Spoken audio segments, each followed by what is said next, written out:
man speaking in the city square, trying to tell somebody that he cares. Can you blame the voice of youth for asking what is true? Yeah, the ones that you're calling wild are gonna be the leaders in a little while, when will the lonely voice of youth cry what is true? This old world's waking to a newborn babe, and I solemnly swear it'll be their way. You better help that voice of youth find what is true. And the lonely voice of youth cries, what is true?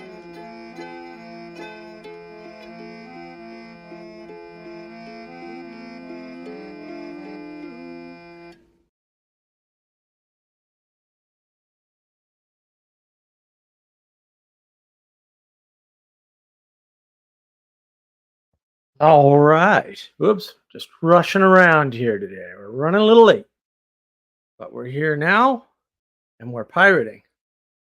We're talking about the Enchanted World. But first, uh, before we get to that, uh, we got to talk about what's going on, especially now. Like, the chaos continues. The chaos increases. It's quite the ride. It's quite the ride. Uh, we got our Sam Pell here because we're fighting chaos. We've got our Muppet Cup. Have you considered? You should. And I've got some Table Rock tea. I'm doing a wintergreen because end of summer thing. So, look, it's been absolutely wild. Just every week gets wilder than the last. This is the chaos. No patterns. Don't be looking for patterns. They're not there. Not at the level of day to day, week to week, month to month, right? We're in these transition periods. People are calling them kairos moments. Whatever. Not my favorite word. Also not entirely wrong, right? Not like, oh, don't use that word. My light's set up correctly. There. That's much better. Okay. The world right now is just so crazy. There's so many sort of strange things happening. It's hard to quantify how strange they are and how many strange things are happening, because everything's kind of revealing itself. Things are not breaking down. That's not the right way to think about it. Things are being revealed. That's the better way to think about it. So a lot of people are just paying attention to things they never paid attention to before, like politics. And then they find out what they thought about politics and how it worked is not here. It's not, it never worked that way. You thought it did, but it never did. And so you gin up this world in which politics has changed. It has not. It has not. We've always had incompetent politicians who we didn't know how they got there. Because we thought politics was, one person getting elected, and that's, as you go up the chain, that becomes increasingly less true. Once you get to the federal level, it's kind of a silly thing to think about. It's a silly way to think about it. And there's a big dust up with is it Daryl Cooper and Tucker Carlson? I just finished that video like an hour ago. Rich fodder for the Enchanted World. But by way of contrast, I'm going to contrast stuff here for you, so you get kind of a sense for this Enchanted World and what I'm talking about. And I did record, but it's not done editing yet. Another enchanted video, um, talking about this subject, this enchanted world subject. So some of this might be a little bit from there. You might kind of see it again in the future if you watch my recorded videos, which of course you should because they're awesome. Um, I have to say that it's my channel. If I don't believe that, what am I doing? A claim was made by Daryl Cooper, who is my least favorite person. Um, that we I read 80 books on this topic, and he brags about that. And look, that's work, and he put in some work, and you should get credit for putting in work when you put in work. Sure. But there's a presumption in our society about what that means, as though books are some neutral agent in the world that tells you something that doesn't have any bias or valence. It's a very age of gnosis way of thinking. It's very objective material reality. Books are material. Books are part of reality. They're part of manifested reality, not created reality. Oops, didn't think about that, did ya? But they're certainly not objective. There's an agent behind those books. You could read 80 books about a subject and get propagandized by all of them, by people with agendas you can't be aware of. Maybe some of them you can, but maybe none of them you can too. Reading contemporary sources would have taken less time and provided a better, cleaner set of data to draw from. So I would argue reading the 80 books is probably not the best use of your time, energy, and attention to understand that. And there's a number of tricks that occur, magic tricks, in fact, as the result of a flat world, as a result of not understanding the enchantment of the world. You can make ambiguous claims about speech restrictions in European countries without ever nailing down what they are and why they may be good or bad. But we're talking about these other items as good or bad, just not these restrictions as good or bad, as though somehow they're definitely bad. The whole Tucker Carlson podcast feigns censorship. You've got 3 million followers, and that video, which quite honestly, I would argue should not be on the internet or anywhere else ever, for real. And I'll go through why someday. I don't think I'm going to do it today. All of the elements in that video. So 3/4 of my notes were taken off that video for today's talk. 3/4, because the enchanted world, or in this case, lack thereof, is right there. Almost all the elements, in fact, are in that video. You're not going to find them there, I don't think. Maybe you will after you watch this. Hopefully that's the goal. Like, the goal is you watch my stuff, you see this stuff in the world, and now you're not immune to it. I can't do that. No one can do that. If somebody tells you they can do that, they're lying to you. You are subject to these things, right? But at least you can mitigate them. You can turn something on for 5 minutes, go, aha, that's bad, and shut it off. That's the that's the protection against, we'll say, negative enchantment. Because we live in an enchanted world, whether we like it or not. If you don't see that, you're subjected to it in a way that is disadvantageous to you. And that may not bite you right away, but eventually it will. Now think back 5 years.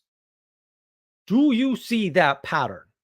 A bunch of good people who don't realize they're living in an enchanted world, doing things that 5 years ago they would have told you were impossible. I see that all over the place. I can go back further.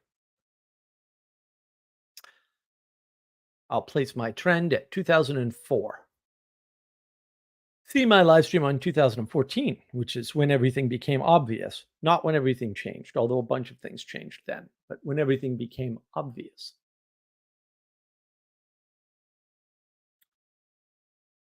And the thing is, feigning censorship, being a victim, these are the sorts of things that Tucker was doing. I like Tucker Carlson mostly, less so lately, because I think Tucker lives in an enchanted world and he doesn't understand that yet.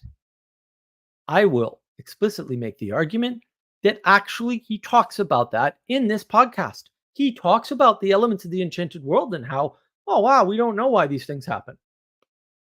Okay, bro, I do though. Like, I don't, lots of other people do. Like, you don't. I get that. That's a failure on you. That's not a failure on the world. That's not a problem in the world. That's a problem in you. And we fail to identify problems in us. I can't imagine why.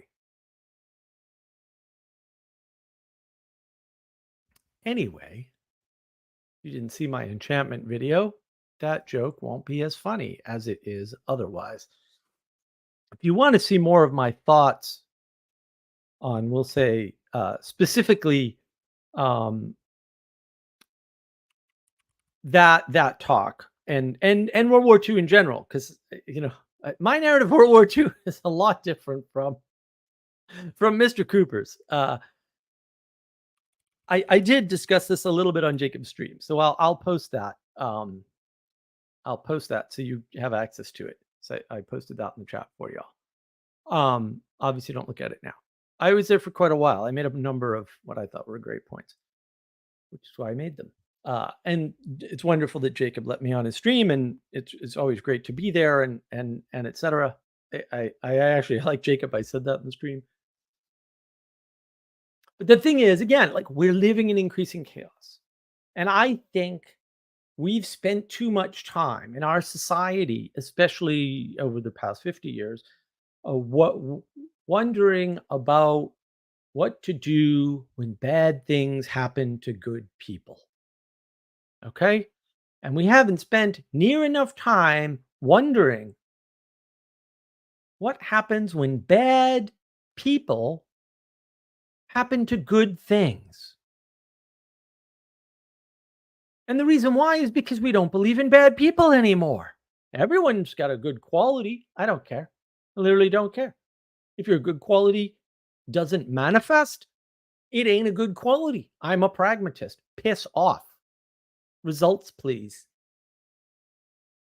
If your good quality doesn't do good in the world, I don't care. You're still a bad person. And the thing is, because we're not saying what happens when bad people happen to good things, we begin a nightmare for us, for ourselves, and we stay in that nightmare because we refuse to understand that there are bad people. And when you don't understand there are bad people, you don't look for them. And when you don't look for them, you won't find them. Or except maybe in history. Is it Hitler? Is it Churchill? Is it Stalin? I don't know. And it's the reverse trick, right? Oh, that person didn't mean it. They're a good person. All you're doing is saying, oh, Churchill's bad because he did a bad thing or several bad things or whatever. You're ascribing a bunch of motives to him that are just flat out wrong, by the way. But again, we'll go over that maybe in a live stream at a later time. These are the things we're seeing in the world. I haven't even gotten to Enchanted World yet, guys. We're still recapping the week.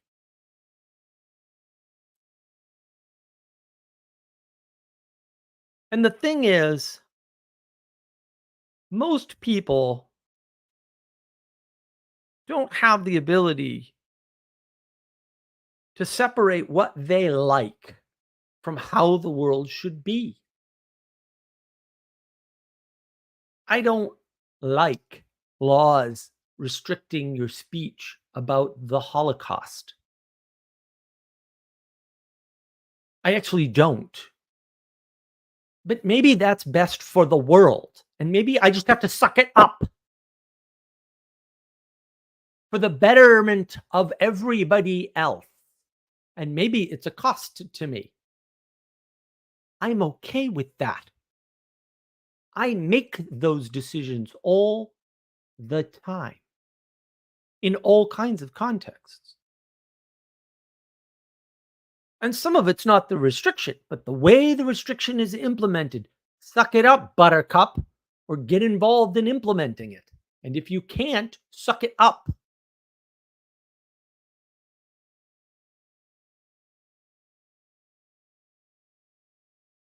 And it doesn't make things good on balance.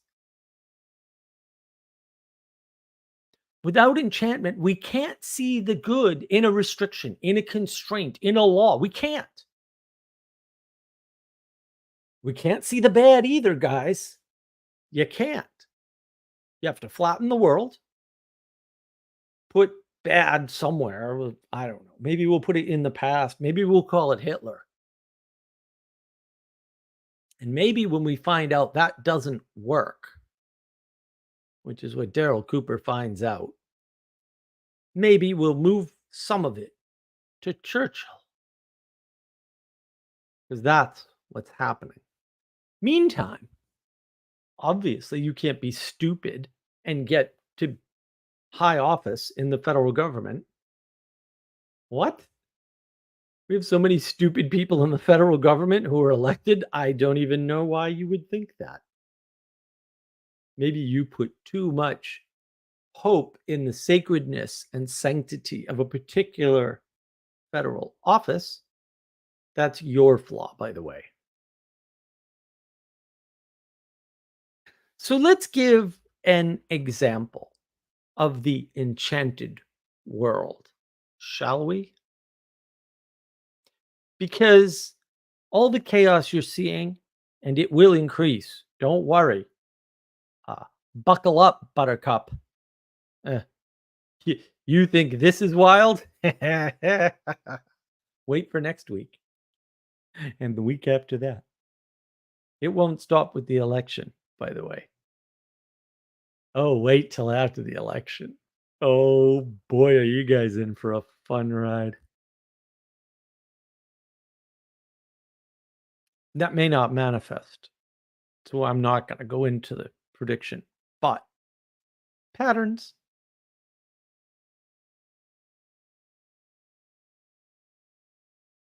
There's categories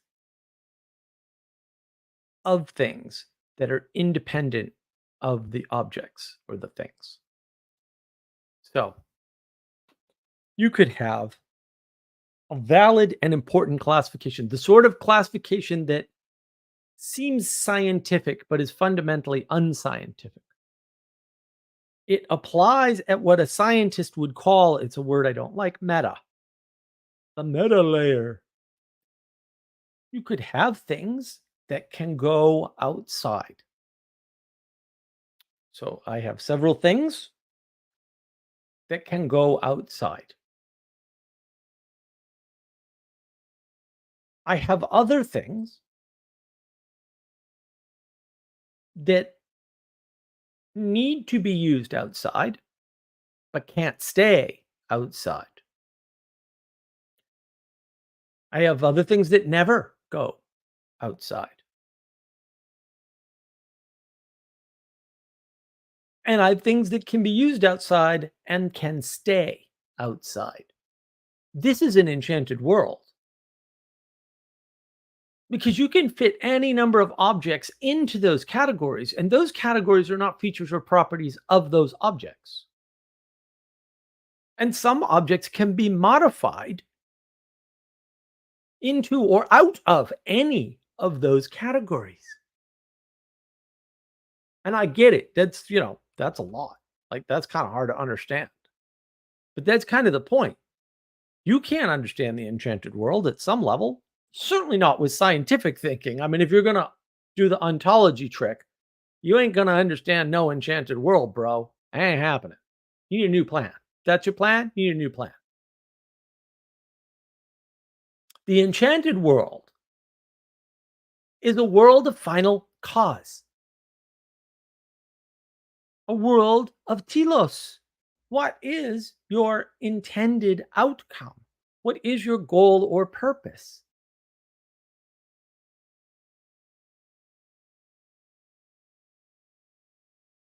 And the flat world is the paper world. It's a flat, two-dimensional XY world. XY can be this way or this way or this way or this way or this way. It doesn't matter. You're still stuck on a piece of paper, on a plane, on a flat, two-dimensional world. If you want the enchanted world, if you want to get rid of the conflicts, contradictions, and parasitic behaviors that are inevitable in a flat world, they may take a while to manifest, or at least for you to see, but they're always there. You need to move up towards the good, the true, and the beautiful. Otherwise, you'll stay flat until you go down. You can stay flat a long time. I get that. Don't get fooled. But that means that there is a danger in trying to re enchant the world without realizing the enchantment up or for the good. The rest is just Gnosticism. That's the definition of Gnosticism. Trying to enchant the world without looking towards the true, the good, and the beautiful, you're going to be Gnostic. That's what's going to happen. That's an observation. It's not an arbitrary definition of Gnosticism. That's what will happen, what has to happen. It's a natural law of the universe, if you will. You will be Gnostic.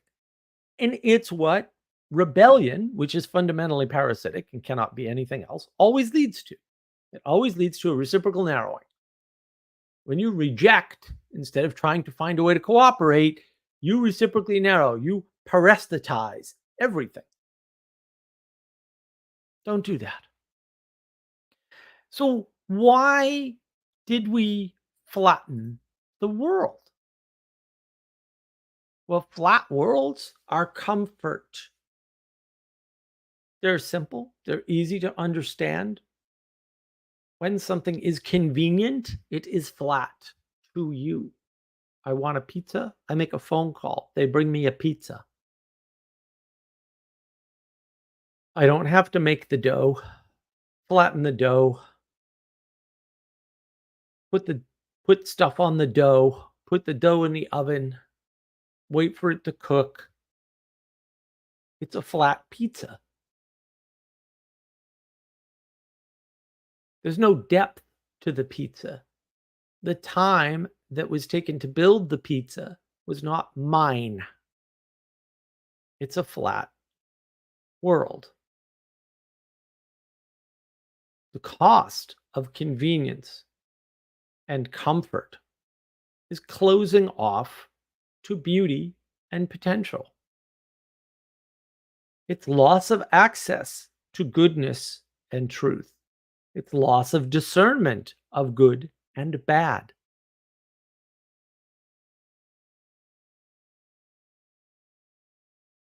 It also avoids evil. So if you identify against evil, you get a flat world. You don't get goodness. There's a lot of space between good and evil. And some of it's neutral and flat.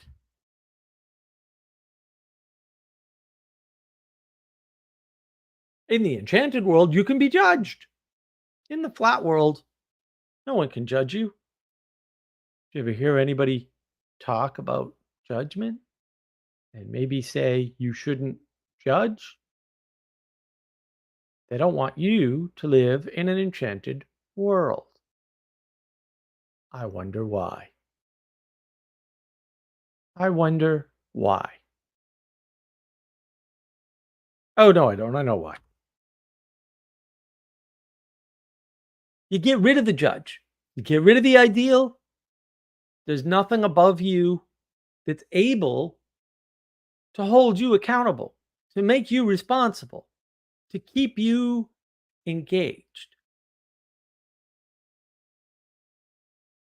You don't have to strive for anything. The cost is a flat world.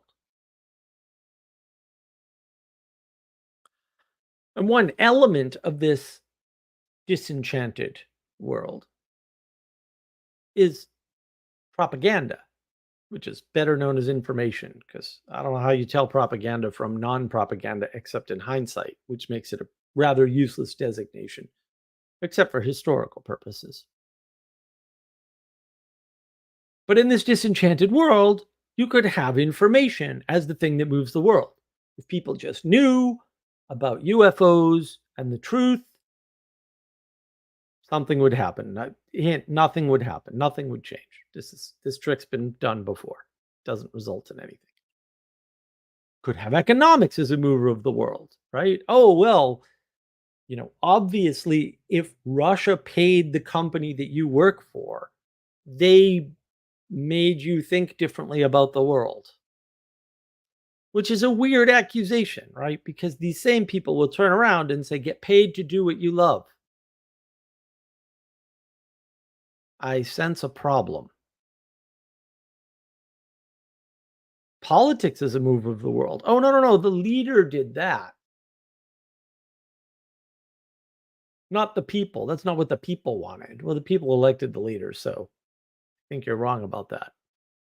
Psychology is a mover of the world, whether it be your trauma or some condition you have, right? Uh, and we can fix that with drugs potentially, right? So we get all the sci-fi dystopian novels about drugs in the water, drugs in the air, as a method of manipulating people. Psychology is the mover of the world. Genetics is the mover of the world, right? We just cure these genetic diseases, whatever. Notice where all the agency is in a flat world. It's here with you. It's around you, but not you. It's never you. Did you ever notice that? In a flat world, it's economics. You're not part of the economic system. You're a slave to it. It's politics. You're not a voter. The leader often did that without your vote. It's information. I don't know. You were fed that information. You had no choice. You couldn't click the TV off or watch a different YouTube channel. You had no choice. It's psychology. He couldn't help it. He grew up that way. There's no agency in you in a flat world. That's weird. Isn't that weird? I think that's weird. Do you think that's weird? It's a little strange. And maybe you can control it, or maybe not. It sort of depends on who's spinning you this tall tale. It seems to be bigger than you, but it's not, quote, outside of you so much. You don't need to relate to it with any kind of a quality relationship, with an intimacy. You just use it as a tool. You use it procedurally. That's why I can describe it to you in propositions and tell you exactly how politics works. Propositionally. The flat world indeed. Enchantment is relating to the world by participating in it, not reading a book about it, not talking about it with your friends or smart people or people you've never met or in a theological frame. That's not enchantment. It might be enchanting because you're stuck in the flat world and something's now moving you because you don't have any agency all of a sudden. Beware people who tell you you don't have agency. You want justice. You want love. You want relationship. You want trust.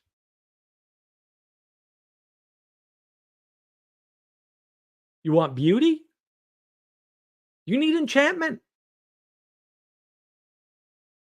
Is it a coincidence that those who are living in a flat world, who reduced trust to legalism or treaties or contracts, are trying to figure out how to fix trust and somehow don't have an answer, isn't that telling?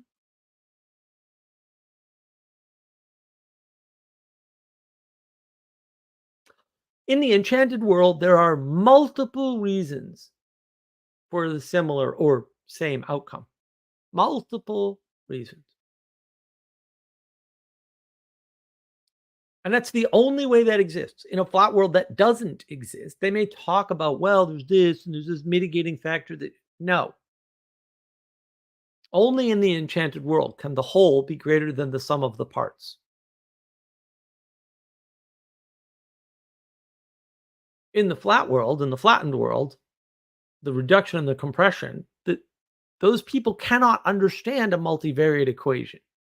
They can't understand multiple factors coming together to make something happen. And so they may pick out one of those factors and expect the thing to happen. And then like, oh no, we need more of this. It's like, no, you need 5 other things too at the same time. And you don't have that. You can't even conceive of that. The concept isn't in their head. They don't understand it. They don't understand how different purposes can come together temporarily or maybe even longer to seem like a conspiracy.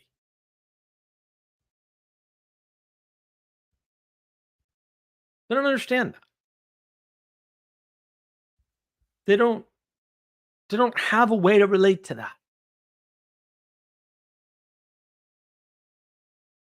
They just say it's a conspiracy. And they gin up some, 9 guys with cigars in a dark room bullshit. The problem is the world is hard. And it's why you need the poetic way of informing the world. You need symbolism to put it all together. Otherwise, it cannot make sense. That's why we see the world as a story. As Jordan Peterson says, he's not wrong about that. He might be wrong about other things. Not here for that. He's right about that. And it's not that we see the world in a story, it's that we have to see the world in a story. Oh, you will die. And maybe part of our problem is we've been coddling those people who don't see the world in story for a little longer than we should have. To live in enchantment, in the enchanted world, means recognizing the unifying forces which aren't in and of themselves unified, and they aren't unified with each other. Right? I'm talking about unifying forces. It's an action, something that's happening. It's not about objects. And the complexity of that illusion, the quote, nuance. So let's use Ukraine, shall we? You can say the folks in Washington, D.C. want the war in Ukraine. That is certainly not universally true, but it certainly is true in a sense. However, some of the people who are desirous, or at least not opposed, which is a whole different issue, to the war in Ukraine, okay with the war in Ukraine to hide witnesses and documents that would prove their illegal behavior. Some people want war in Ukraine because they want to profit from selling weapons. Others have ideological reasons, and not all the ideological reasons are the same. Some people probably genuinely want a world war. That's quite possible. From the outside, it's the same end result. We get more war, more funding to kill more Ukrainians and more Russians in a part of the world that we should care about more, but apparently we really don't care if we wipe out Ukrainian people. I'm not a fan. War does not end with more war. war only ever ends with negotiation, ever. And that, as we know from the so-called World War II, which is possibly the worst frame of all time, makes sense from the American context. It makes no sense outside of that. And even in the American context, I would argue if you try to understand what happened in Europe during the Great War with the big break in the middle, you will misunderstand everything. I mean that technically, and I can prove it. Not going to do that here. Maybe I'll do a live stream. You want a live stream on Daryl Cooper and all his errors? Let me know. From the outside, it's the same end result, but the reasons are different. Those are unifying forces. You're still in the enchanted world. But the things coming together that are, quote, enchanting the world are not good. How do I know? War is not good. That wasn't hard. Was that hard? That didn't seem hard to me. You can look at the telos and infer the intent. You don't infer the intent and then excuse the end result. You don't say, oh, Heidegger wanted to do good in the world. It's a random coincidence that he strayed into Nazism. No, his philosophy is bad. It leads to Nazism. Duh. Don't reverse history on the timeline because it's convenient for you to redeem an irredeemable scumbag. Like, why is that hard? Was that hard? It didn't seem hard. But this is how revolutions start. This is how they are successful. You have a bunch of dissident groups who all want to seize the power at the top. They often lie about this, by the way. They flat out tell you that either you don't need power at the top, or the top power doesn't have to exist, or you don't need a government. We can govern ourselves. Of course, you can't govern yourselves. If people could govern themselves, governments never would have manifested ever in the first place. You've gotten causality backwards again. Of course, I have talked about this before in relation to socialism. I'm going to post that link in the chat. There's another video on navigating patterns. They lie about this government thing, tell you you don't need it. They give you a plausible explanation for why, and they're all trying to get to the top of the government. That's why all socialism ends with tyrannical government. Also, Plato went over this in the Republic. Why we're falling for this, I have no idea. Why we said we read the Republic.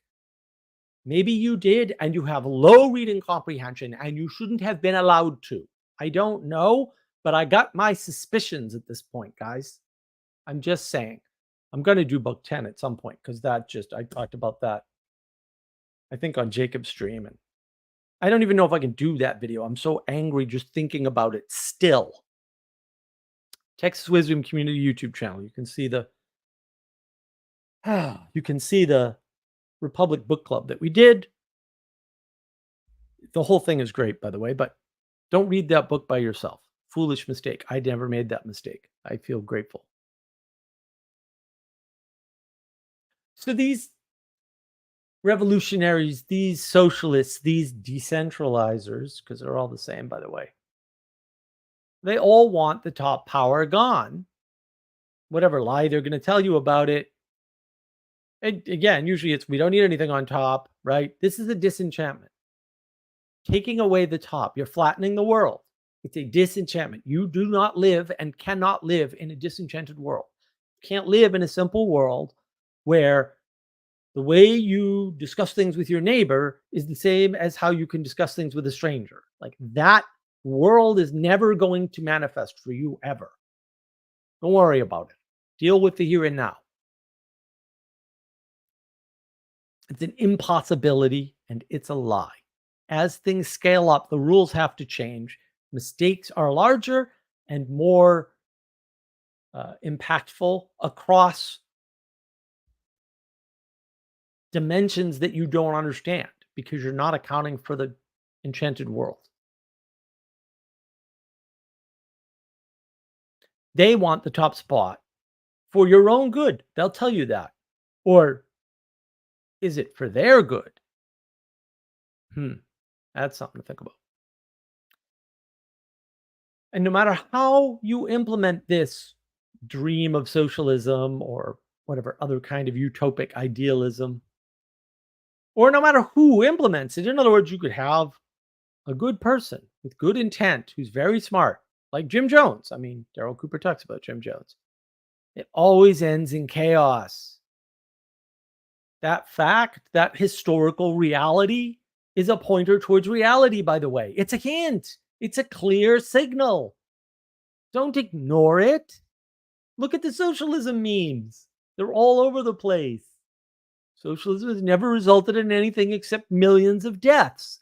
That's a hint. In case it's unclear, millions of deaths are bad. Don't do that. Don't do things that do that. They're bad things. Why? Because they result in, I don't know why this isn't obvious. We are living in a world where that is not obvious. Over and over again to large numbers of people, not as large as you think. The Democrats are not 50% of the United States. They never were. They never will have been. Sorry. Uh, Maybe 20% of the population, still way too high. Don't care. But it's something like that. But it ain't no 50, guys. Like just stop. Stop with the equality doctrine bullshit. Always been more Republicans. Always. When you stop recognizing the enchanted world, the nature of magic changes. It flips. It turns against you. Now, the wonder of detail, the uniqueness of every dragonfly's wings, for example, turns into a trick of manipulation. Adding detail to somebody in a flat world, and you could be in the flat world adding detail, there's no prohibition against that, seems like magic, which it seems like goodness because it's new, it's novel, it's exciting, it's interesting. This is one form of emergence is good. Learning more and more about history is not magic. While it may be new to you, it's not likely to bring you new information that is useful, except to highlight an existing pattern, which lots of other information could do better.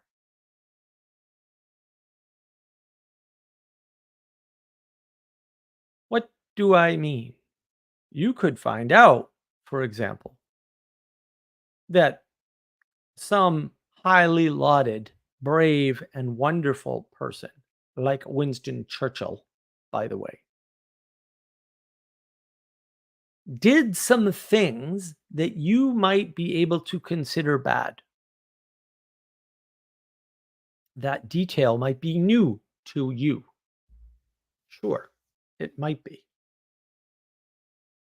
But it has to be framed. And if you frame it in, oh, Churchill was really responsible for the invasion of Poland and thus for starting the conflict in Europe.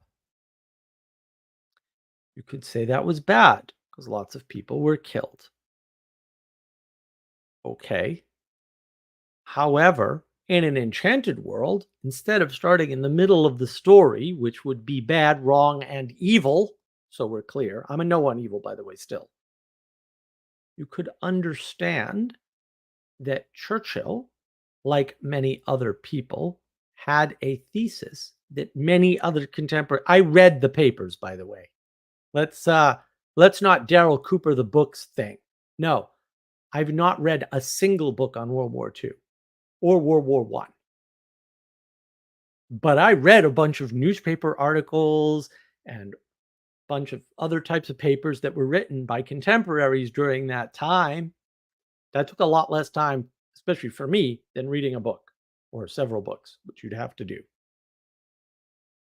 Just so we're clear on the age of gnosis credentials, because I guess that's a thing we're doing now in the flat world. A conflict was going to happen. Now, if you want a conflict to be over quickly, you start it before the side that wants the conflict has time to gear up with equipment. You can argue that that is a valid strategy in military theater because it is. It's also well known and well documented had you cared to research it, which of course you didn't because you live in a flat world and you're lazy like everybody else. I'm lazy about a lot of things too. I'm not exempting myself. I'm saying I wasn't lazy about this. You could also have miscalculated because you miscalculated before, earlier, in the first side of the conflict, because you're Churchill, disastrous loss. And maybe you're trying to redeem yourself, which is why people should not try to redeem other people ever, including themselves, by the way. Confess, repent, and pray, baby. Redemption is not for the here and now, it's not for us.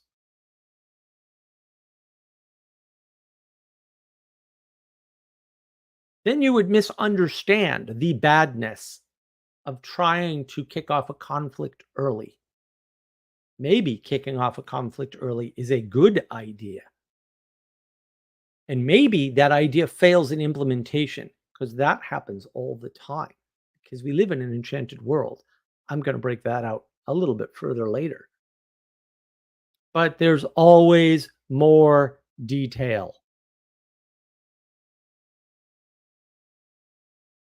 Now, this isn't to say that zero detail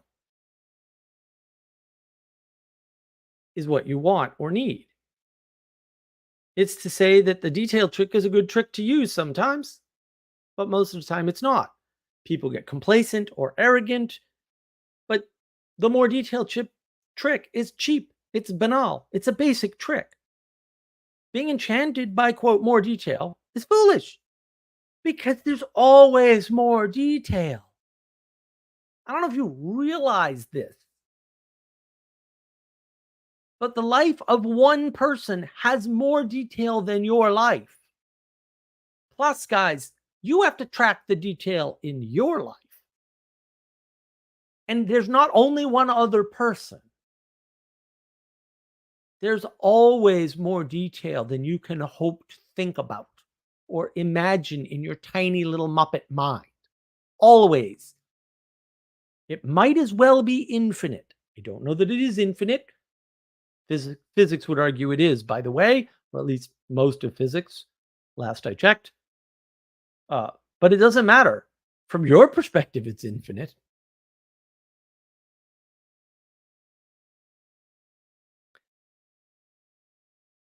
The fact that you got information filtered by something from something is a requirement. It's a constraint of existence. There are many filters between you and the world, and the final one is you and your senses. I can tell you, hey, if you read this book, you'll get something out of it, but maybe you won't. Maybe you won't get the point. I don't know.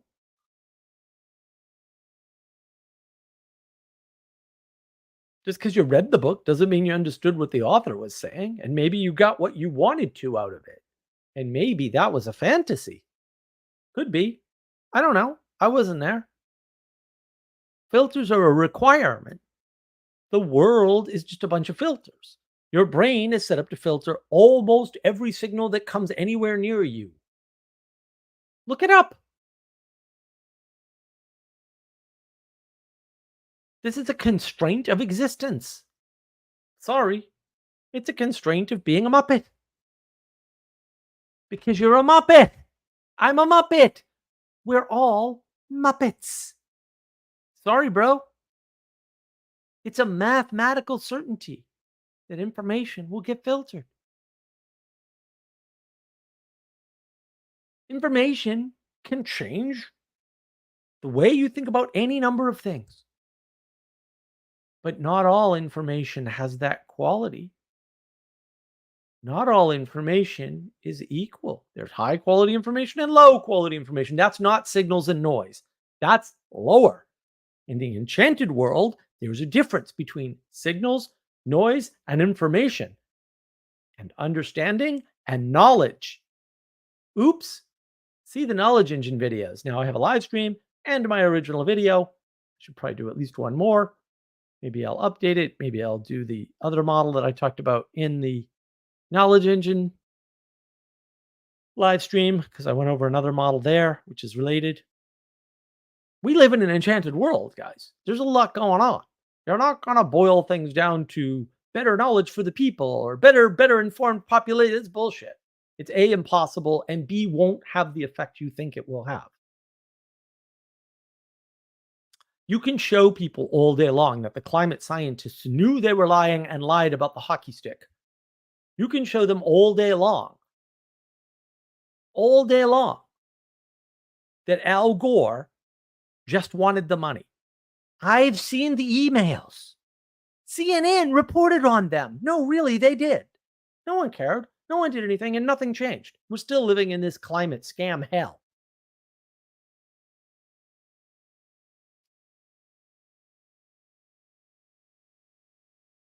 Did that information change? It didn't change anything. The actual emails from the actual people, and they were the real emails. And those people never denied that they were the real emails. Nothing changed. Nothing. This age of gnosis thesis that information is somehow going to re-enchant the world is garbage. It's completely false, and we know it's false. It's been tried. It doesn't work. It's that simple. Filters. People want to call a video of election fraud in progress that's 8.5 hours long a fraud and say it's been debunked 3 hours after it was released, which means it's impossible to debunk it. You can't debunk something in 3 hours. What are you, high? You can't stop that.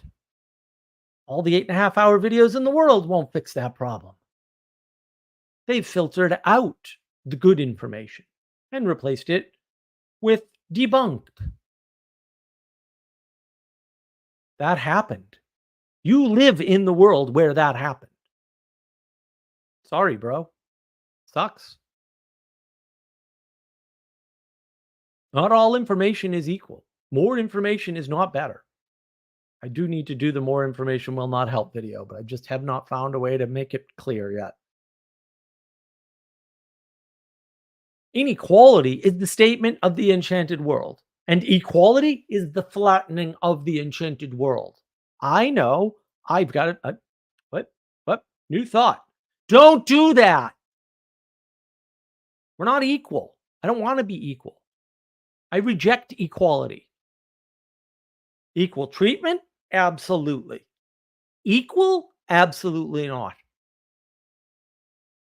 If somebody wants equality, they are an evolution denier. Nothing about evolution. Zero things actually work in evolution land with equality. I know this because you can model it on a computer, and I have done that. And these other idiots have not. To the extent they may have actually, like Dawkins, who did, to be fair, run an evolutionary program, I bet he never put equalities in it because it wouldn't do anything. Oops. Still want your equality? Are you willing to sacrifice your evolution? I don't think so. If you manifested equality tomorrow, evolution would end. Are you sure you just didn't read Revelation one too many times? End times indeed. The quickest, most complete, and best way to learn about the enchanted world that you are in and have been in and everybody else is in is to experience it, to experience the things in the world. You know what's not a good way? You know what won't work? A book. Don't read a book. What are you reading a book for? Burn all the books. Sorry. I'm there. I'm still there. Books flatten the world. You're not there. That didn't happen to you. You don't have the perspective of the author. Maybe you can't have the perspective of the author. I have no idea. It's quite possible. A number of people seem to have read Plato's Republic and absolutely missed the point. Some people have read that book and missed every single point Plato made and are actually contradicting what Plato said and claiming that he said the opposite. All kinds of people. You could flatten the parable of the cave. Look at my Lies with Plato's Cave video. I'll show you that that happened. I've got the goods. I went through and did all the references. Can't get out of the cave. Plato doesn't think that's possible. He has to drag you out of the cave, kicking and screaming. You hate every single minute of it. And you come back to help your fellow people that you grew up with in your education, because that's what the parable is about, education and the want of it. Not about anything else, by the way. Not about anything else. And what do? They kill you. That's what they do. They kill you. Is that the world you want to live in, you idiot? No. No, it's not. That's war. You want to know how to get war? That's how you get war. You misread the parable of the cave. That'll do it all by itself. It'll take years, but we're there. We've been misreading that for years.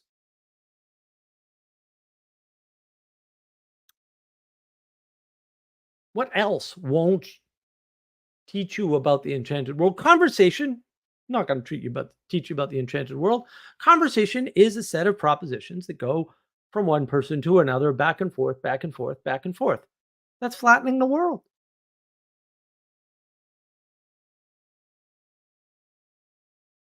I can't explain to you the beauty of a butterfly. It's not possible to put that in propositions and do it any sort of justice. There's a proposition for an enchanted world that doesn't work in the flat world. That's why all these science idiots can't explain how to revivify trust or justice. They don't understand politics. Their evolutionary framework doesn't fit with how the Democratic Party is in power, because that can't explain it. Those are flat world propositional views of an enchanted world.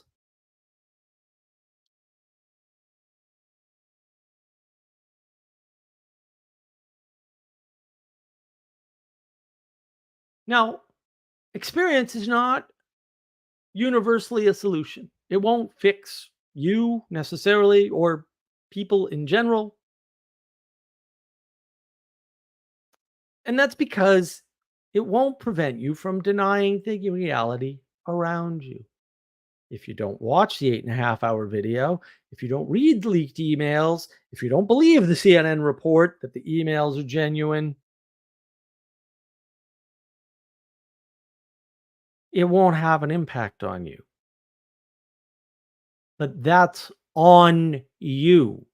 It's not anybody else's responsibility. Anyone else's fault. No one did that to you. You did that to yourself. I know. Don't do that. It's hard. I don't disagree. Also, if what you're doing is easy, you're doing it wrong. How's that? You want a flat, quick and dirty, single. There you go. Did you struggle? No. Worthless. Waste of your time. I guess I have to do that. I can't tell you about the enchanted world. I can tell you about the flat world. That's easy. It's all propositional. If you don't submit to new experiences, you won't have them. You won't learn from them. You won't experience them properly. They won't change you. They won't improve you. They won't open you up, because external things can't do that alone. Yes, you need them. They're one component. Also need the humility. If you instead submit to the newness or the emergence, then the experience will feel good. Nothing will change in you or outside of you for that matter, but you'll have wasted time, energy, and attention that could have been better spent elsewhere. Enchantment takes work, struggle, thought, careful navigation, attention to orientation, and constant course correction. Navigating patterns indeed.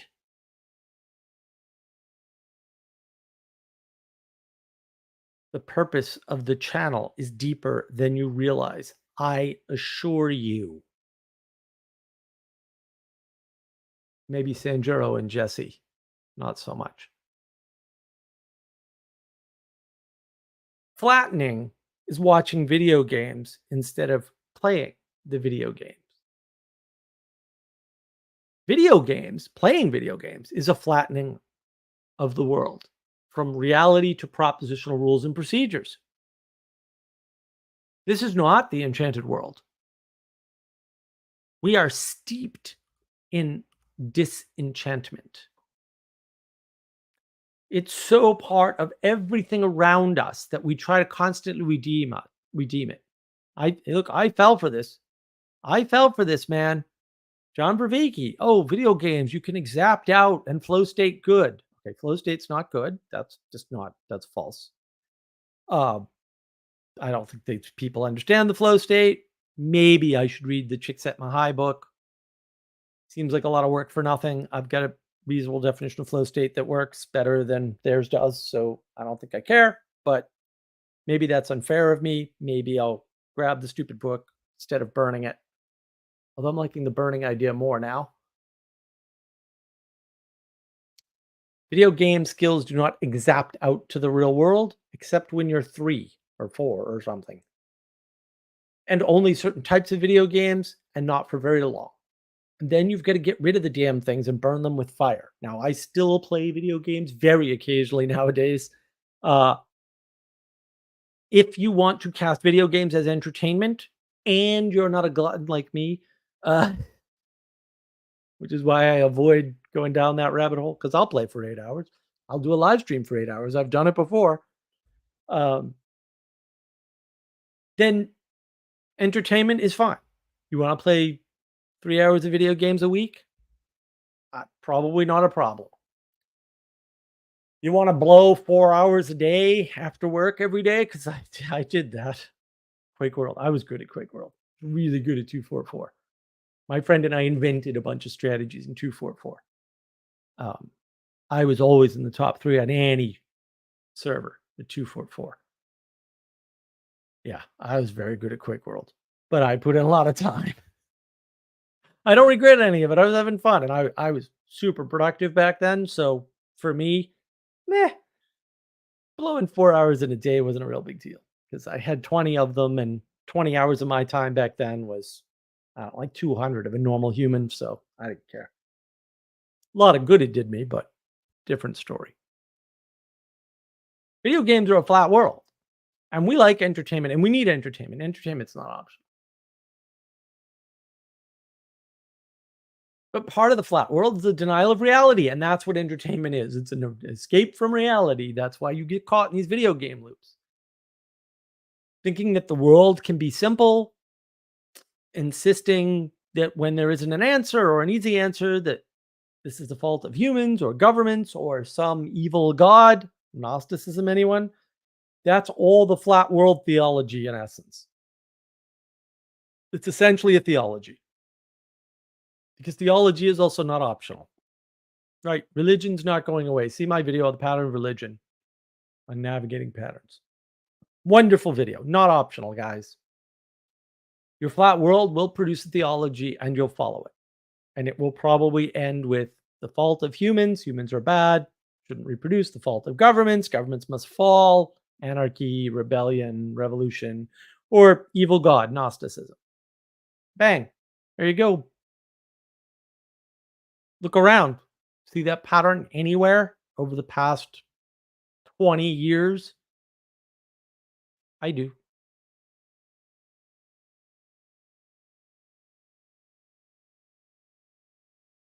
In the flat world, you confuse some of these higher ideas. You confuse intelligence for goodness, or maybe meritocracy for goodness.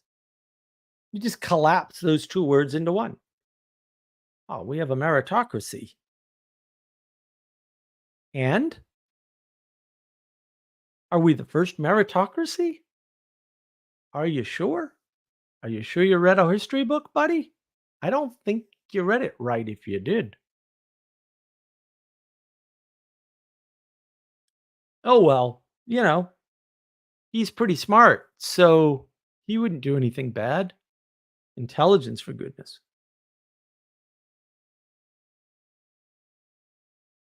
And you're not seeing how those things, meritocracy, intelligence, whatever, are resulting in the problems that you're complaining about.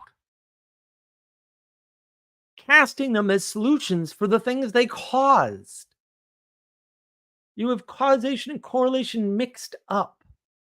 And one of the tricks, and I'm not saying he's doing this deliberately, he seems like a nice enough guy, Daryl Cooper uses is he goes backwards in the historical timeline to make a point. Dude, you can't go from 1941 to 1940. That's out of order. Sequence is important. It matters what came first.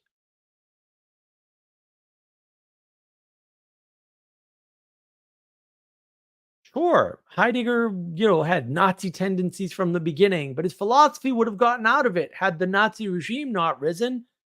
That can't be true. It's bullshit. It's garbage. That's obviously false. The fact that he had the thoughts and became a Nazi shows his thoughts lead to Nazism. I don't know why this is hard. Like, why would you then read anything he wrote ever? It's dangerous at that point. Also, everything you wrote is wrong. Sorry. Like every time I engage with Heidegger, it's like, well, that's obviously stupid, but whatever. Maybe I'm the only one that can see these things at this point. I have no idea. Thank goodness for Sanjuro and Jesse, I tell you. And Sally Joe and Manuel, because they see some of these things and I go, all right, it's not me. I'm not the only one. That's a good sign. Oh. And why didn't they see that these things are the cause? Because they live in a flat world. And you can't deal with contradictions. You ignore it. The penalty of living in a flat world. Flat worlds are binary.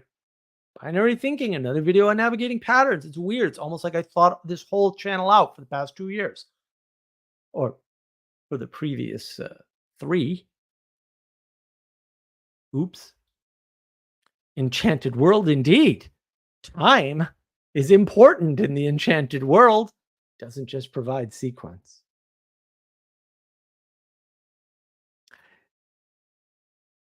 Denying creation creates a flat world.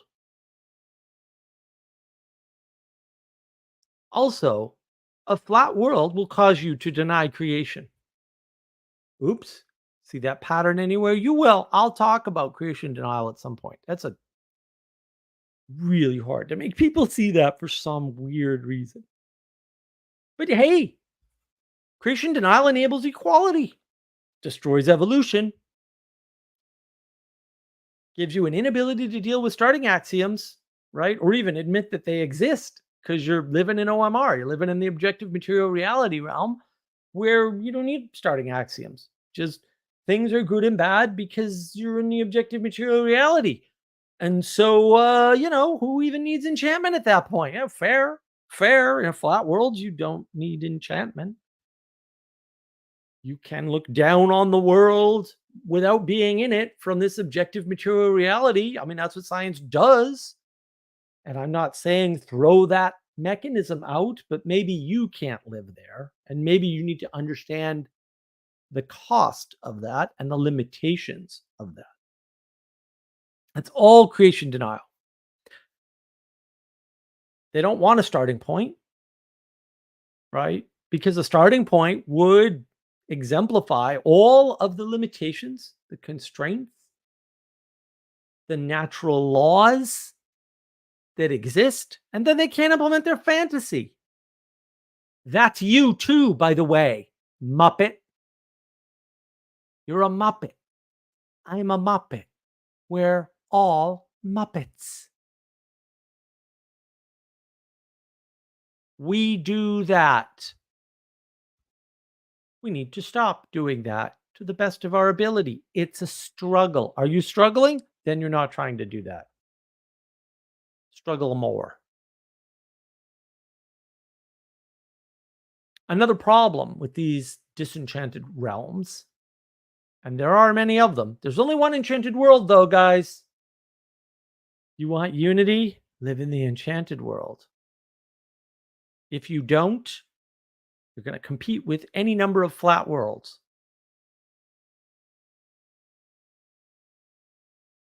When you live in a flat world, you look at the world as if intent gets executed with perfect implementation based on a plan that will reliably produce the intended results. That's living in a disenchanted world. You have to have an idea. It has to be correct. You need to know where you're starting. You have to be right about that. You have to make a plan that is correct, accurate, and precise, and accounts for all of the factors that aren't directly related to your problem.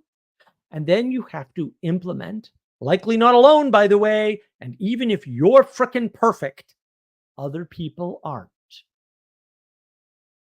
And all of that has to go off without any unforeseen events happening, or go off without a hitch, as they say. Of course, only then do you see the viability of what you tried to implement. Now, the problem is when whatever your intent was isn't perfect, it doesn't manifest what you thought it would manifest. The question is why? Was the implementation bad? Was the initial idea bad? Or was the problem formulation wrong? Did you have bad assumptions? Or were you starting from bad axioms? See, it's not so easy, is it? Living in the enchanted world is hard. It's complex. It's impossible. And yet, impossible things happen every day in the enchanted world. You want miracles? Better get in the enchanted world, pal. They don't exist outside of that. You don't exist outside of that either, by the way, but you just can't see it. But that's you. No wonder why everyone likes the flat world better. You can just implement an idea in your head and it works perfectly every time. I know this for a fact. I am still waiting for any one of you to at least be polite to my purple talking unicorn. No, no one, not one has even addressed the purple talking unicorn in my fantasy world. Don't know why. You guys got to get on the stick. I think you're all rude. Purple talking unicorn introduces itself all the time. It's almost like you can't hear her, him, it. Not even using its proper pronouns now. Good job.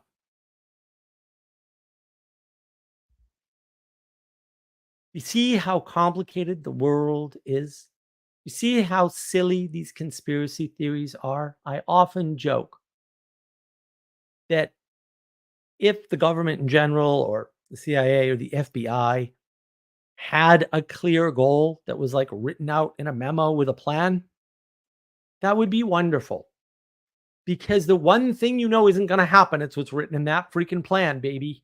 Because those people get everything wrong all the time. They are really bad at their jobs, especially now. There are reasons for that, but we're not here for that today. Why? Because intent has nothing to do with implementation. It has nothing to do with correct starting axioms. It has nothing to do with problem formulation. It has nothing to do with any of the components that are important for things to happen in the world. And it's not perfect. And you're not perfect. Isn't that annoying? It's almost as if we are fallen creatures living in a fallen world. The flat world is not just comfortable, but perfect. It's cause and effect. There's nothing else in it. There's no miracles. There's no exceptions. It's all rules, regulations, linear, discrete. I move this, this moves, and nothing else. That's not the world you live in. But that world would be perfect. In the enchanted world, it matters who and what came before. These are valuable sources of information, knowledge, and wisdom. It also matters what may come after. It forces you to think in steps, concrete steps that you know work because they have worked in the past. Those are steps before, and tentative steps that you should be cautious about. Those are steps after, because you don't know what's going to happen. It's all projection. Got to be very careful, especially when you're doing something new. And maybe the steps before won't work now because they were for a different time and place and purpose. Because that happens too. Maybe you need to go back 2 generations to get the steps you need now, or 3 or 4. I don't know. It's hard. The enchanted world is hard. Sorry. Also, you're here. Suck it up, buttercup.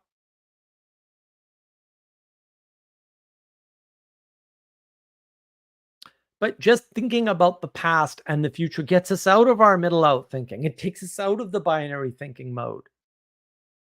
It takes us away from all that. If we say, oh, we're here now and we have to move forward, that's middle out thinking. Yeah, you got here somehow, and some of the things that got you here were probably errors, which is why it ain't working out the way you think it should, pal. So proceeding from here and going forward seems like a stupid idea. No, I mean that literally anybody that says that, you should be extremely suspicious of them immediately. That's why Daryl Cooper's little trick, which he's playing on himself, by the way, works. You should be extremely suspicious of the story that Churchill is a hero. No, Daryl, you shouldn't. You should be extremely suspicious that Churchill was only a hero or only good or only did good things or never made a mistake. Well, yeah, sure. That's a very banal, basic point that's true about any single human being, except maybe the saints, although we're well out of the realm of my expertise. That's the whole point. He's enchanted the flat worlders with a banal, obvious, clearly true thing that everybody should know. The question is, why in this flat world don't they know that? Why have they proceeded as though Churchill was a perfect creature that never did any stupid, bad things, never made any mistakes, where some of his, quote, bad things were just misinterpretations or errors on his part, but their actions themselves were actually quite clever? Those aren't possibilities in your world? All binary thinking, huh? It's all middle out. I have videos on all this. See, navigating patterns. The cost for living in the enchanted world is determining proper starting points and desirable endpoints and costs from side effects as the result of that motion. And all of that is hard to do, which is why Maybe we need to distribute the cognition and outsource some of the responsibility for these things to others. Maybe you can't even do that. You probably can't, especially if you've been used to living in a flat world. If you're living in the world of opposites or binaries or dualisms, but by the way, just so we're clear, if somebody says, I'm not a dualist, but, and then lists exactly two items, which I've never heard anybody not do that, they're a dualist. That's what dualism means. Two things. Sorry, you've outed yourself. This is a bit like, well, I don't mean to be mean to you, but you're a jerk. Uh, you do mean to be mean if you're saying that. Why'd you lie, bro? This isn't hard. Living in the enchanted world is hard. It's a struggle. Determining the right outcomes. Maybe speeding up the conflict is a better idea than letting it linger. I don't know.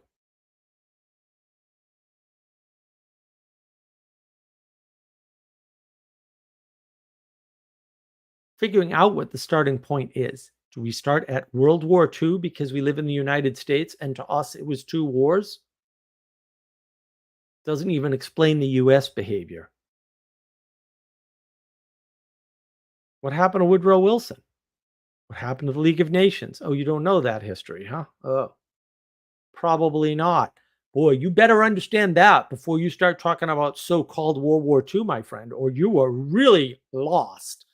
Really lost. And if somebody mentions World War II without talking about that, oh, I would be very suspicious that what they're saying. Hey, you want to talk about a specific battle? Sure, whatever. Doesn't matter. You want to talk about motivations of Churchill or Hitler or Mengele or Goebbels or Stalin or Neville Chamberlain? Boy, you better understood what led up to the Great War and the first act. Because otherwise, the second act ain't going to make no sense. You'll project all kinds of stories into that. All kinds. You will not know who the good guys and bad guys are for sure. Well, why did we partner with Stalin?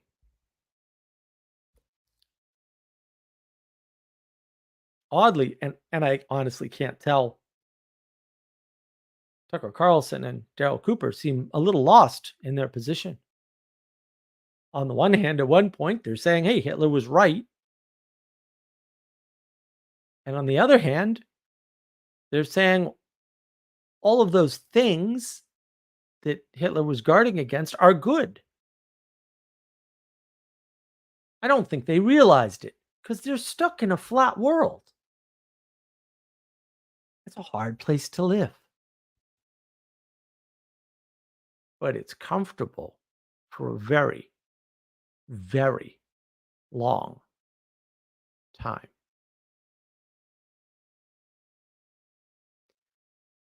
Well, how long was that? Too long. Excellent. Uh, like two-thirds of that, maybe three-quarters of that was all based on the Tucker Cooper conversation. All insights from there, for better or for worse. I thought it was fascinating to watch. So many components of the flat world show up in a single conversation about Jim Jones, World War II, if that's even a thing, and they touched on a bunch of other little things, the telling of history, things like that. Sanjuro, college girl looks at socialism. I can fix him. Oh, dude, I've seen that meme. Fantastic. Yes.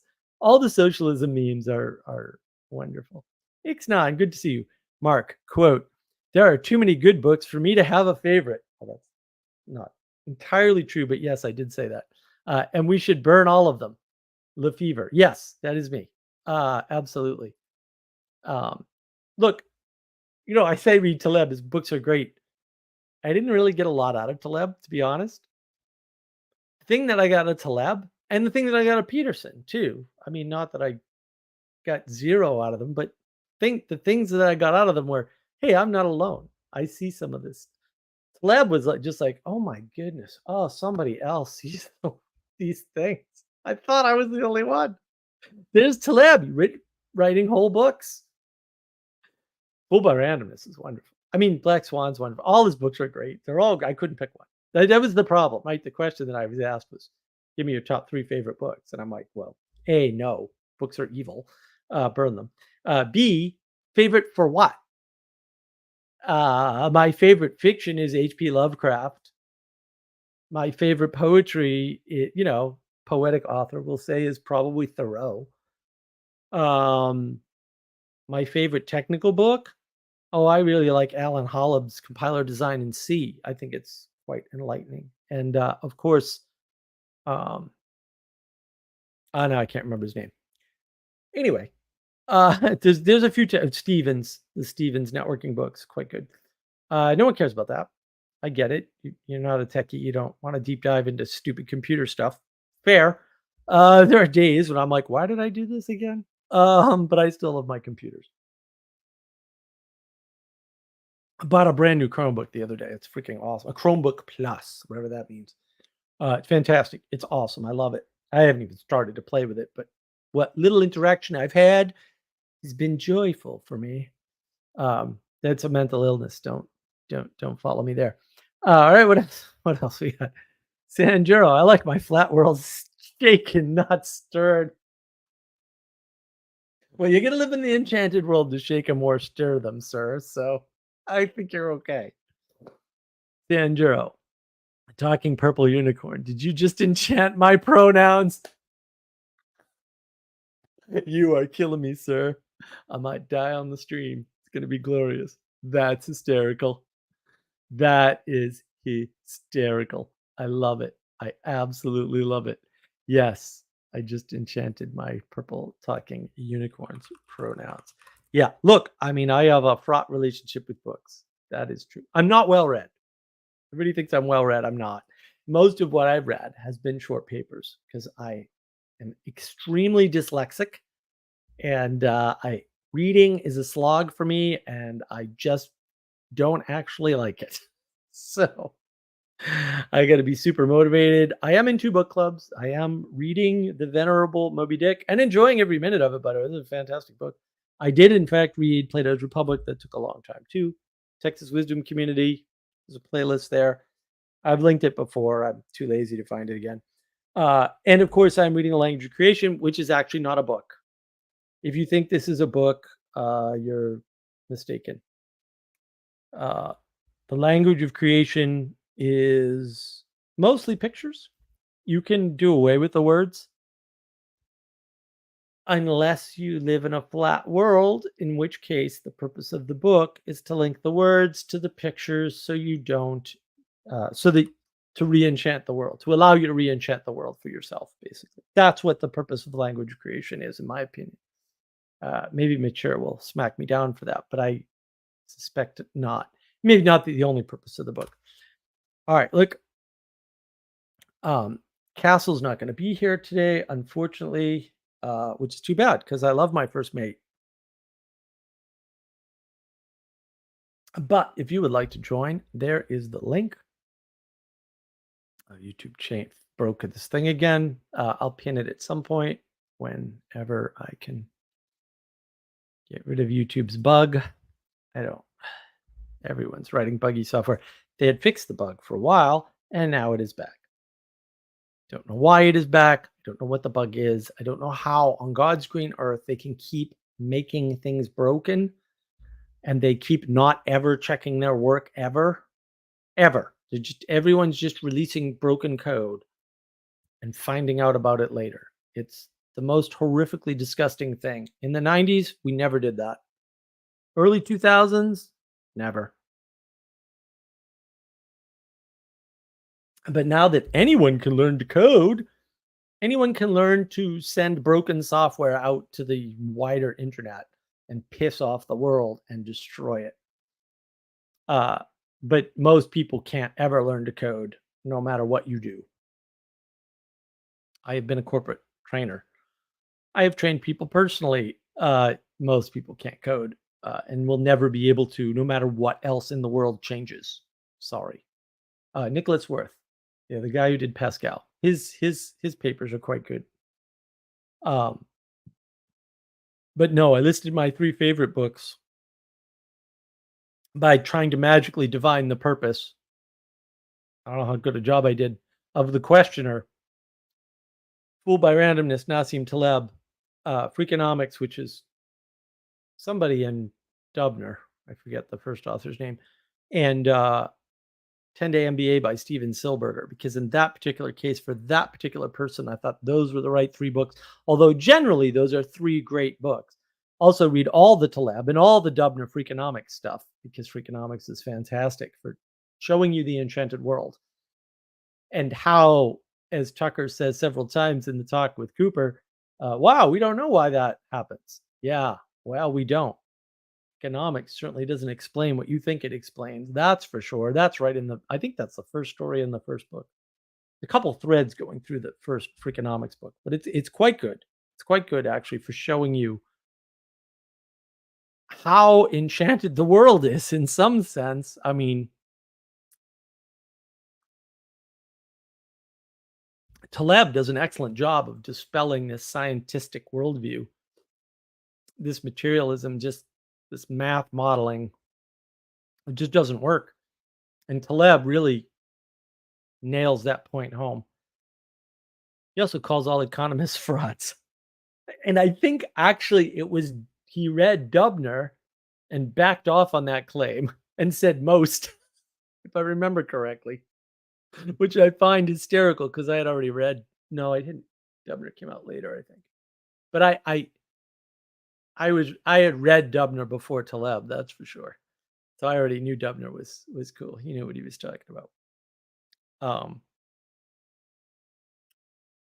10-Day MBA is good, just so you can see how institution works, how complex something more than one person will say a body with more than one person is, right? How many components go into that? That's why 10-Day MBA is good. Steven Silberger, good stuff. Good stuff. Uh, you know, Ixnon, I thought you might mention Lovecraft. Look, obviously, for anyone who's not completely stupid, Lovecraft is the greatest author ever to have put pen to paper. That, however, was not going to be helpful. Not for that particular audience. Paranoid people do not need more paranoia, right? You do not put people in the frame of gothic horror, simple assassination, UFOs, uh, genetic resurrection of dinosaurs when they're already paranoid, or conspiratorial, which is very closely related, but not the same thing. Don't introduce them to those things. I first read The Cats of Ulthar, and that just changed my tiny 15-year-old life for sure. And in fact, I have this beautiful copy. I don't know if you've seen it. I think I've showed it a couple times. Unabridged Lovecraft that came out a few years ago, hardcover. And it's just all his stuff. And I can't wait to reread all his stuff. Yeah, you want enchantment? Lovecraft. Lovecraft is just like, what happens when your flat world meets your enchanted world? Monsters! He's so Gnostic. I do this happened the other day, because we were talking about Lovecraft a bit. I do try to avoid putting guys like Lovecraft in this framework that I talk about here, because it doesn't look good for Lovecraft. um, on the other hand, he had a much better understanding of it than we'll say any people born after him. That's for sure, or even during his time. I mean, it was a very materialistic time. So Poe, who obviously Lovecraft admired, um, and Lovecraft really capture early that enchanted world. They really capture it. I mean, they're really on top of it. I mean, their writing is all about Enchanted World and what happens when the flat world and the Enchanted World collide, or in some cases, what happens when two flat worlds collide, which is interesting. I think more Poe on that one, but I have to think about it more. Yeah, no, I mean Lovecraft is clearly the greatest author that could ever exist. Um, People will go after Tolkien. I'm like, whatever, his stories suck. He wasn't a good storyteller. That's why the movies are so amazing. Because in the movies, the rewrites, they did really turn the mythos into a story. And that's what you should do if you're going to tell it as a story. And if you're putting it on a screen, you have to tell it as a story. I mean, a mythos on a screen, even thinking about that hurts my brain. It makes so little sense. And so uh, that's not to say that the movies did not give you a sense of the mythos. They certainly did. They were very well written. Um, and that wasn't Tolkien because Tolkien's a terrible storyteller. Lord of the Rings isn't meant to be a story, so it's a terrible story. It's not that hard. But The Hobbit's a decent-ish story, but was also told as a children's story. Like it wasn't told as part of the mythos, right? But also, yeah, like man, Smith of Wootton Major, I think that's probably his best story. Maybe not. I haven't read all Tolkien stuff or anything crazy because I'm only slightly insane, not that crazy. Also books. Reading is terrible. If you look at the progression, you can see the inflation of a story to a mythos by reading The Hobbit and then reading Lord of the Rings. You can see the difference between story and mythos by reading The Hobbit and reading Lord of the Rings. The Hobbit is a story, right? The Lord of the Rings is a mythos that surrounds the story, and I haven't read the Silmarillion, and I'm probably never going to. But the Silmarillion is the framework that justifies the mythos, right? Because the mythos is infinitely reciprocally opening or widening, right? And so, you know, it's up all the way forever. Hopefully, down the there's a bottom and you get stuck there. You can't see the bottom though. That's where Sam Harris makes most of his mistakes. You can know the worst possible evil. No, you can't, Sam. You can't even do that technically, and everybody knows that. I don't even know why people let you say that and don't immediately call you a liar because you're a liar at that point. Whether you realize it or not, I don't care. Lies are lies. They're independent of your intent. Um, that everybody screams about objective worlds, and then they won't acquiesce to an objective claim that a lie would be independent of your intent. I don't know why. It's a very strange. People are weird. I don't understand people. I'm a no on people in general. At least peopling. If the people would stop peopling, that'd be fine. But I'm told by some very smart people that you can't stop the peopling, and that's where all the joy and wonder is too in them. Eh, I don't know, man. But it might be true, so I guess I can't do anything about it, or I'm not willing to try. And I think actually that's not a bad way to deal with the world. Um, Ixnat Silmarillion is more mythos than Lord of the Rings, but I enjoyed reading it. It may be. I don't know. Again, I think it's just scaffolding for I mean, I think that the reason why what Tolkien did is a ridiculously great achievement that probably can't be reproduced is because he's got story, he's got mythos, and he's got framework. And that's just a lot of work, B, probably impossible. So I'd I'd call Tolkien's works a miracle in and of themselves. I got no problem with that, because I think they're impossible. I don't think humans can do that. like technically. So I'm cool with all that. I also live in the Enchanted World, so this doesn't cause a conflict with any of my other beliefs. So there you go. Um, that much work of having the thing above and the thing below to bracket. What authors do that? I don't know of any. I know of some that have tried.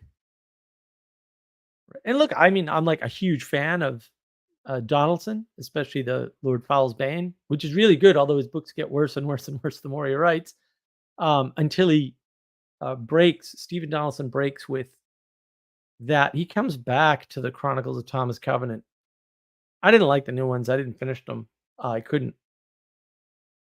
But he takes a break and he does a Mirror of Her Dreams and A Man Rides Through. Those are quite good. Those were really excellent, excellent, excellent works of fiction that are sci-fi fantasy that are very instructive of the Enchanted World. Like very, very. I should put together a book list. And likewise, I'm a huge fan of Raymond Feist. The Magician series. Oh my God! Wow, mind-blowingly correct. His conception is excellent, and his storytelling is top notch. I really not all his books are great, but most of his books are good. Um, yeah, yeah. I mean, those are really instructive. I mean, the first two Thomas Covenants. So that's Lord Fowl's Bane and the One Tree. The One Tree, for me, isn't as well written, but oh my goodness, that concept, the concepts in that book, wow! Like, just you don't need any of these other authors, you know. Like Donaldson nailed it. You can read book 3 because it's book 3. The second, the next 3 are just I don't know. If you're a fast reader, I guess I had to struggle through it. I didn't. This is why I don't like bad writing. I'm like, this is already hard for me, and so I don't want to waste my time. Um, but then what he did with Mirror of Her Dreams and Man Rides Through, I forget which one came first. Excellent work. Feist did the same thing. Feist wrote a book called Fairy Tale that's quite excellent. That has nothing to do with his magician apprentice, magician master stuff in that world, the Rift War world there. But that stuff is excellent. Like, oh yeah, Feist has some real treats in his work. Real treats. There's a lot of books there too. But it all depends what you. I think that's what I mean. Like, what are your 3 favorite books? For what purpose? To entertainment reading. Also, I tend not to read single books. Like, I don't. I have a really hard time believing single books are good. Sorry. I like people that are onto themes and can circumambulate them. So while Fooled by Randomness is probably all you need to infer the rest of Taleb's books, and I don't think Taleb did that on purpose. I think it just happens as a result of his eminent pragmatism. What a pragmatist. I love that guy sometimes. Don't read his Twitter. It's a dumpster fire. He's really off the rails. Just kind of too bad. That you know, that book was really good, but I like his other books are like Skin in the Game is excellent. Black Swan is excellent. You know, you can't narrow it down to 1 or 2 or 3. Sally Joe. You can get the Silmarillion on audiobook read by Martin Shaw, and then I'll retain 0 of it because I listened to Harry Potter and Dune on audiobook. I don't remember any of it. Not a line. Not one line. I don't know. Audiobooks are evil. So yeah. I'll die on that hill. That's the problem. Don't like audio books at all. And I think we miss a lot too. Like, look, I like Tucker Carlson. He's a reasonably smart dude, but like he got cognitively overloaded and collapsed, much like Gerald Cooper. Now, the fact of the matter is when people collapse, when their flat world falls apart or whatever, however you want to frame it, doesn't really matter. Uh, Patterns recur. Good guys become bad guys become good guys. Doing away with the bright, clear lines sends us into chaos. By definition, it has to. So I get that having bright, clear lines is dangerous because it's not, quote, accurate or precise or true. But if we don't do that, we end up in chaos. So maybe the trade off is worth it. That's all I'm saying. You want an enchanted world? Maybe you got to break a few eggs to make a perfect omelet. I don't know. Ixnay. Twitter derangement syndrome affects almost 100% of people using it. No, I don't think that's fair. I think Taleb was deranged with or without Twitter. Everyone's got their topics where they're unreasonable or stupid or whatever. I'm going to, wish I could animate things.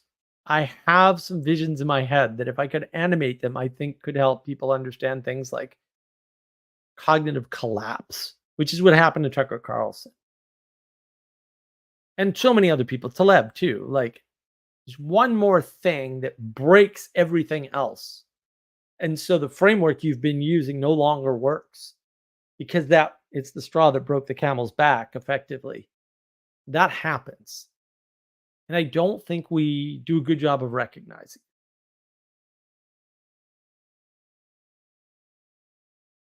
And fair enough, it's hard to recognize, but also we don't think that's the thing. We're living in the equal world, and if you're in the equal world, that means you are as smart as the smartest person you've ever seen. Now, that may not be explicit, but unconsciously it's true. Possibly the biggest disservice that's being done to everybody right now is the psychologists and psychiatrists and whatnot, the people in that field, routinely somehow fail to talk about the unconscious and its role and importance in your psychology. Now, I'm sorry, Ethan. Ethan's probably going to have a stroke. Psychology is probably a stupid, bad, flat world way to think about the world. Sure, I don't disagree. Psychology and evil might be the same thing. I'm sure. I wouldn't push back on that. But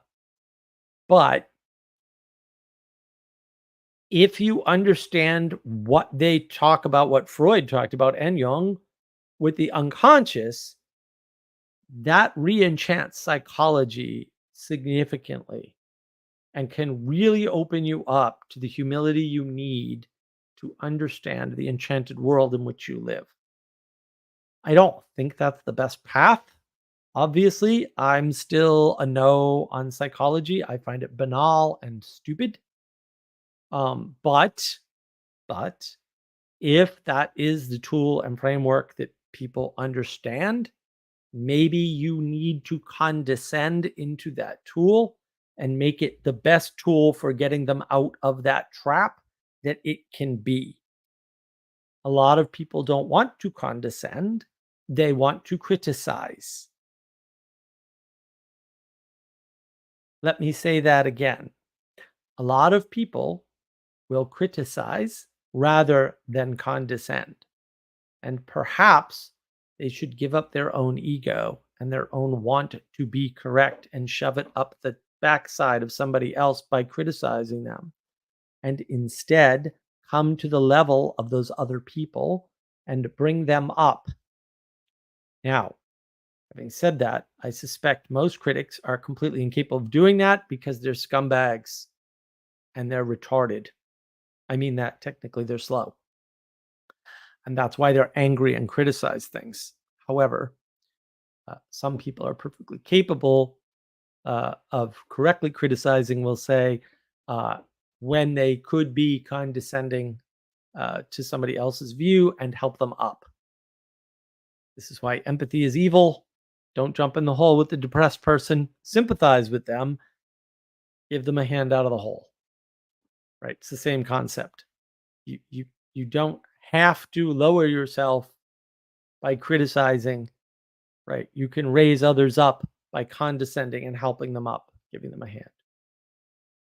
And I think that's part of being in the enchanted world. There's an up and a down. And if you recognize that you're on top or up, you should reach down and look low enough to help people come where you are instead of lording it over them. And I think, yeah, everybody doesn't see this every day. I'm sorry. I can't. I really struggle with how have you people been surviving? I don't get it.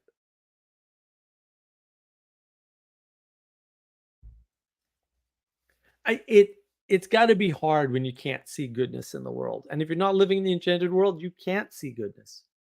That's why it tends towards Gnosticism. It's not 100%, but it's 99.99%. So, I don't care that it's not 100%. I'm a pragmatist. Pragmatists calculate casualties before taking an action. They're not idealists. They know things won't be perfect. They know things won't go as expected. They calculate casualties or costs or trade-offs. And then they take an action. And most people don't do that. Most people are not pragmatic. And I get that. I totally freaking understand that problem. I really do. But also, there's no reason for that. Right. You could recognize that privilege is a responsibility to others. And if the white privilege people would frame it that way, or you frame it that way when they frame it some other way, the problem goes away because everything gets correctly formulated. And now you can implement a fix. Now, whether or not you will is a different problem, but problem formulation is very important. You'll notice the John Vervaeke's of the world are on this. I don't think they have the tools to understand what they're talking about, but at least they're pointed in the right direction, and that's a start.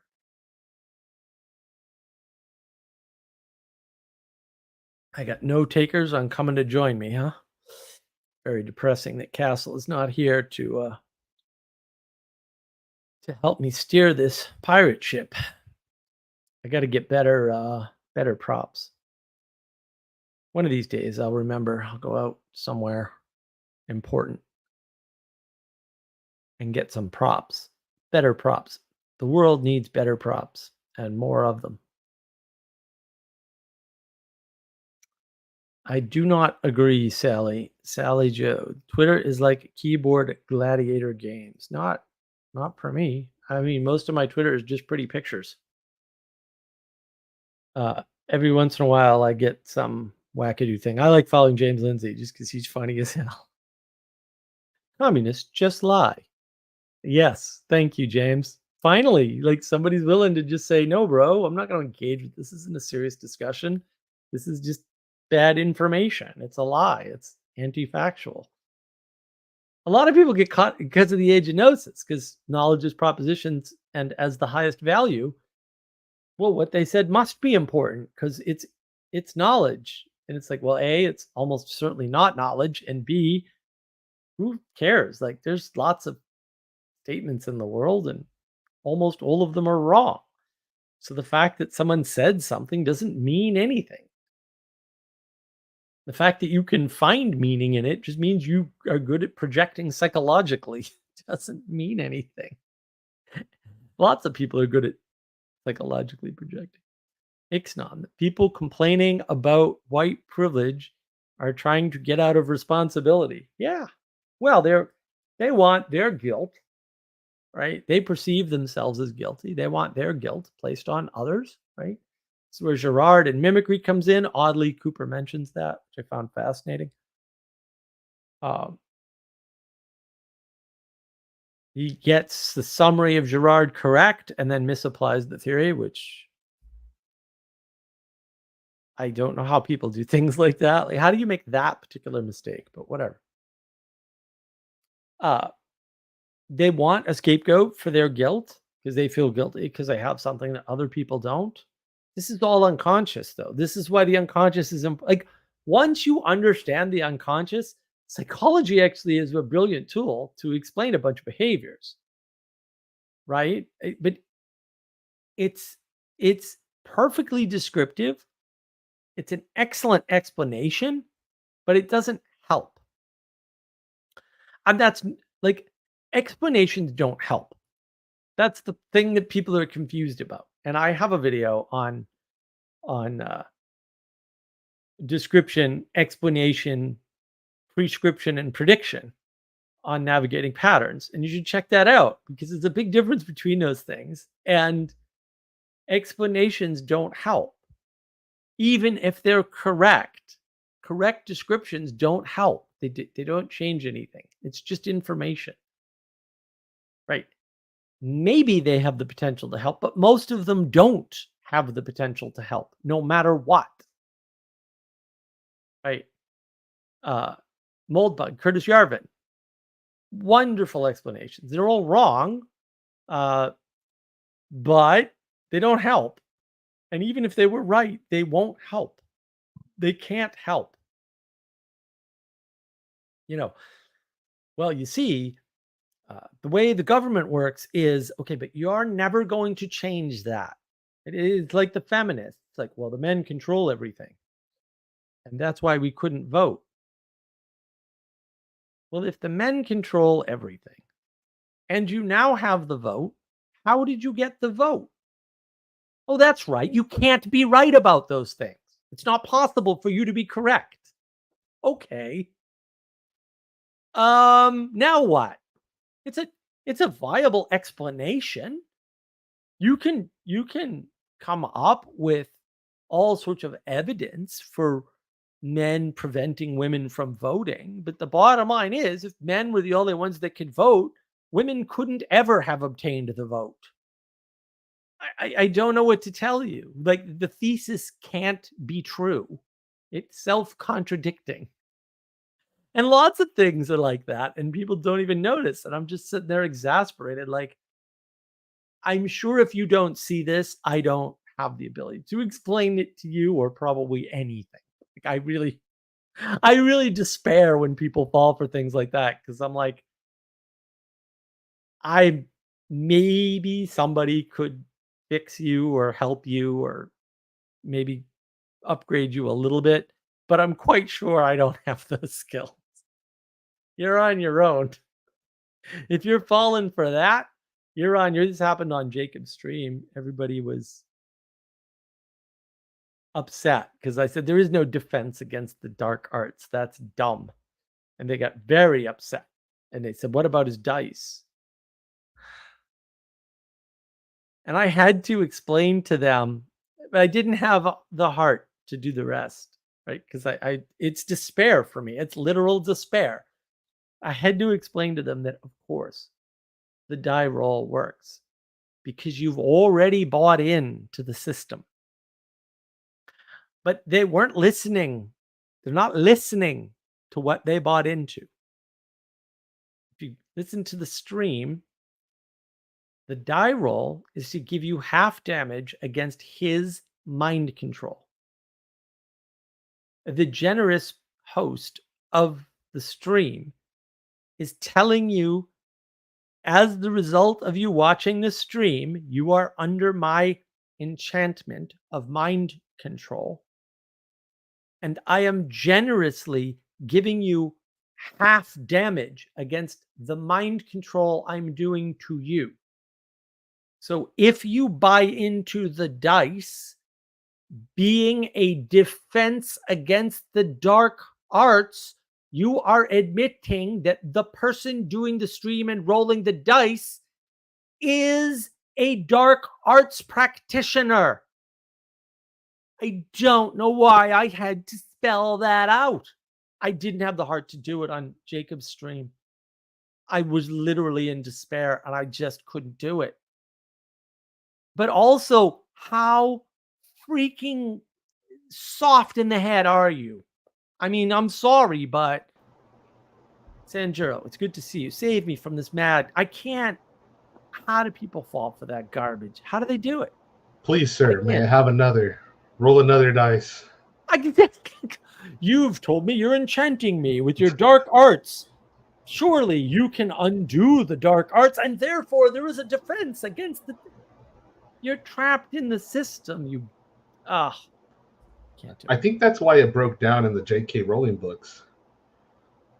Like that position could never be held by anybody.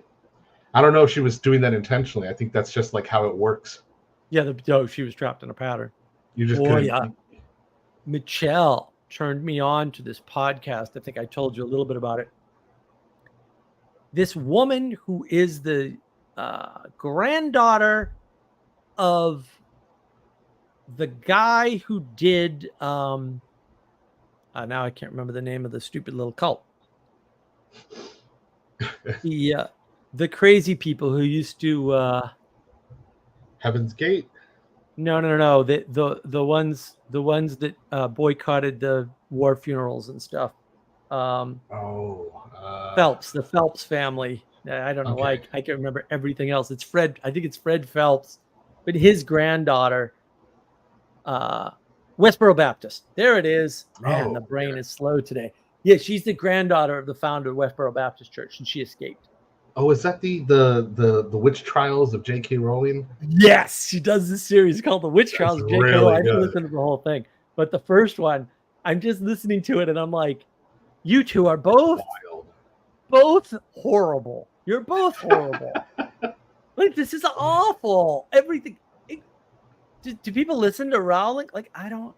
It's weird. I was thinking about this today too. I'm like, man, when people tell me these stories where they're like, I was trapped, and then they're like, but then I left, and you're like, oh, you didn't escape, you left, but you were trapped. Yeah, that's a tell, right? It's a little tell. That's a huge it's not 100%. I'm not like, you can't go on one piece of data. I get that, but then they start saying, oh no, you know, my captors told me I could leave anytime I wanted. Okay, so you were never trapped. That's a lie. But fair, like I get it. You fooled yourself into thinking you were trapped. Or you're still trapped and you don't know it. Right. Also, who trapped you? Was that you? Because it wasn't them. Because you left and they told you could leave and they weren't lying and you did. I don't know what to tell you about how the world is, but you enchanted yourself into a flat world where you were trapped when that didn't happen to you. This is why the unconscious is important in psychology. It's like unconsciously, but this is what I was saying about Daryl Cooper. I read 80 books. I think he's talking about Jim Jones or something, but I read 80 books on this subject. Dude, 80 books could be 80 stories that are told from a certain point of view that you're not even aware of. Why is that a good thing again? Just like, I'm not saying you're wrong. I'm saying like 80 books is not, it does not give you the gravitas with me that you think it should. I'm just, I got lots of questions. Which books? Whose books? What did the book say? What were the authors trying to say in those books? Like, what were you propagandized by, dude? Like, I don't know. Right?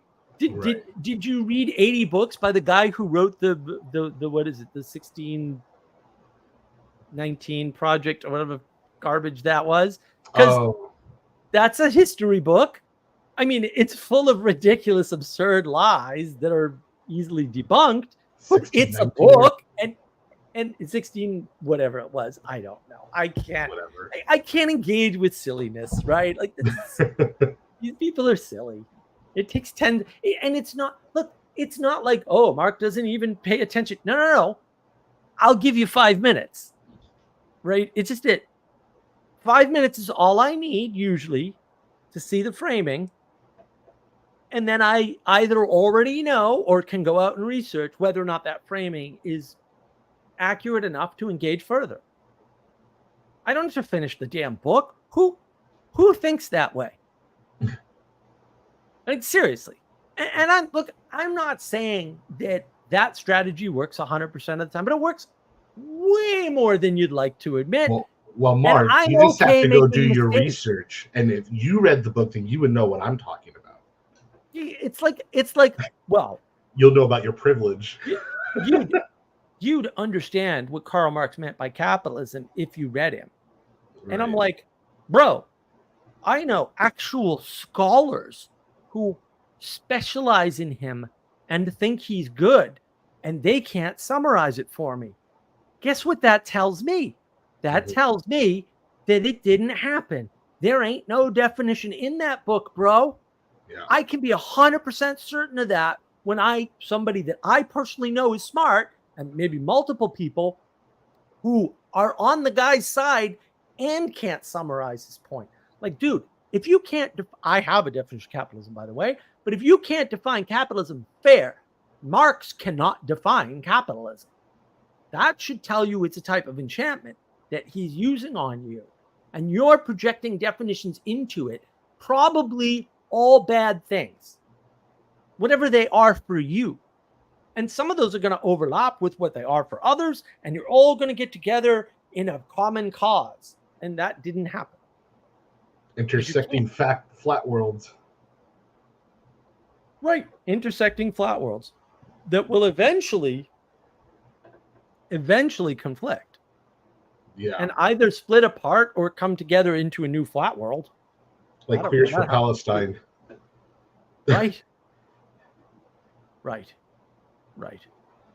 There's some very easy examples. Ixnon, 80 books. Quantity versus quality. Yes, sir. Well, and the thing is, in a flat world, you only have quantity. You can't make a quality claim in a flat world. How are you going to do that?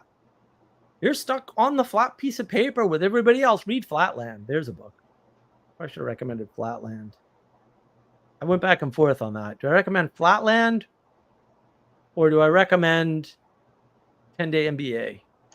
And in that case, it was 10-Day MBA. I'm going to stick by that.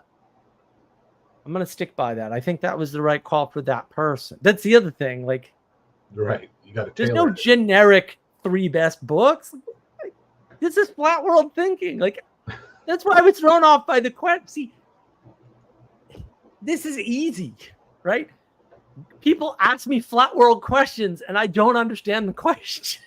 It's just not enough context. That's how you know they're in a flat world. It's not that hard.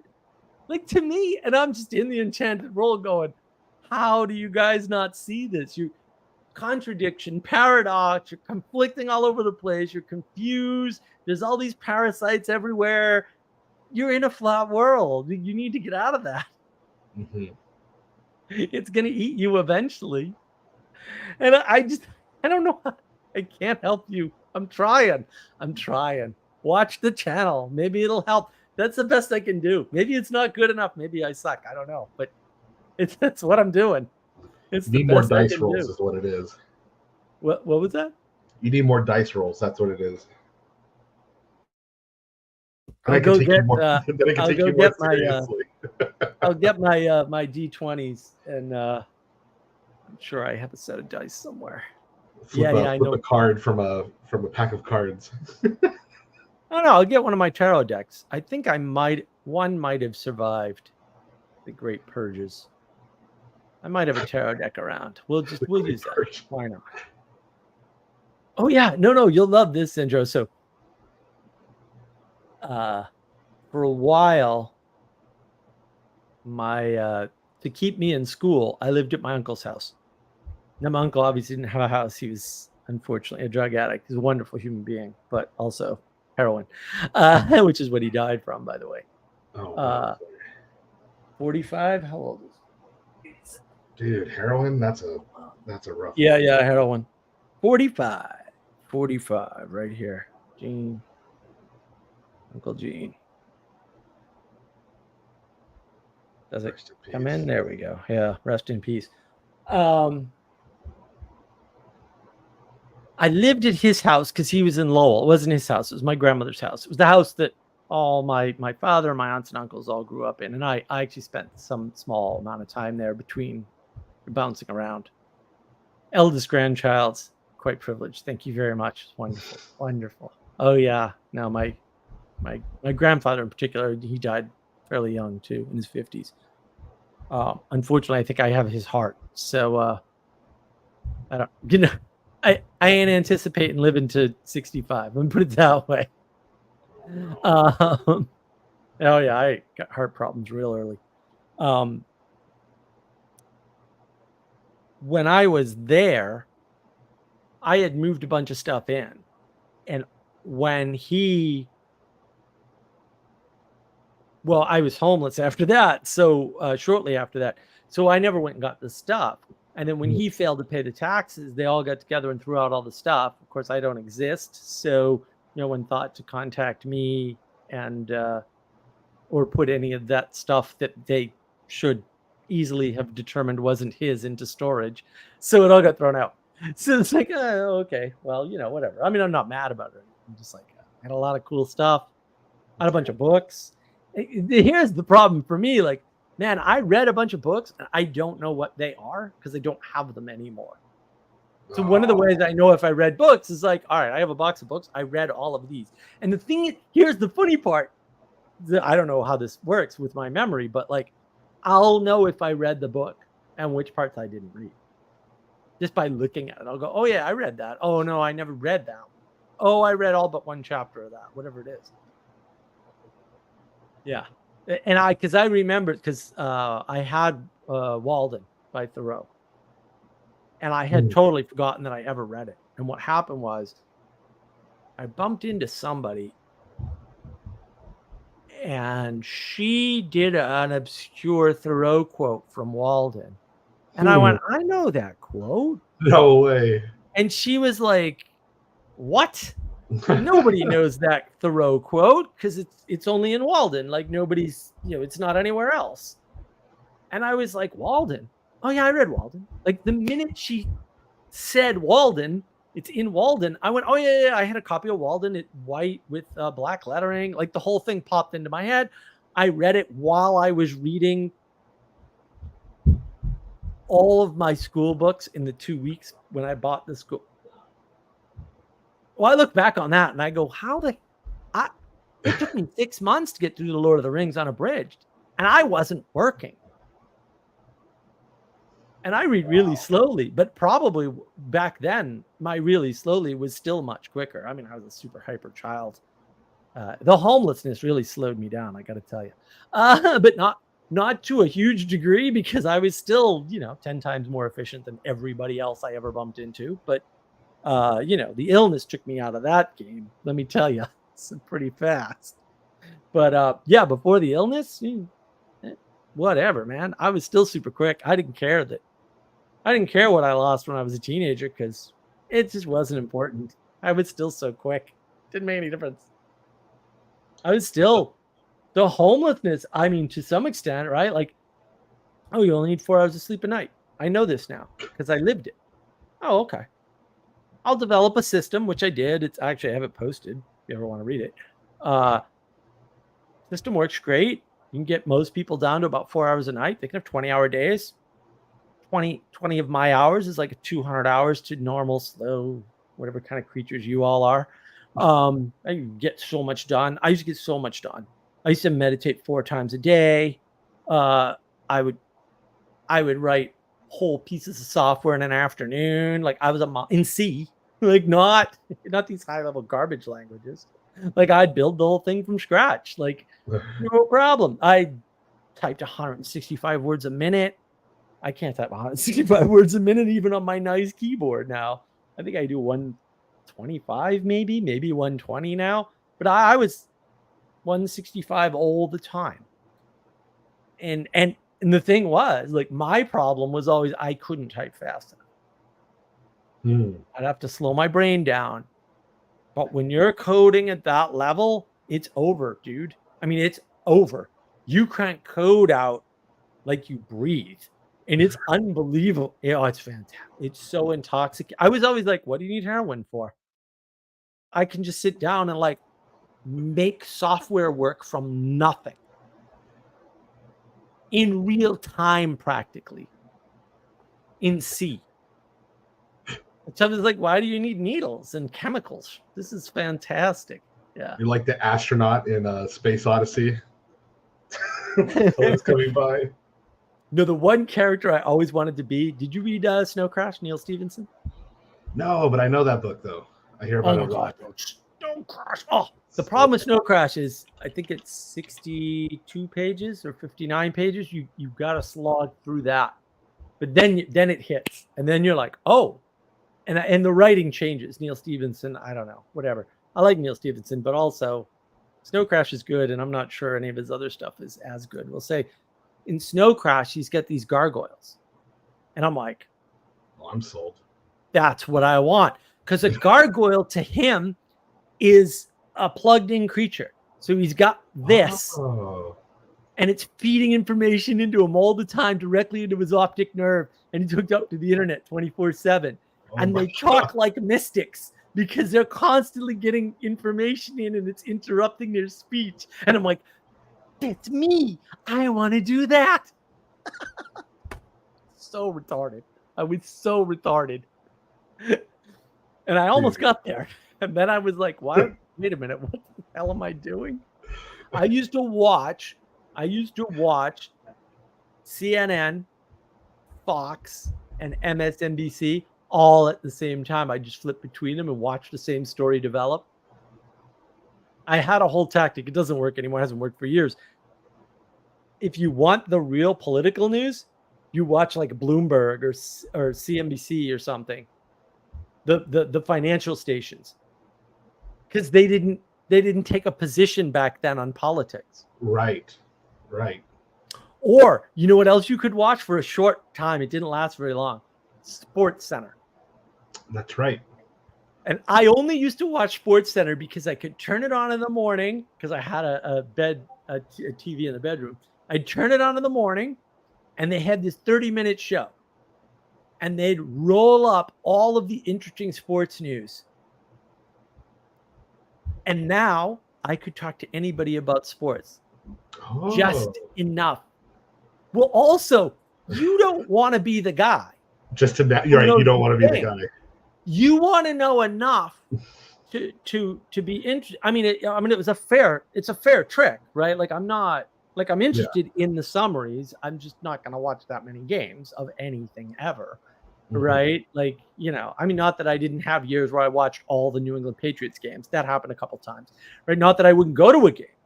Going to a game of any kind, baseball, football, basketball, hockey, whatever. I've been to all of them. They're fantastic. I love going to games.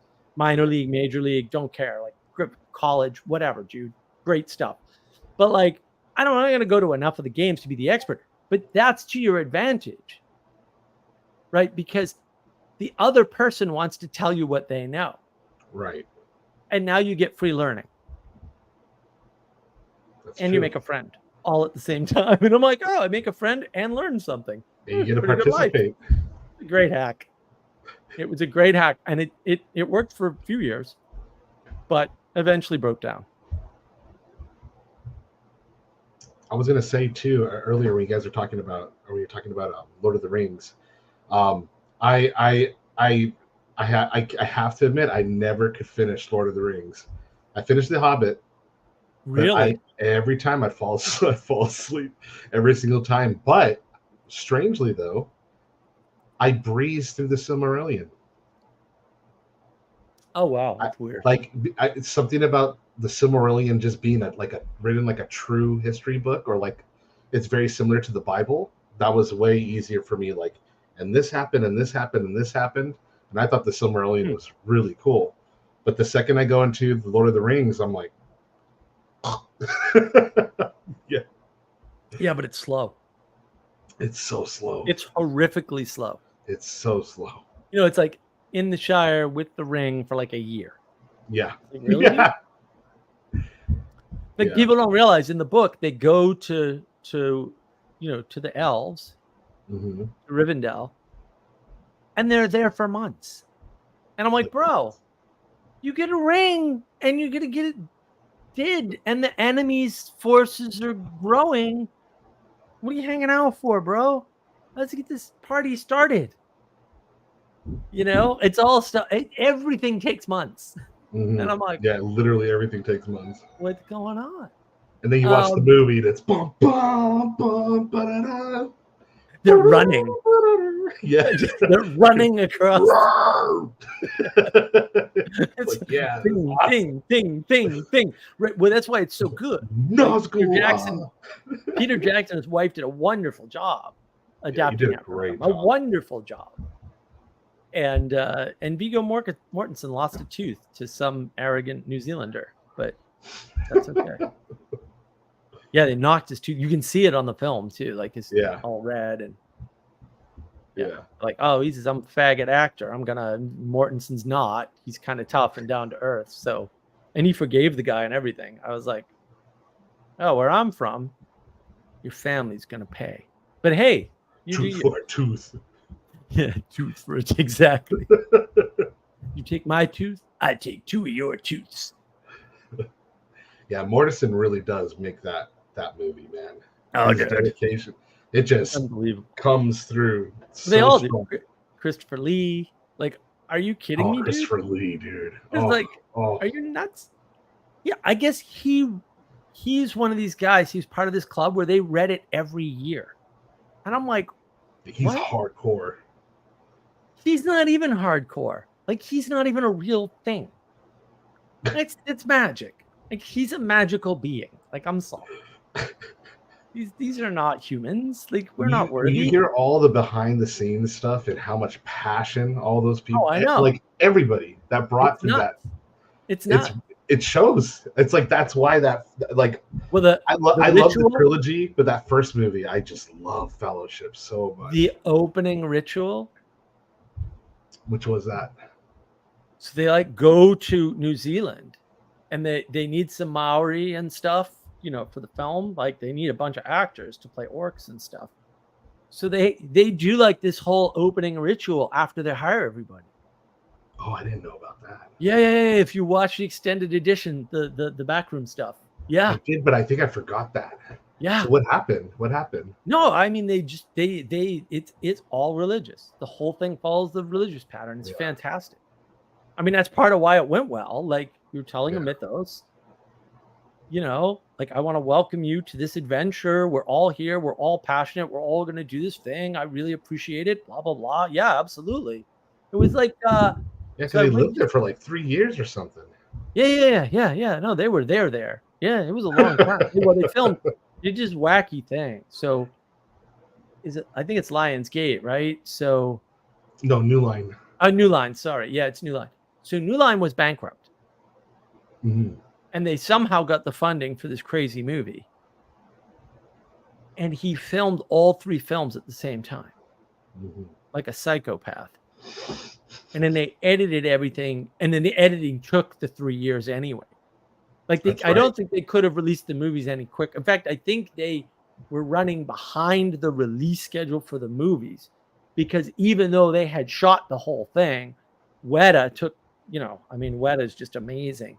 I was actually using their software because it was all open source. The one where you can make a bunch of, what was it called? Massive or something like that? Or I forgot. Well, they had other software before that didn't actually do the animation, but did some of the data handling for the animation. So there was a bunch of free software that came out of that project back in the bad old days when free software was good, and now it's all corrupted by evil, but different problem. I mean, they had a bunch of stuff that they put out, but it took them so long to put the CGI pieces in with the film. So even though all the actors had gone home and it was done, it just took them forever to get the movies into movie form. Right? And yeah, I was like, what is going on here? Like, it was crazy. It was crazy. And The Hobbit, of course, wasn't as good, which is too bad. But yeah, I liked the Hobbit films. I thought they were rushed. Fine, yeah, they just weren't. They weren't the Lord of the Rings, but also the story's not the Lord of the Rings, so it's hard. Yeah, it's a very different story. And then There they was wanted no to stretch it rewriting. out. There was no rewriting to speak of. Mhm. There was nothing to rewrite. Like the Lord of the Rings is you have to write it because there's no story there. The Hobbit is a story. It's not a Yeah, The Hobbit is a story. but it's a story. That's probably why I was able to read The Hobbit, and it was really difficult to read The Lord of the Rings. I still try, but I fall My asleep. father read it to me when I was young, and then I saw the movies. And when after the third movie came out, I thought about it, and I said, "Wait a minute, I don't remember that. Wait, that doesn't seem right." And I hadn't read the books. I had them read to me. So I grabbed an unabridged copy, and it took me 6 months, and I wasn't working. I read it, and I went over to my mom's house right after I finished reading it, and I spent 4 hours. This is so me. And in front of my mom and my stepfather, and I just laid out everything that was wrong with the book. And my mother looked at my stepfather. My stepfather had an unrecorded IQ. Okay, so you talk about smart people, they're all moron, drooling more. Eric Weinstein, drooling moron next to my stepfather. Completely, not even an ounce of intelligence. You're sure about Eric Weinstein? So yeah, these are the people I grew up with. A bunch of people with It unrecorded seems IQ. to me that it's very obvious that Eric Weinstein has. So my mother looks at him and she says, Do you have a guitar? Did he miss anything? And my stepfather goes, "No, I don't think so." And I went, "That might be significant. I'll mark it down for later. What's for dinner?" And I put it away. I just put it away because I could never process those things ever. There was never a time, because a lot of it was, I grew up being told, like, you're the same as everybody else. And honestly, dude, that was a massive disservice. No, I'm not. Well, because I assumed people could do things they couldn't do all the time. And I'm just sitting there bewildered. And the problem, I didn't know how to help them. Because I didn't know what was wrong. Like, well, I can do that, therefore you can do that, therefore. Right. And then when they can't, it's like, I'm just do it, dude. Look, it's just so easy. You just try to explain it to them. I don't understand why they can't do it. Yeah. I just don't get it. Yeah. Right. And if I don't understand why you can't do something, I can't help you. And that, to some extent, if you want to put it in these terms, which not entirely unfair terms, I mean, my YouTube channel is all about trying to fix that problem from my youth. Like, I didn't know how to help people at all. I had no idea. And the YouTube channel's navigating patterns. That's trying to help people. Now I'm like, you guys must be missing a bunch of stuff. Let me see if this works. Like, I don't know. You should live where I live. You should live in the Enchanted World with me. As materially poor as I am now, it doesn't bother me. It doesn't bother me at all. I just go outside. I got flowers and dragonflies all over the place. It's I'm okay. Good old dragonflies. Eat those mosquitoes. Dude, there was a thing probably about a year ago now, but like on dragonflies on YouTube. Ridiculous creatures. They are ridiculous. They're insane. What are these things? They're so cool. They're like F-22s. They're better than F-22s. Yeah, they are. They stop and go. Yeah, they can do all this weird flying. Anything. There's nothing else that can fly like them. Nope. They can do these vector changes mid-range, and it's all wrapped up in 4 wings and how they're configured and tied together. And it's like, oh my God, this is insane. These creatures can't be real. Like, what is reality even when you see a dragonfly? You're like, I don't, because you don't realize, and the eyes and everything about them. Because like I walk through the yard, right? And usually there's dragonflies everywhere, which is love. I mean, it's awesome. And the dragonflies just get out of my way. And I'm like, yeah. And the flies bump into you, and the moths are all over the place. The butterflies are like, whatever. But the dragonflies, they're like, dude, I see you, bro. I know what you're up to. And they're like right out of your way. It's amazing. Yeah, they keep everything clean. They eat all the annoying bugs. Oh, I know. I know. They're I got to so get them to cool. eat more of the mosquitoes by the pole shed. That's been the. I forgot what plant it is, but there's a plant that you can plant that attracts dragonflies, and then Oh yeah. if you put strings on little sticks and create little perches for them, they will all come and hang out, and they'll just decimate mosquito populations. Yeah, I gotta work on the pole shed on putting landing pads for dragonflies around the pole shed. But I gotta find out too. I got so many wild plants. South Carolina, if you planted like an SD card in the ground, there'd be 10 SD cards in a week. This place is wild. Anything grows. It's ridiculous. It's nuts down here. It's so awesome. And the growing season is like 9 months long or something stupid. Like just I got roses the other day.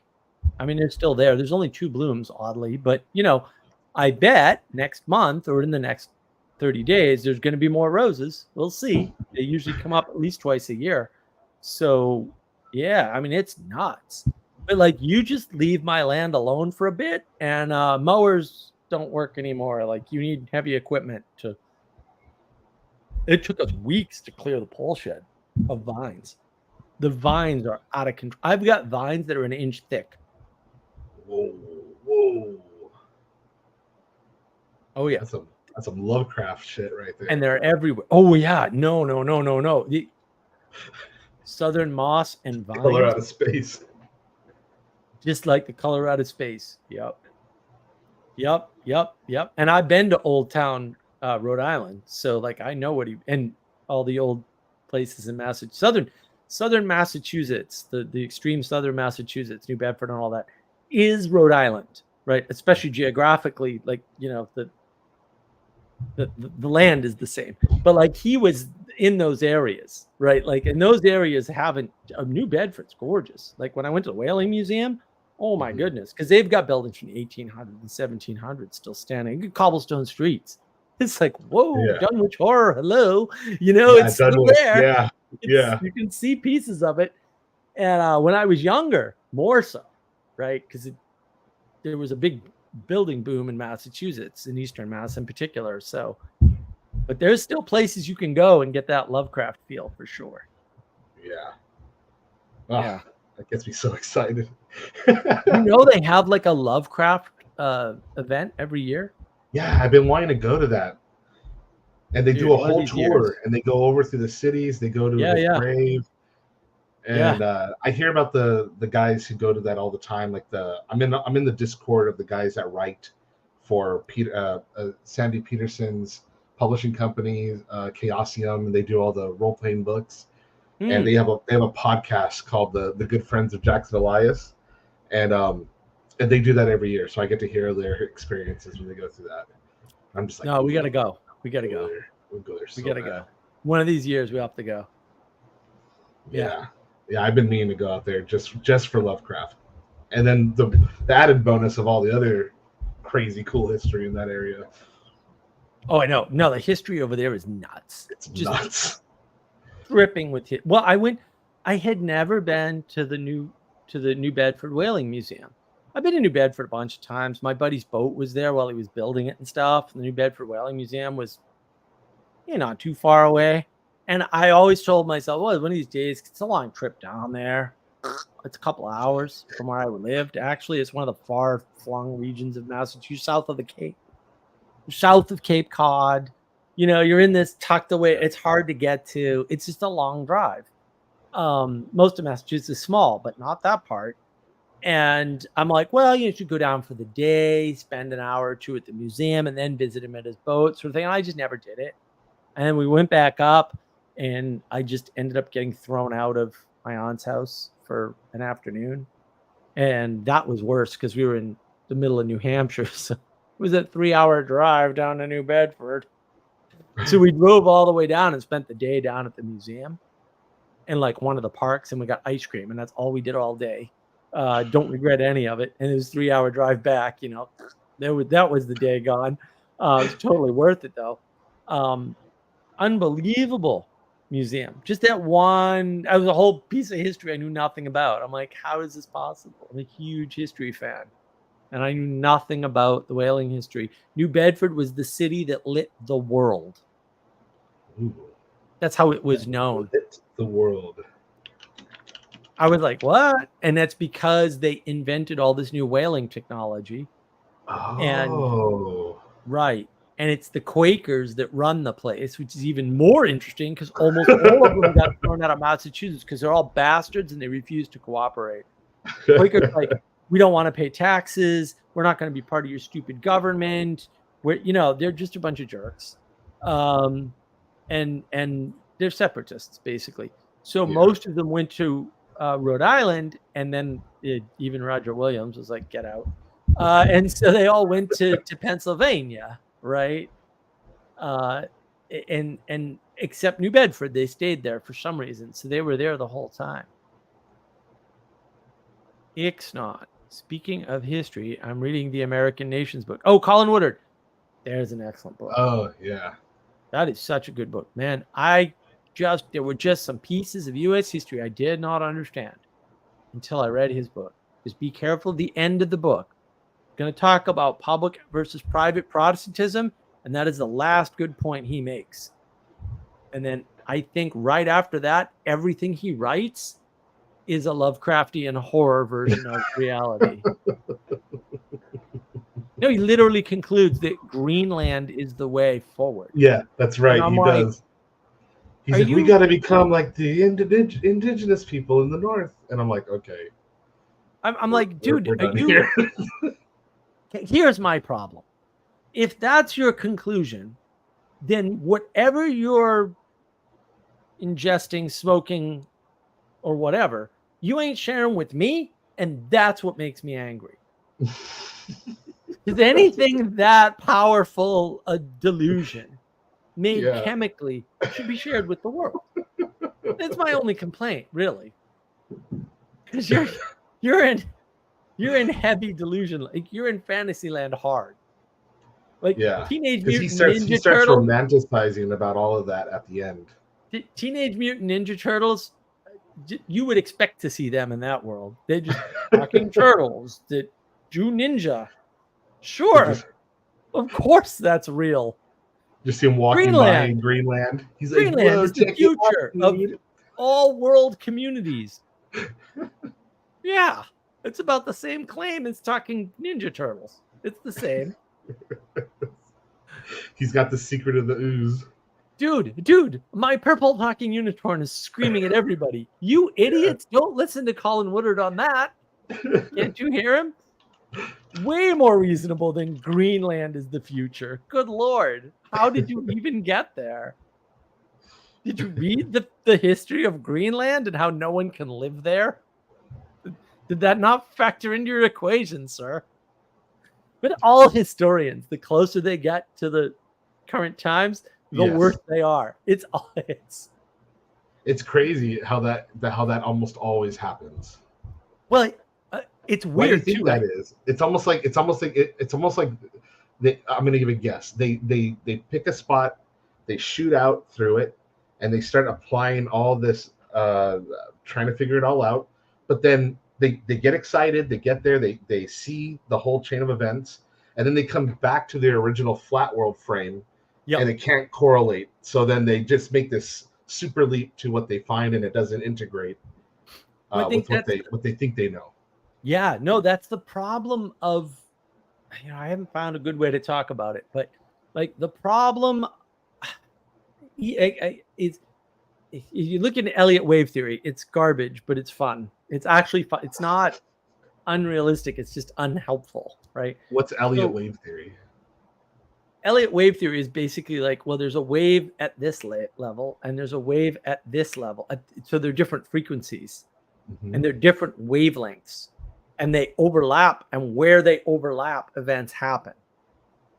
And so it's the closest thing to talking about the patterned world, the enchanted world, because he's right about that.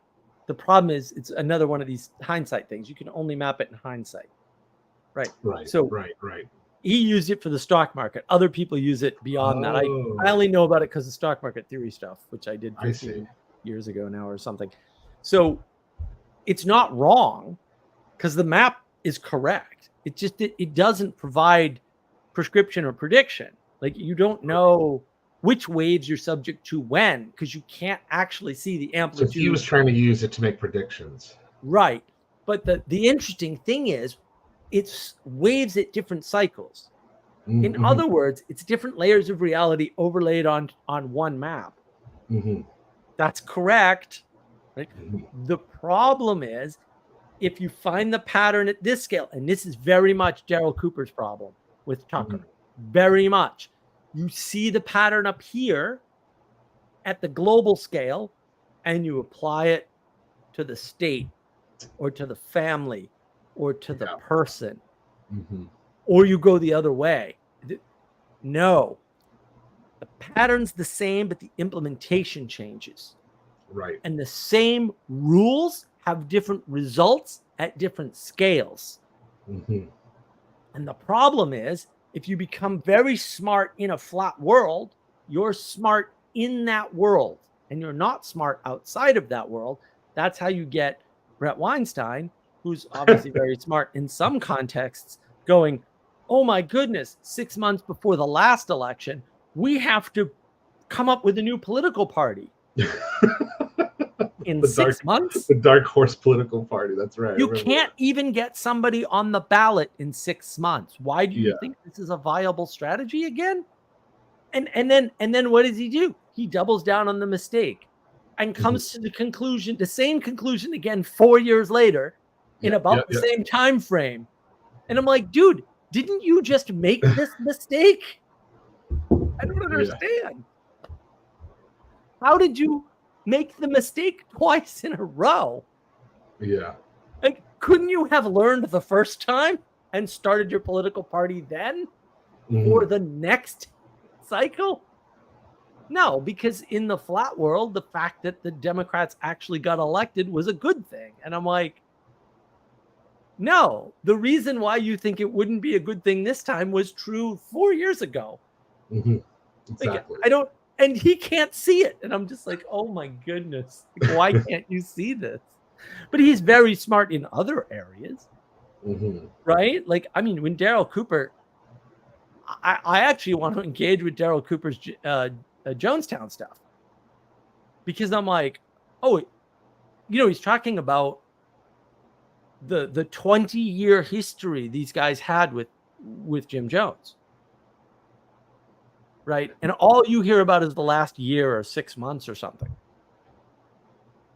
And I'm like, oh, yeah, if you thought he did all that in a year or 2 years or even 5 years, that story is a very different story than if you realize those people were with him for 20 years. That changes everything. Oh, plus you find out who they were. And it's like, oh my goodness, the demographic in this case tells you everything you need to know. Yeah, I haven't heard this interview with him on Tucker, but I'm going to do that tonight. I don't know if I can recommend much of it other than the first 17 minutes, because after I've never even heard of this guy either. This Daryl. I've never heard of him either. He gets into the Churchill thing, and then he does the mortal sin of going from 1941 backwards to 1940 to prove a point. And every time I talk about it, I completely lose my mind, because I'm just like, and I'm very dead serious about this. If you do that, we should throw you in prison for real. You should just lock your ass up. Like that. History happens in an order, and that is fantastic. You cannot understand history if you take it out of order. Yeah. There are other things you can understand from taking, like, I was a big fan of the original show Connections in the 70s. Is it Raymond Burke, I think? Connections was a wonderful show. And that's what he did. And the way he did it was okay, although his later attempts at doing that failed, by the way. Everybody else who tried it failed because they weren't doing the same thing.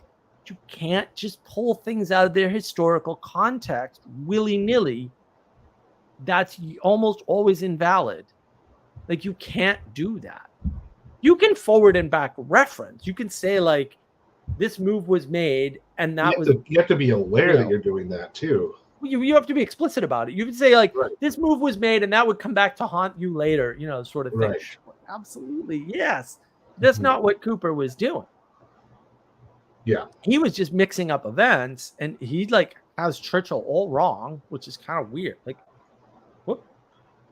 All I wanted to do throughout the interview was ask him, like, where are your references?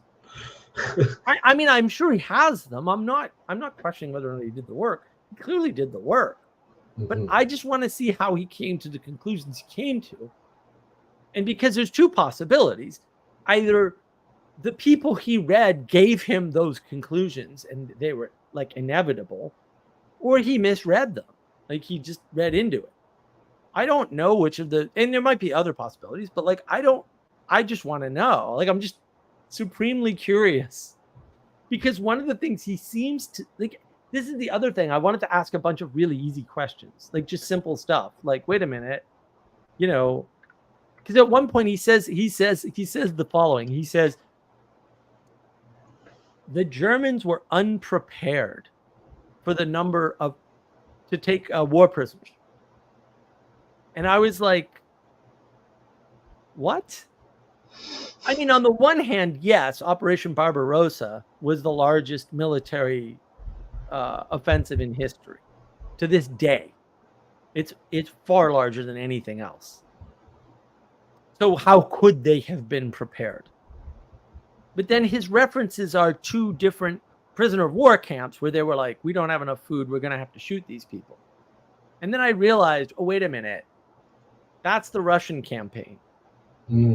What's Russia famous for doing? Because they did it to Napoleon, by the way, which always bothers me why Hitler attacked Russia. Burn and run. From Napoleon. Russia is the only country in history that I'm aware of that routinely decides to starve their own people as a method of winning a war. To blame Hitler for that seems a little stupid. Actually true. They do it all the time. They brag about it. We showed them we burned our fields before we got here. It's like, that's your war strategy, bro. That's that kid in the schoolyard that punches himself in the face. You're like, you can't beat me up. I beat myself up. And everyone just freaks out and walks away from him. Exactly. That's the Russian strategy. They brag about it. And, like, look fair. Like, they win. We kill our own people. Let's see you do this. Well, and I think that's literally part of it because Russia's really not one culture, right? Right, so that's true. The other 6 cultures are like, we don't like the Slavs anyway. I know. We'll tell them to starve them. They'll win. They won't win, but we'll win. Whatever. Close enough. Out freak you out. I did a little bit of research. They had 1,000 POW camps. And I'm like, so how many of them wrote letters saying they didn't have enough food? Was it 1%? Because there's always 1% of anything that goes wrong, right? It's the Pareto principle. Like, yeah. What's your point, Cooper? Like, I don't think you think you're saying something, and I don't think your history is even remotely correct. I think that you just don't understand the Russian strategy. They did it to Napoleon. Napoleon's men are eating their horses while they're walking. They're cutting chunks off of horses and eating it in the winter. Because the Russians have 2 strategies. Burn all the food, and if you take our city, we'll just leave. We'll just leave. Nanny, nanny, boo from the wilderness. That's all their whole strategy. Russia's never been conquered because we starve our people, and if you take our cities, we'll just leave. Wait, what? This is bonkers. The Russians are bonkers. That's why everyone's like, we're going to have a war with Russia. I'm like, good Lord, don't go Why? No one ever beats Russia. No one's ever beaten Russia. No one's ever gonna beat Russia. These guys are crazy. They just don't care. Only Russia can beat Russia. Yeah. It's nuts. I'm always like, do you guys read history at all? Have you read one? Just read one book once ever. Like, I don't. Don't go after Russia. It's don't so start true. a war with Russia. You're not gonna win a war with Russia. What are you, high? Stop. Look, if that, again, this goes back. This is what I'm angry about, right? Like, if you think you're going to win a war with Russia and you're not sharing whatever drugs you're taking, that's what I'm pissed off about. Because I need drugs that good. That's one hell of a flat world I want to get into. It's insane. It's so stupid. That's an opiate for the masses type of thing. Exactly. We're going to win against Russia. You're not going to win against Russia. Russia isn't even a place you can conquer, you idiot. It's that one meme where the puppet's looking to the side and then he like looks at you and then looks forward again. Yeah. When he goes, I have a plan for defeating Russia. And then your friend's just like, not going to work, dude. But to use that as your example, and his whole misunderstanding, I'd like to ask him, like, you do know that what Churchill did was cause the Poland invasion, right? Because it sounded like he didn't know that. It sounded like he was placing Churchill's crimes after that. And I'm like, no. Not only did Churchill definitely embolden Poland to antagonize Germany to make sure they would cross into Poland, he didn't have the authority to do that. He should not have done that under his command. Whether or not this is what Cooper doesn't understand. Like, he seems to think that had Churchill not done what Churchill did, there wouldn't have been a war in Europe or something. And I'm like, I'm on the side of war was inevitable because of the Treaty of Versailles, like every other historian that's ever written about this that I can find, by the way. So that's, and every contemporary that was writing about it was saying, basically, we're going to have another war. It won't be a long one because Germany's going to collapse and cease to exist as a result of the Second War.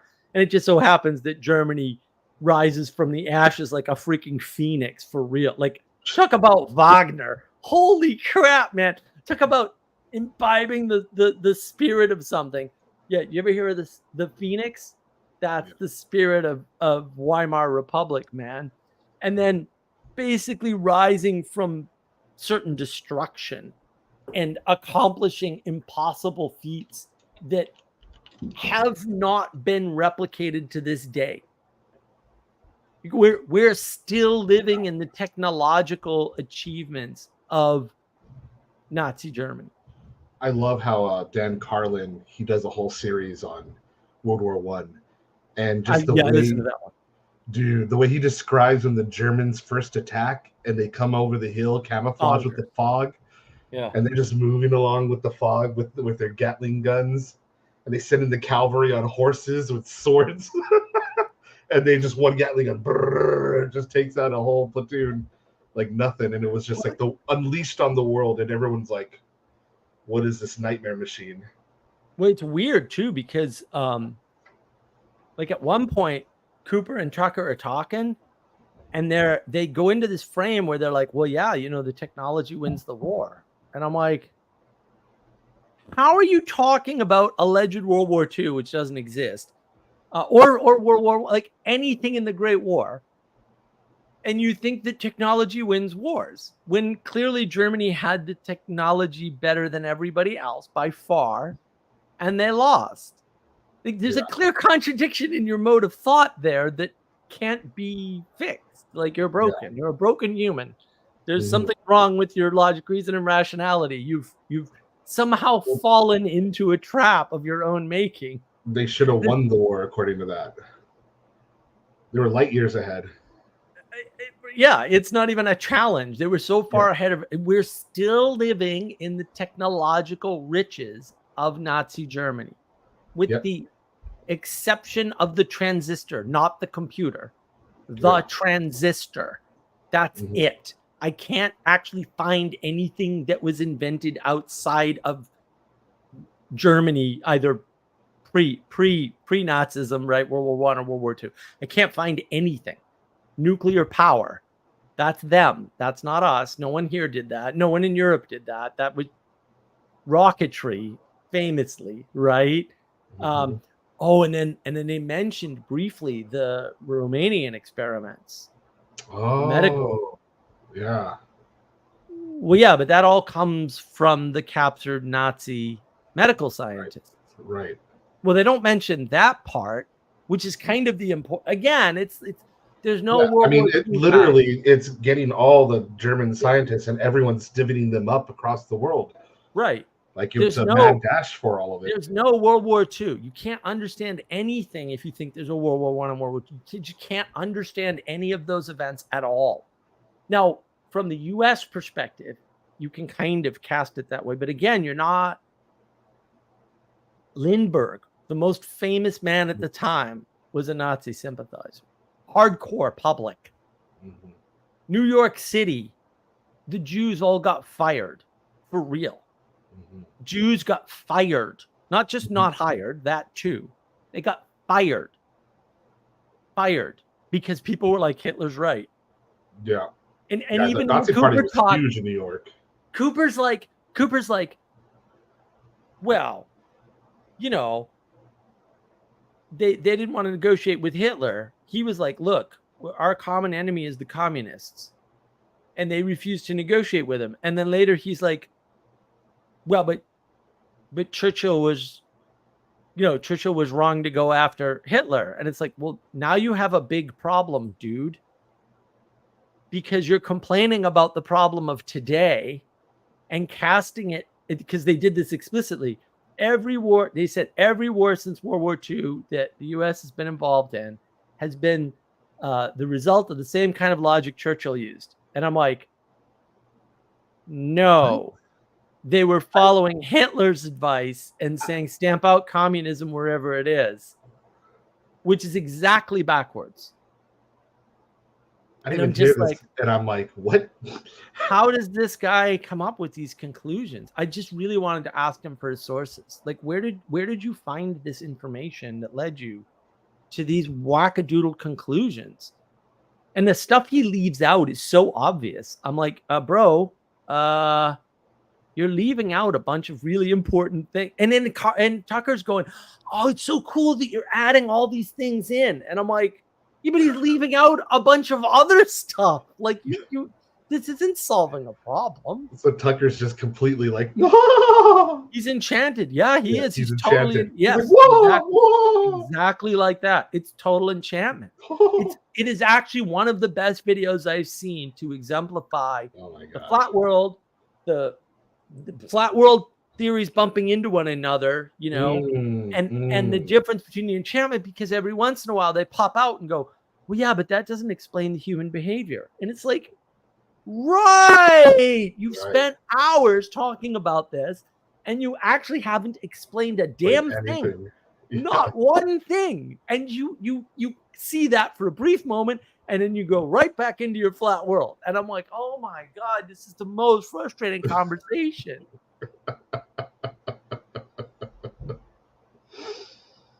It's horrifying to watch in some cases. I can't wait to listen to it. You want the notes? I just put them in a Google Doc, like, yeah, before the stream. absolutely. I'll put you on the notes. They're all time stamped.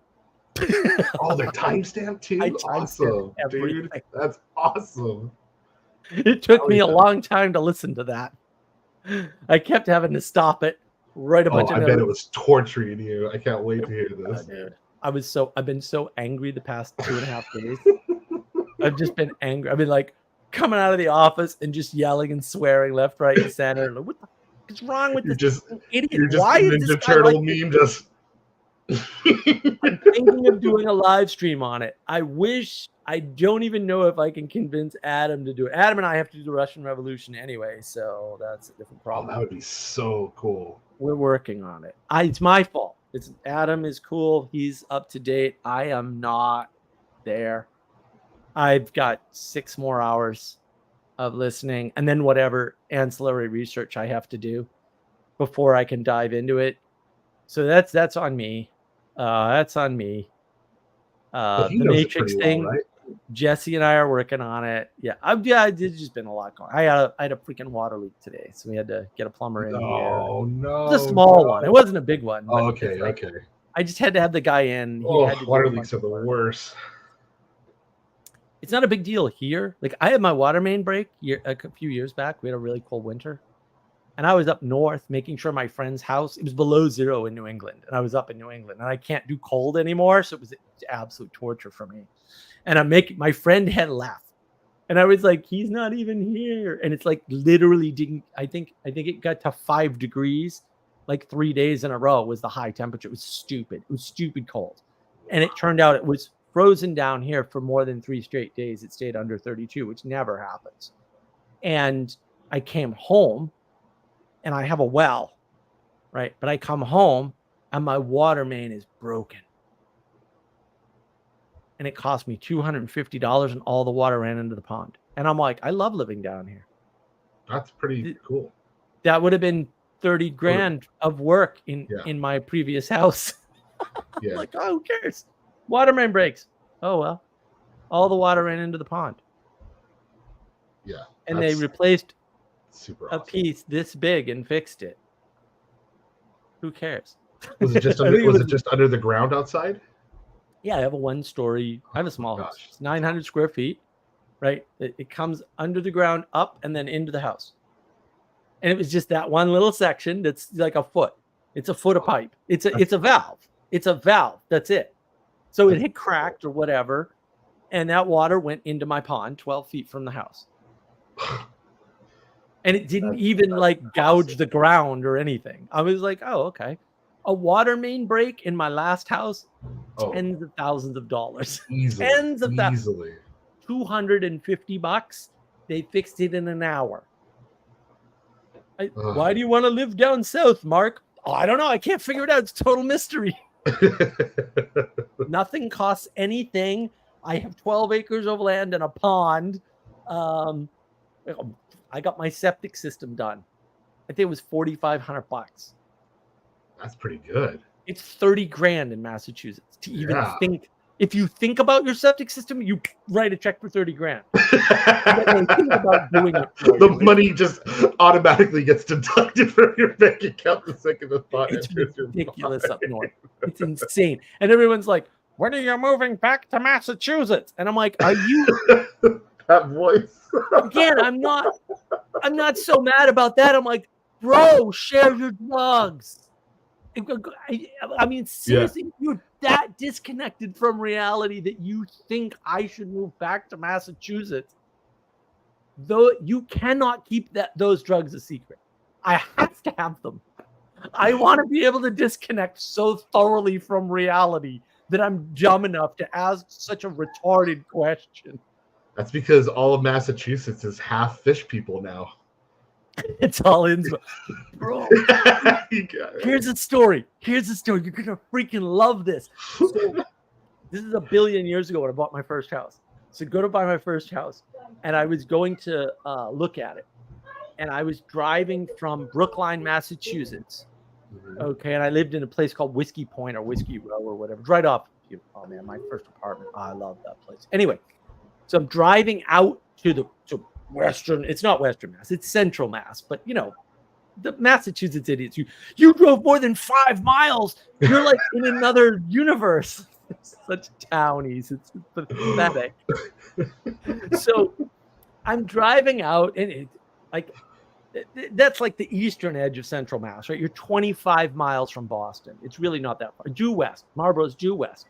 So I'm driving out to Marlborough, and I have a path to follow.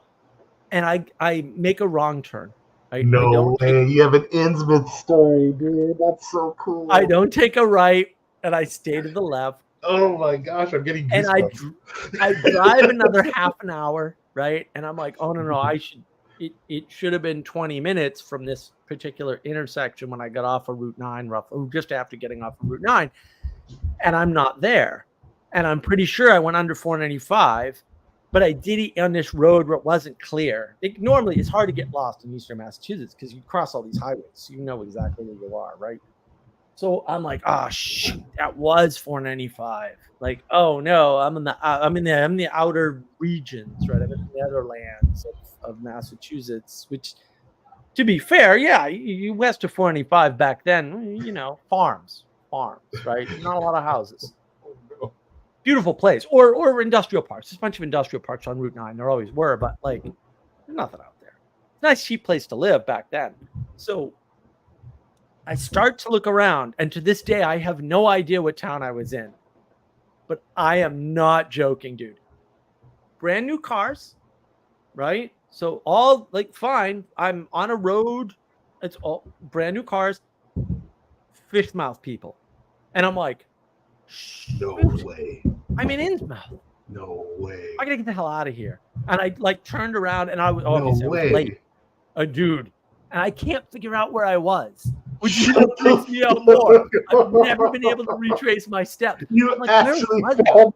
Like, how the hell did I drive there? But like, it's not like I drove into Innsmouth from the late 1800s or something like Lovecraft, right? Where there, sleepy town, maybe no cars, because there's places like that in central and western Massachusetts for sure. They exist still. Maybe not now, but back then they did, right? Those places exist. But like, no, it was modern. There were cars, like, it wasn't super up to date, but they were like 2-3-year-old cars and stuff. But they were fish people, and I was like, I gotta get out. And I've never been able to find it again. And I'm just like, well, whatever, man. I read Lovecraft. I lived in New England. I Was know. it just their mouths? Yeah. Like, did they have weird eyes? Oh no, they had some of them had weird eyes. Oh But, my like, god, dude! Are you couldn't- serious? They're in cars, so I couldn't. We gotta go back. We gotta go. I can't really like. Excuse me, fish. Could you He's like, give me a profile real quick and then a dead-on look so that I can see how big your eyes are? But like, I very much like dropped into that feeling, and I tried a couple of times to get back there, and I couldn't. That's all I'm saying. I'm not saying what happened or what didn't happen. I'm just reporting exactly my experience that I cannot explain to this day, because I look. I often wonder with many authors, and Lovecraft is one of them. Right. How much they were writing from experience and how much they were making up. Right. Because that guy was really scared. Yeah. Well, did you ever watch? I'm trying to think of a really good one. St. Elmo's Fire. That movie. Oh man, that's really. It was one of the ensemble ones with Demi Moore and what's his name, and a bunch of the famous people, Emilio Estevez, right, and like all these people. But it was one of those ensemble stories where there's like 5 or 7 main characters, sort of things, and it's just. I did see this. I can't remember it though. It was okay. A long the time thing ago. about that movie, I didn't watch it when it. I didn't watch it like near when it came out. I watched it 7-8 years ago, something like that. Probably right when I moved up here, actually, or down here, I should say. I am convinced he did not write that movie. They're just diary entries. I don't think he made up a line of it. I think it's literally just, this is Bobby and that's Sarah Jean, and like I don't think it's like who else does that? What's his name?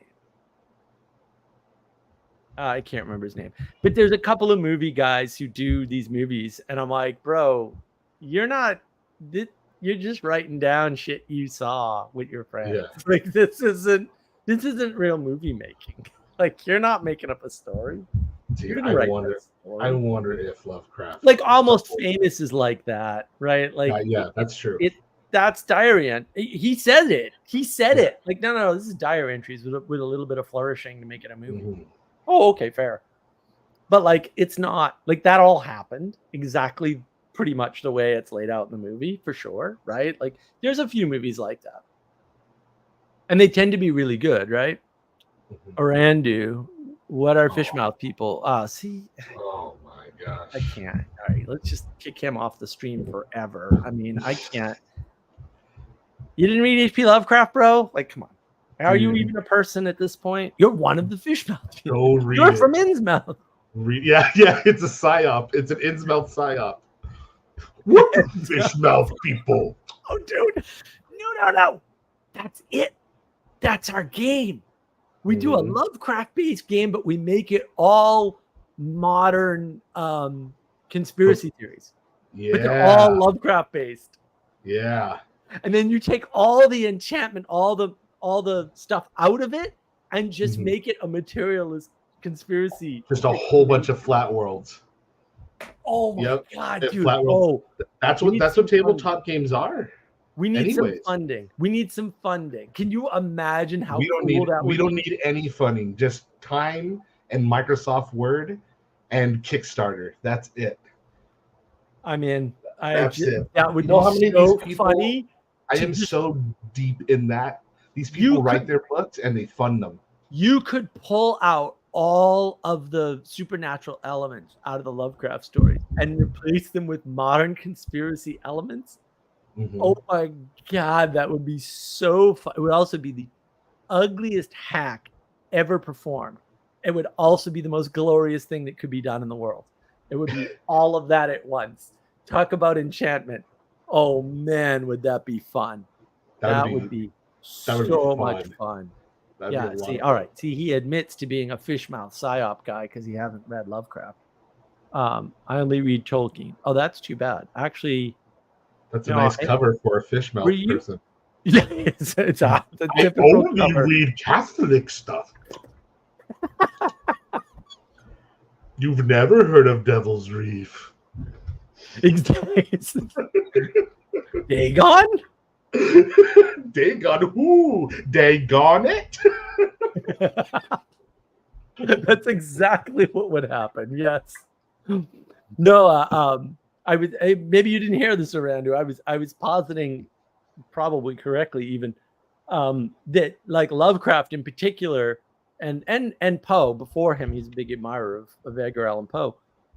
They were really kind of prescient in terms of seeing the material flattening of the world, and their writing is about the non-material, right, the ethereal side of the register, basically, and less so Poe, I think. But like Lovecraft is, he just talks about, Poe talks more about the conflict between two flat worlds.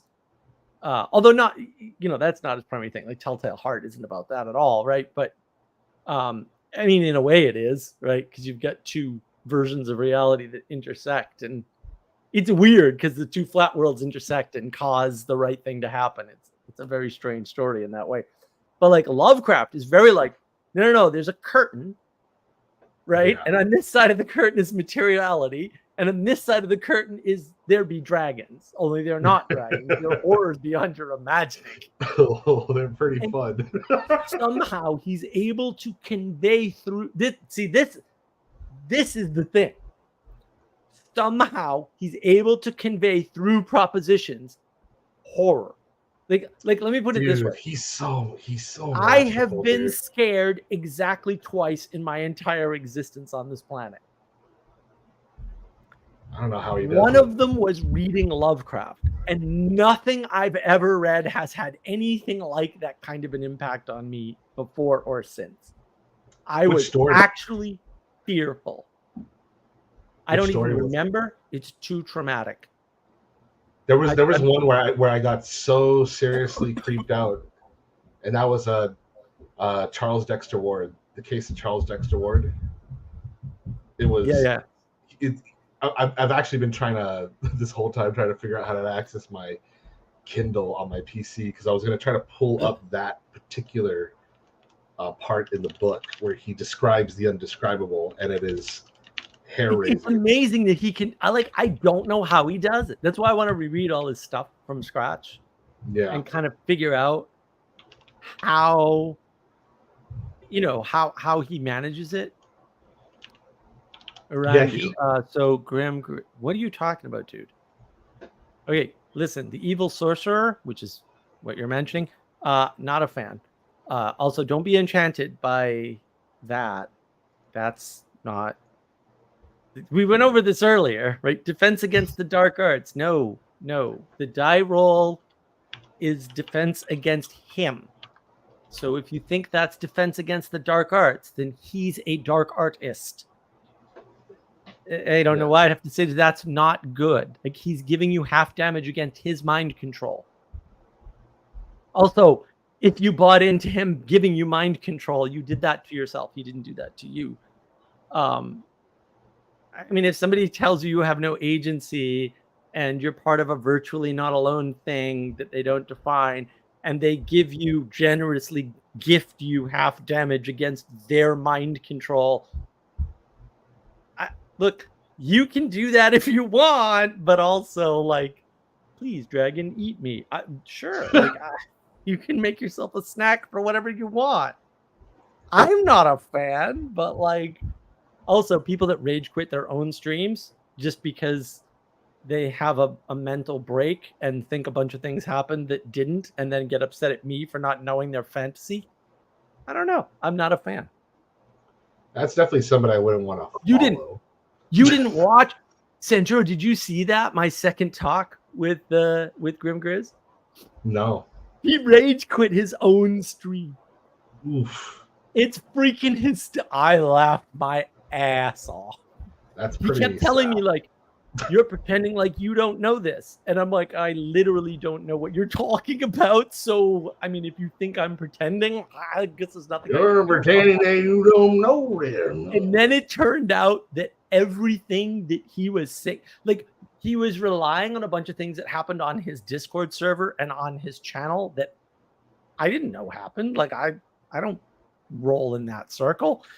And then it turned out that he misunderstood what was happening in his Discord and on the channel and on his comment section. And he had come up with a fantasy about how that was wrapped up with something I did. And it had nothing to do with me. He was trying to get me in the stream to admit that I did all these things that I didn't even know that happened, and that I knew about them. And of course I didn't know they happened because they were a fantasy and they didn't happen. And so I was just really confused. And I was like, what are you saying? And then he rage quit at the end because he couldn't get me to admit it. And then the truth came out after that. And I was like, this is hysterical. This is so funny. You psyoped yourself. That's awesome. I was laughing so hard. It's obviously, I still think it's hysterical. I think it was 2 years ago now. It might have been 3. I'm gonna look that up. It was so funny. That's how is Lovecraft any different? Like, we're not even talking about the same kinds of things. Yeah, what is he referring to? Like, different than what? Somebody who steals a Catholic, liturgy trick, and then renames one of the words to Set in the thing, which is fine. I mean, he says that's what he does. Like, I'm not revealing a dark secret. Like, I guess is this guy somehow bringing Grim Grizz into the same dimension as Lovecraft? I guess. Like, I don't. But never read Lovecraft or even know who he is. Okay, I know, right. Like, I mean, I get. We probably can't at that point. Like, I mean, if you think somebody who steals other people's work and repurposes it has any intersection with a creative person, like Lovecraft, who actually spins worlds for real, horrific worlds that you don't want to live in or be or know exist, because even the knowledge of their existence is dangerous not to you, but to the continued existence of reality, then I don't know what to tell you. I mean, we're a little far apart on this. The Cats of Althar. Nice to be in a really small world. Maybe it's because it was but I was formed. Like, I was told, read this first. But the Cats of Althar, for me, I'm just like, oh my God, this is such a brilliant mythos. This is such a brilliant way of thinking about the world. I mean, it's so good. look, I love the Dunwich Horror. I love the color. Like, I love the Mountains of Madness. I love all of it. I'm all in. Lovecraft can do no wrong in my mind, right? But The Cats of Ulthar, and that's his longest work, too, I believe. It's his only novella. At least, well, I think published under his Mountains of own name. Madness is his longest work. Let me see. Cats of Ulthar. Really? I thought it was Cats of Ulthar, but maybe it's Mountains of Madness. But like, it's so good. It's so good. Isn't it 114 or 124 pages? And Mountains of Madness is just shy of that or something, but I don't remember now. It's been too long. It's been too long. Urandu, I want to see that. See what? My second talk with Grim Grizz? You can find it. It's a couple years old by now, but I thought it was hysterical. I still think it still makes me laugh. I'm like, what are you doing, dude? What are you doing? And then it's histrionics at shaking my hand at Symbolic World. I'm just looking at him like, what are you doing? No one's even paying attention to us. I just want to say hi and shake your hand, dude. Like, what are you doing? Why does it have to be a big deal? I don't get it. I'm here to meet people and say hi in person. I'm not LARPing. Maybe he is all the time. I don't watch Grimm either, but I was referring to the enchantment part. It sounds like Lovecraft is using enchantment. I don't know. I haven't read it. Yeah, I mean, Lovecraft's a master enchanter. Like, Cats of Ulthar is 57 pages, and Mountains of Madness is 100. No. That can't be right. The first thing I read from him was 100 plus pages. It was a novella. It was his only novella. Yeah, because Mountains of Madness is his only novel. Huh. I gotta look some stuff up then.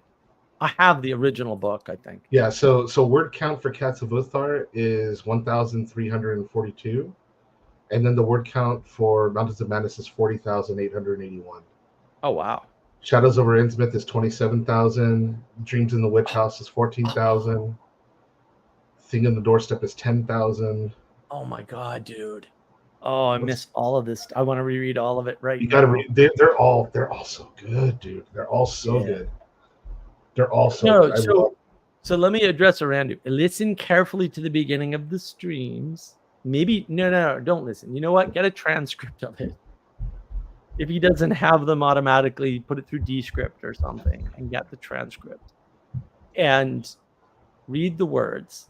Like, read what he's saying. And then if you want to watch me not knowing what's going on in the situation, you can watch both my talks with him. But the second one is rather hysterical. Like, it's quite funny. Are you sure it wasn't The Witch in the Witch House or The Dreams in the Witch House?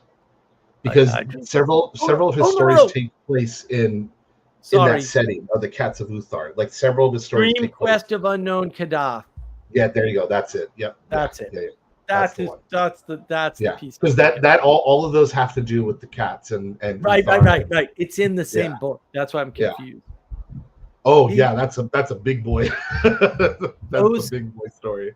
Right, but those covers, I got a print from the artist. I didn't get it signed though, because I was stupid and didn't know what was going on when I was young. I have the prints. I have them. I kept those. Those are mine. They're in the shed. They're here. They're with me. I haven't done anything with them. I haven't even mounted them or put them in a frame. I have them though, in the plastic, untouched for decades at this point. I forget the name of the artist who did the eyes. You know, the pillar of eyes. That yes. Guy. I have all the cyclopean structures. Yeah, the way he describes like architecture is so rad. I know. Lovecraft is such a brilliant. The thing is, like, the way he does, like, I don't know how he does it. Like, he takes propositions and builds a world with as few propositions as you can manage. And that world is so rich. And it just, like I have to reread it with all the new tools because I got to figure out, like, how it unfolds. Because I'm like, how does he do that? Like, it's like an origami trick or something. I don't get it. It is kind of like an origami trick. I can't look back on it even. Like, I can do this with everything else. I can't look back on it and figure out how the hell he does it. So Yeah, I gotta reread Dream Quest of Unknown Kadar. Yeah, you got to do it with your with where you are now, and I think you'll be able to nail it. Yeah, for sure.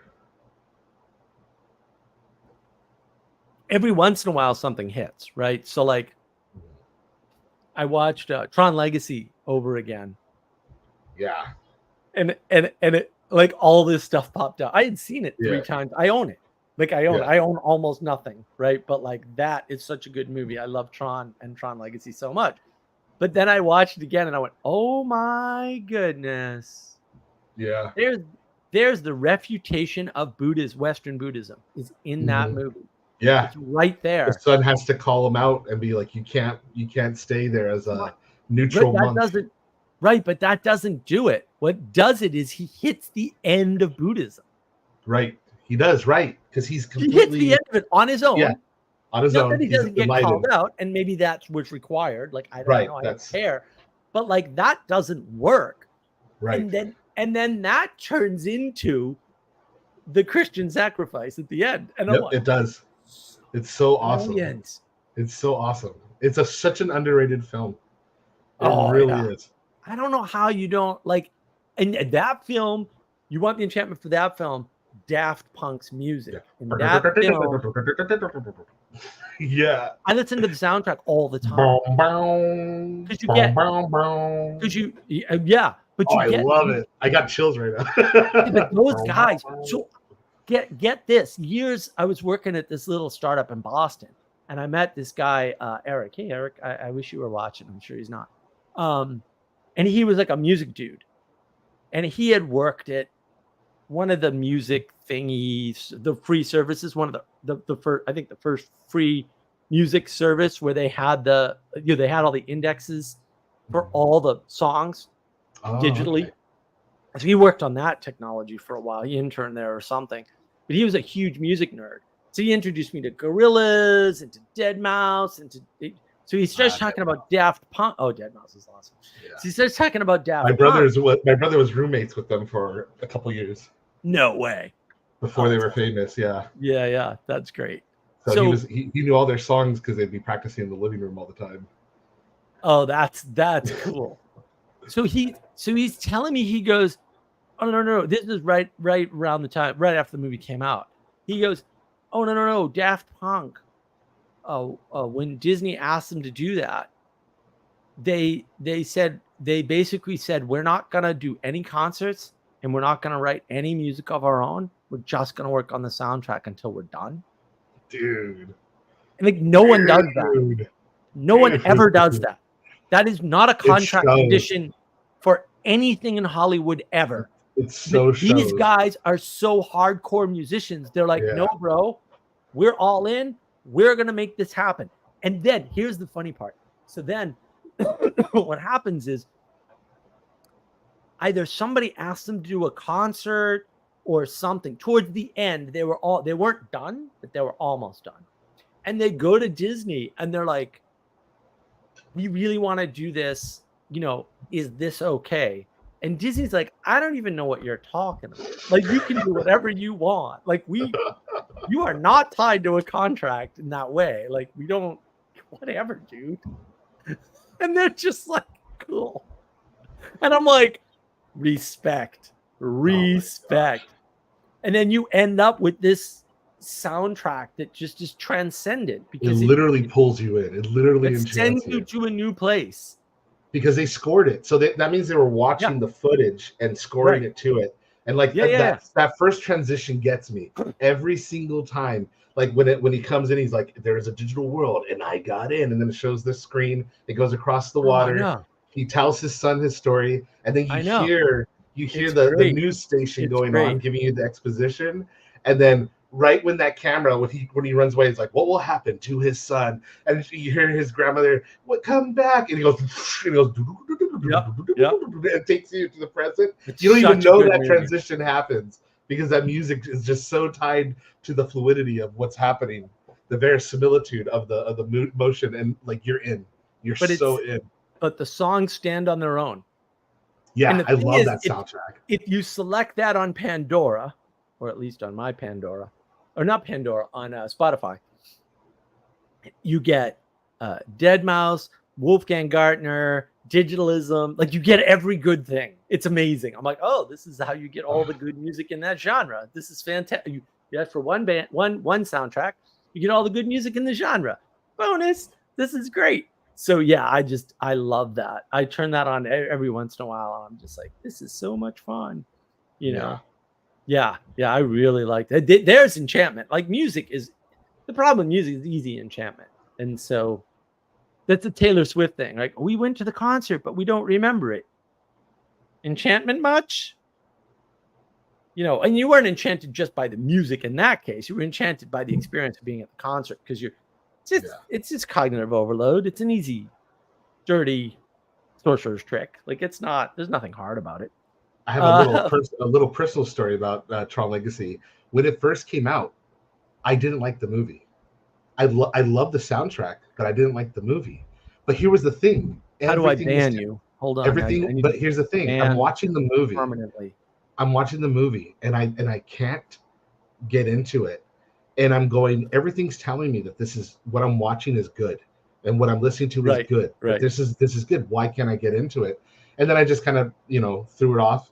Then years later, literally like a couple years later from now, I'm a father now. I watch it again, and I'm like, this is the best movie ever. Yes. It was because I could not relate to Finn because I didn't have that type of father. All right. I had no idea what that is, so I had nothing to connect to. Yeah. But Okay. now, but when I saw it this time, I connected to the father. Or of course you did. I connected to him, and I was like, now I see the whole movie. I'm like, go, my little son, go. but so let me do this one. So it's like I would never leave you, kid. I'm your best friend. One of my previous favorite movies, which I think is like, my buddy came up with this. He said this is a movie about doing the right thing. Man on Fire. Oh yeah. Denzel, classic Denzel. Yeah, but that movie, it's so dark and it's so dark, so perfect. I'm like, literally me. He's burning the guy's fingers, and yes, more. Tell me what the little girl's at. Tell me where the girl's at. I'll make this end. Tell me the girl's at. Okay. We're gonna do it the hard way then. Okay. I love Denzel. I love the hard way thing. Okay. Whatever you want, bro. Yeah, he's totally like, he's just rolling with it. He's like, I would gonna roll with this. I'm gonna ask you nicely, and then I'm gonna do what I do. And you're not gonna like it. And then he kept making that movie over and over and over again. When he's under the underpass with the official, I'm like, bro, I'm all in. I got people that need that done to them. I'm all in. I'm there. We all need a dog-headed man on fire. I got a whole list of people that definitely need a C4 butt plug wired to a cell phone. Yeah, definitely. I like too. Like it's so good, right? Because he's under he's under this overpass, and the helicopters are looking for him, and they can't find him. They can't do anything, and it's all the bad guys, and it's like, and then the good guys are like, oh, we can't let this happen. We have to chase him down. Quick, I'll go get a coffee. What? Whatever, bro. It's just like, oh yeah, I'm taking this real. I've got all my men on it. None of them. That's the thing. Like that. That's something that always, we talk about laws and stuff, and then how, evil and how evil gets away with stuff. And you were saying earlier about looking at evil and such. And it always fascinates me in those times where the law takes a back seat. Like with that guy, I don't remember his name, but he was the one where his son was raped by his karate teacher. And the guy got arrested. The karate teacher got arrested, and there's some famous footage. It happened like in the 80s or 90s, and there's some famous footage where he's being transferred at the airport, and the dad is there with a cap on and planned the whole thing. And because they're filming him with the news crew, you actually see the moment where he turns around from the phone and he shoots the guy in the head. and moments like that happen, and you can hear the cops going, John, why'd you do it? Why'd you do it, John? And then they have the trial, and he gets off with like a year. Yeah. It's like you always see these moments No. in time where the law and everyone's just like, yeah. Well, there was Yeah. a Twitter thing again, and It's I know this is, justified. I don't know if this particular Twitter incident is true, but I know in Texas this happens, where the guy apparently beat a rapist. Some guy raped his like 5-year-old daughter or something, and he killed the guy. And Texas just like, all right, you go home now.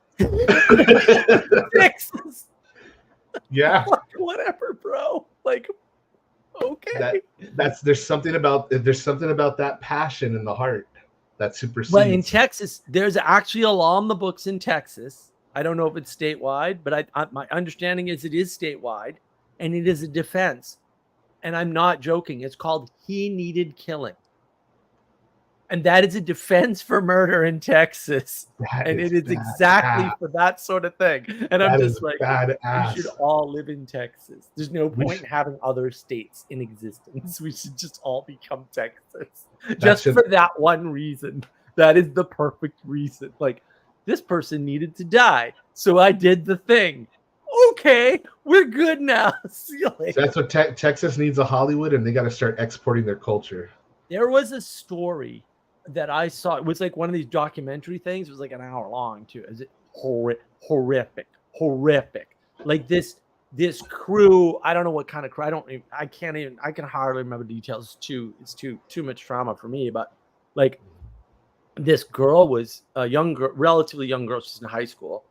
Befriended this other high school girl who had like moved there recently, sort of thing, and she had, for a few months, like befriended her, right? And then basically dragged her in and they kidnapped her, right? Oh my God, man. And then they basically sold her. So for like a month, she was like in this house, and she's like, I was asleep most of the time. They'd wake me up. They did, like they're drugging even her. The high level is too much, right? Yeah. And then like the father figures this out and finds out where she is and all this, and like goes after her. And he's like, why go in there with my gun? And I'm just like going in there to get her out. And I'm like, what do you mean, bro? Wait, I don't even No. You don't understand. She's in the house, and there's a guy there. You shoot him in the head, and then you just keep going. Like, I don't. What do you mean you walk? No. Those guys all got to die. There's no other way. Like, we can't continue to have a society and let those people live at the same time. Like, no, you're gonna kill them all and get your daughter. That's what you have to do. Like, I don't even understand what you're doing. I think the biggest trick in the West is sympathy for the devil. Exactly. I was just like, what do you mean? You knew? Yeah, there's some stories out there, and you're just like, what is even? Don't shoot me. I was just doing evil. Yeah, exactly. Well, I was just doing evil. So down here in South Carolina, in Columbia, which I'm not in Columbia, but I'm close, right? Apparently, every once in a while, a house will just go up in flames. A brand new house just go up in flames, and it's like, what's going on there? I mean, there might be other things going on with drugs or whatever, but like what's usually going on is they're dogfighting. And they need to hide all the evidence of the dogfighting, because now if you get caught dogfighting, you're screwed. You're going to prison, right? Like, that wasn't true before, but like, you're screwed. So they rent these houses. They pay a lot of cash, because there's a huge amount of cash in dogfighting, because it's illicit. By the way, even if it wasn't illicit, there's to be a lot of cash in it. And so they just burn the house down. There's no evidence linking them to anything. And I'm like, what? But stuff happens in the world, man. That's the beginning of a Lovecraft story. Just a man standing in front of a house burning. That's the beginning. When you think, and you think it's a dogfighting ring, and that's happening too. Yeah, that's not what happened. Right. Yeah, that's what I love about his stories, when they have multiple flat worlds, and then when they all collide into the. It's all enchanted, and you have a flat world story, and then it's not. I think if you want to get into Lovecraft, it's the horror at Red Hook. Oh, it's Because such that a is a good story. straight detective Such a story, good story. kind of. Kind of. Yeah. It's a straight detective story. You'll love it. It's detective noir. It's the whole thing, right? It's the standard, like from that time period, sort of ahead of its time, though. But it's the standard story from that time period, except. And then it's like, oh my, like, man, if that doesn't hook you, you have no soul.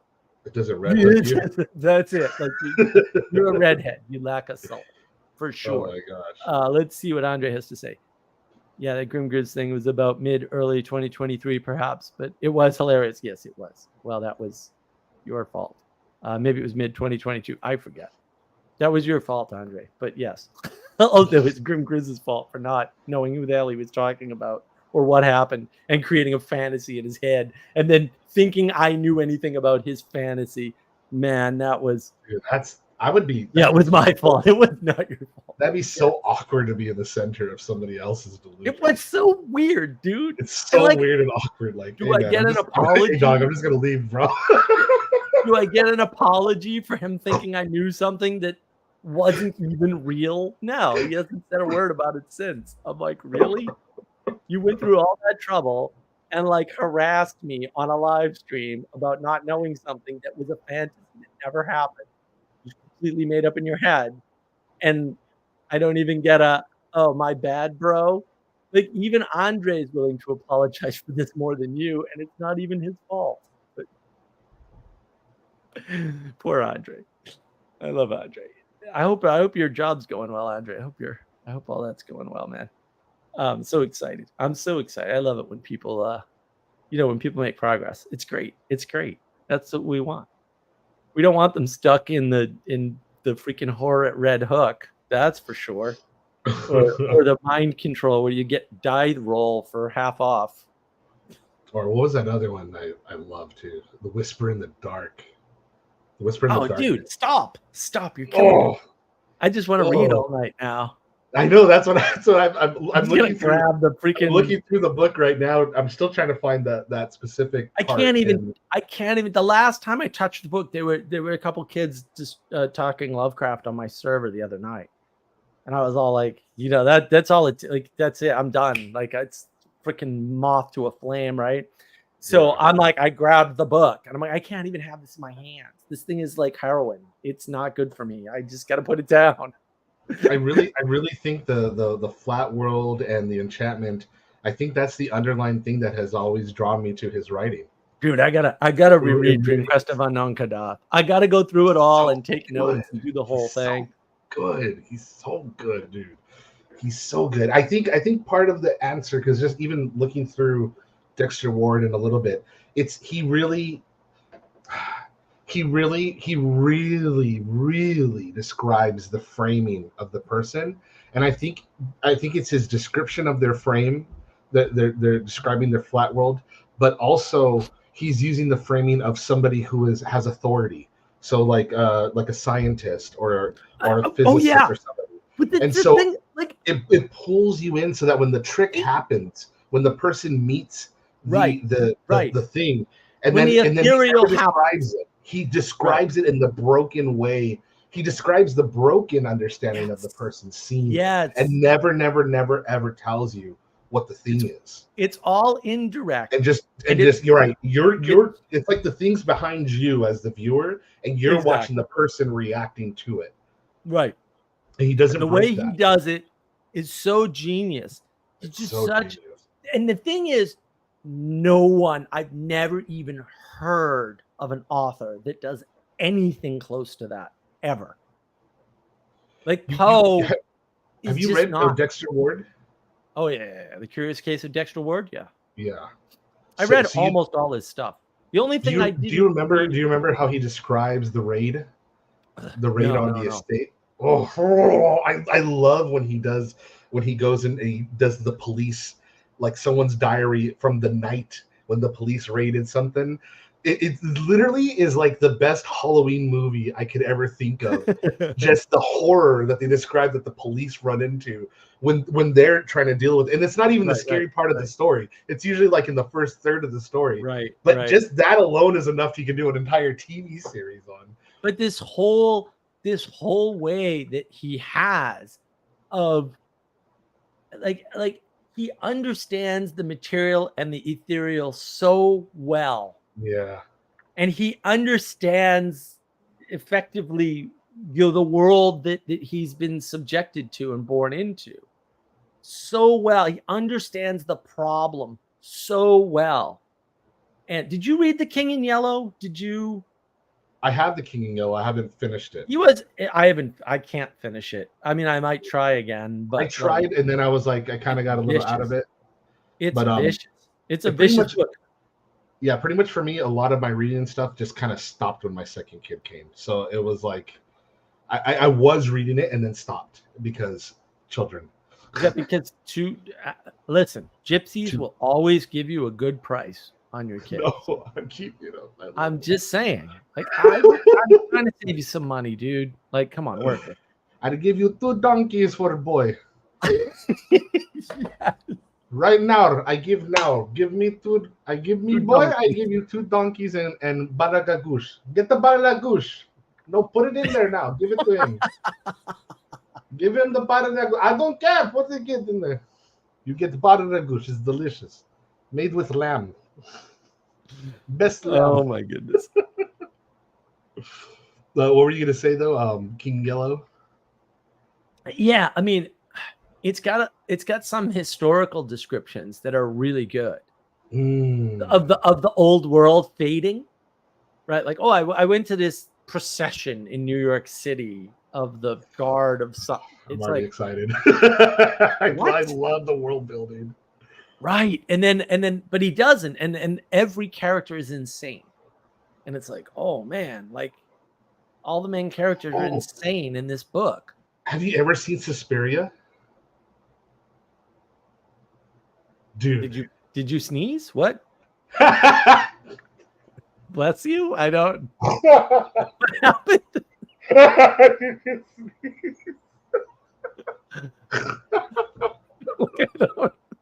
That got me. Good. I'm like, what did he even say? I don't. Was that a there's word? this, because I was thinking about right now. There's a book that I had picked up, and it was the Lovecraft setting is in Berlin during the time of the wall being up, and it's that weird time in German history where this is where the bubblings of all the, and so the underbelly of the world is all this occultism and these things happening. And there's a movie that was made, an Italian movie in the 70s called Suspiria, where it's about a witching coven in the Eastern Bloc. And it's so good. The original, it's one of these rare cases where the original is so good, and then they remade it recently, and it was just as good. And the recent one is freaky as shit. And if you want a good freaky one that really captures, it's very Lovecraftian. I'm not sure if they're explicitly trying to be Lovecraftian, but they capture that whole, you're in the enchanted world, or you're enchanted in the flat world, but you're not exactly sure. And then the magic tricks happen as you're going through, as the story goes along, and then things get revealed. But the tone of it, the thing, and it's one of those weird ones where it's just the setting is perfectly matched to the story, the kind of story that's telling, because of what was actually happening in the minds of people. That's what Lovecraft does best, right? Moby Dick does this too, right? So right in the beginning of Moby Dick Book Club, Eric Seitz' YouTube channel, Father Eric's YouTube channel, Eric Seitz. Right in the beginning, what he does is he's in New Bedford, and he needs to find a place to stay. And the thing is, that character reminds me of the King in Yellow characters, actually, because he's insane. Like, he's not fantastically insane, but he's insane. Ishmael. And he's like, nah, bro, this hotel's too highbrow for my ass. I need something lower. And he walks to the shore. And I'm like, man, this is Lovecraft all day long. Right? Because back then, there really was a correlation between the section of the city you're in and your affect, like your existence. Mhm. And like we still had the Mhm. feudal Mhm. stuff is fading, right? And Lovecraft is a He's a master master at that. of placing the character in a setting where you understand somehow, even though you don't have the concepts in your head, that Mhm. there's a veil Mhm. between ethereal things and material things, and you've gotten closer to that veil, and that barrier is very thin here. Mhm. And I don't know how he freaking does it. Like I I, can't. I honestly think part of it is that he actually touched it. I think that it became his Well, life. and I think too, he's pointing at we'll say the PVK talks about this as the end of modernity, Oh, right? oh, definitely, It's a definitely, Yeah, he's not definitely. wrong. It's a stupid word. It's Right. the limits of materialism, or maybe the limits of the age of gnosis, where Yes.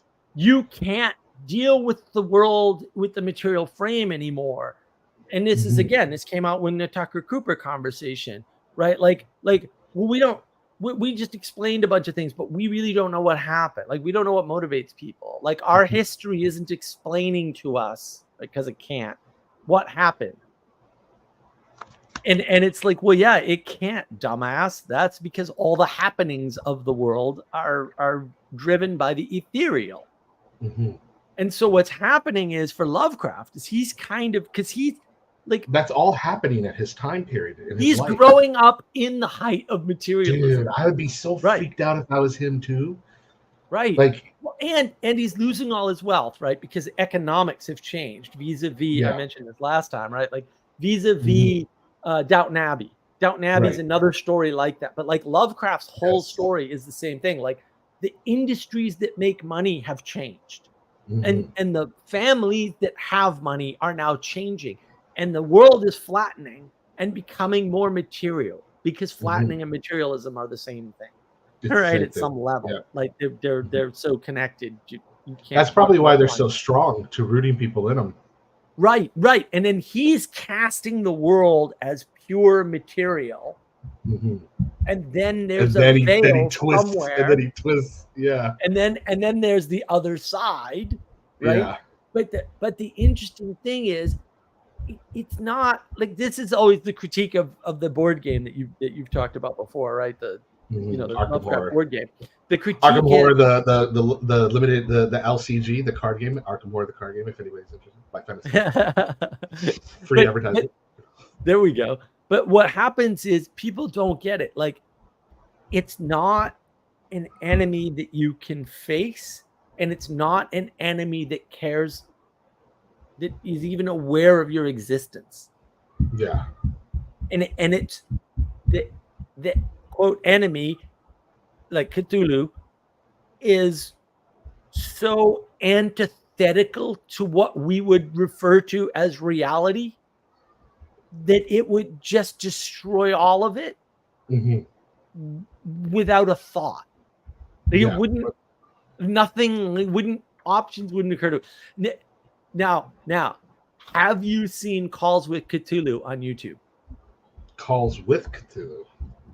Dude, that is the funniest Cthulhu skit that could ever be made in the history of the universe. Calls of Cthulhu is Calls for hysterical. Cthulhu. Maybe Yeah. it's Calls for Cthulhu. It's something like that. It's It like is, 17 years old. Got a yeah, little yeah. puppet. Got a little puppet guy. It's the puppet. It is Okay, I'm adding this. the funniest thing that you will ever watch as a Lovecraft person that is in a Lovecraft space. It is he didn't quite get it, but he is so close it doesn't even matter. It's just the way he plays it off. It's brilliant. It's absolutely Going back to the game, I'd love to see how how the mechanics of the game try to capture what the story is doing, because these people who made the games, they clearly really like the stories, and they get that. Right. And so what I thought was fascinating is, when you start the game, almost like always when you start the game, your characters are already behind the eight ball. So the Right, force right. the forces of evil are already doing what they're doing, and you actually Yeah. the progression of the game is determined by two things. One, the clues that you get, which push forward the act, and Yep. then you have the timer of the doom timer. And The the doom doom, timer, the right. doom timer just represents the unknown crap that is going on beyond what you can see, But and that's the it is bringing inevitability, the inevitability. And right? when you get the clues, what you do is you peel back the layers of that, and depending on the speed at which you do that, your goal is to try to prevent whatever it is before happening. Because once it happens, like I'll give you an example. It's over. There was one called the Dunwich Legacy where it revisits. It takes place actually after the events of the Dunwich Horror, Oh, and cool. the professor, what's his face from Miskatonic, the one who did the whole thing in the Dunwich Legacy, Yeah. he's losing his mind, right?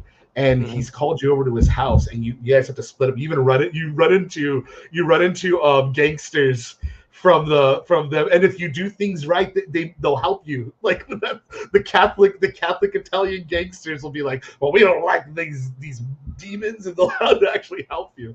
But long story short, we get to the end of the thing, and we end up getting pulled into this other dimension, and it just becomes a running for your life fest, and Yeah. just trying to close this portal that they don't come by. And the narrative, what's so cool about this game is the narrative happens organically. My Mhm. friend, he was playing Rex Murphy, who's a reporter, and I was playing Jim Culver, who's a musician, a cursed musician, this cursed jazz musician. And our third player, my wife, she was playing Jenny Barnes, who's the rich, affluent girl who's looking for her missing sister. And so at the very end of the game, it's getting so dire, and literally, like my character, I look at like he's the detective Rex Murphy. He's already being chopped up by the claws of some monster, and I'm running with Jenny. We're almost to the exit, and the portals change. These monsters come in on both sides, and I look at Jenny, and I just role played my character. I go, find your sister, Jenny. Find your sister. Like that. And she's like, No way. no. And I go over there and I literally pull aggro and run them over away to another location and make the way for her to run, jumps to the portal. We win, even though we almost all died. But Yeah, you all die. Right. But what determined us winning was that we staved off the doom one day. That's right. Like, That's right. we survived one more Right. day.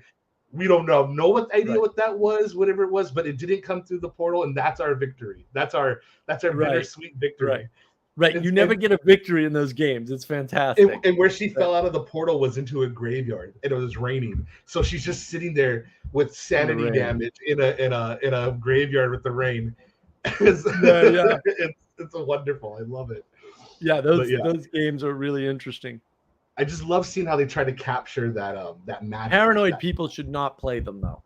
No, they take it way too well. I've met those people. They confuse it with reality, and it's like, yeah, you don't ever want to mess with anything like that with paranoid people, because they will definitely get lost. They don't see it as a game anymore, and they will start freaking themselves out. Like that. What was that documentary about the Slender Man with those little girls? That was so sad. Those two little girls were watching the creepy pastas and Slender Man, and then the one little girl stabbed and killed her friend in a forest. And they were like seemingly normal girls, but they were being enchanted by these enchanting worlds and had no parental guidance. Enchantment, man. And it literally turned them into killers. It's like, I think that's kind of the beginning of that, is during Lovecraft's time, and then now. I mean, I wonder how Lovecraft would see the internet. Like, oh man, imagine what he would have thought about the damn internet. He would have had all the right fears for that. He definitely would have. I always oscillate, like, how good a writer am I? Could I continue? I've always wanted to write a Lovecraftian story. Like, always. I've written several. I don't know if they're good or not, but just doing it, it feels good. It feels really good to just get your brain over there and just trying to like thread the needle on this. I thought I did a pretty good job in one of mine, but I know it's nothing, because I can read his, but it was totally worth it. I would never regret it. It's interesting. Fun. It's interesting. I every once in a while. Well, that's the purpose of having the unabridged, the Yes. hardcover. I'm like, I'm just gonna read the whole damn thing, and then I'm gonna see if I can pull it off. Because I'm a pretty good writer, actually. The problem is I haven't even been able to sit down and read lately. So, I just don't so have the the energy. one that I wrote, it was a real quick short story. It's just from the POV of the person. He's just some guy who, he's got a simple flat world. I love applying the flat world to all this because now I'm really starting to see it. And he likes the comforts of life. He likes, his favorite things are like the fact that he got a brand new Samsung fridge that like dispenses ice cubes and cold water. He likes his newly like clean sheets and the way that they feel between his legs after a shower. Nice. And he's met a girl, and this girl wants to take him camping. And the whole thing is about him being like, I don't want to go camping. I freaking hate camping. None of it sounds fun. And so in my story, because I am trying to do a Lovecraft story, you're entirely focused on his feelings about the situation that he's in, hopefully missing all the clues that he's walking into a sacrificial ceremony, and that this girl is bad news, and that she found him, she knew too much about him, and she's playing him. Way. But hopefully, if I did it right, you're just focusing on him, like complaining, oh, look at that stupid thing over there, and and then it's just like, and then he gets caught and then taken up into the air where he's being eaten by an eye monster in the middle of space that he confuses for the moon, but it's actually the eyes cool of the creature. I like that. I don't think I wrote it very well, but just doing that experience was totally worth it. Like absolutely worth it. I was like, one of these days, I got to get my Substack going. I got to get back to writing. Is writing really hard. Writing is my passion. It's super energy intensive, and a lot of focus. I slept well last night. We'll see if that happens again. Maybe I could write something again. That would be great. I'm always hesitant with the Substack. Lovecraft for some inspiration. It's not an inspiration. Right? It really is an energy problem. Like I just. Oh, I see. I just can't. Well, I have low energy. I have low focus, and boy, you gotta have high focus to write. You have to have high focus to read. Yeah, any chronic pain would be really hard to get through too. Yep. That's just like just pulling your focus. I've been better with that, I think, but I stopped eating lunches, and now my weight's going down. I'm like, all right, that's better. I was too heavy. Yeah. I'm a small guy. It doesn't take much, like 5 pounds is a big deal. It's a large percentage.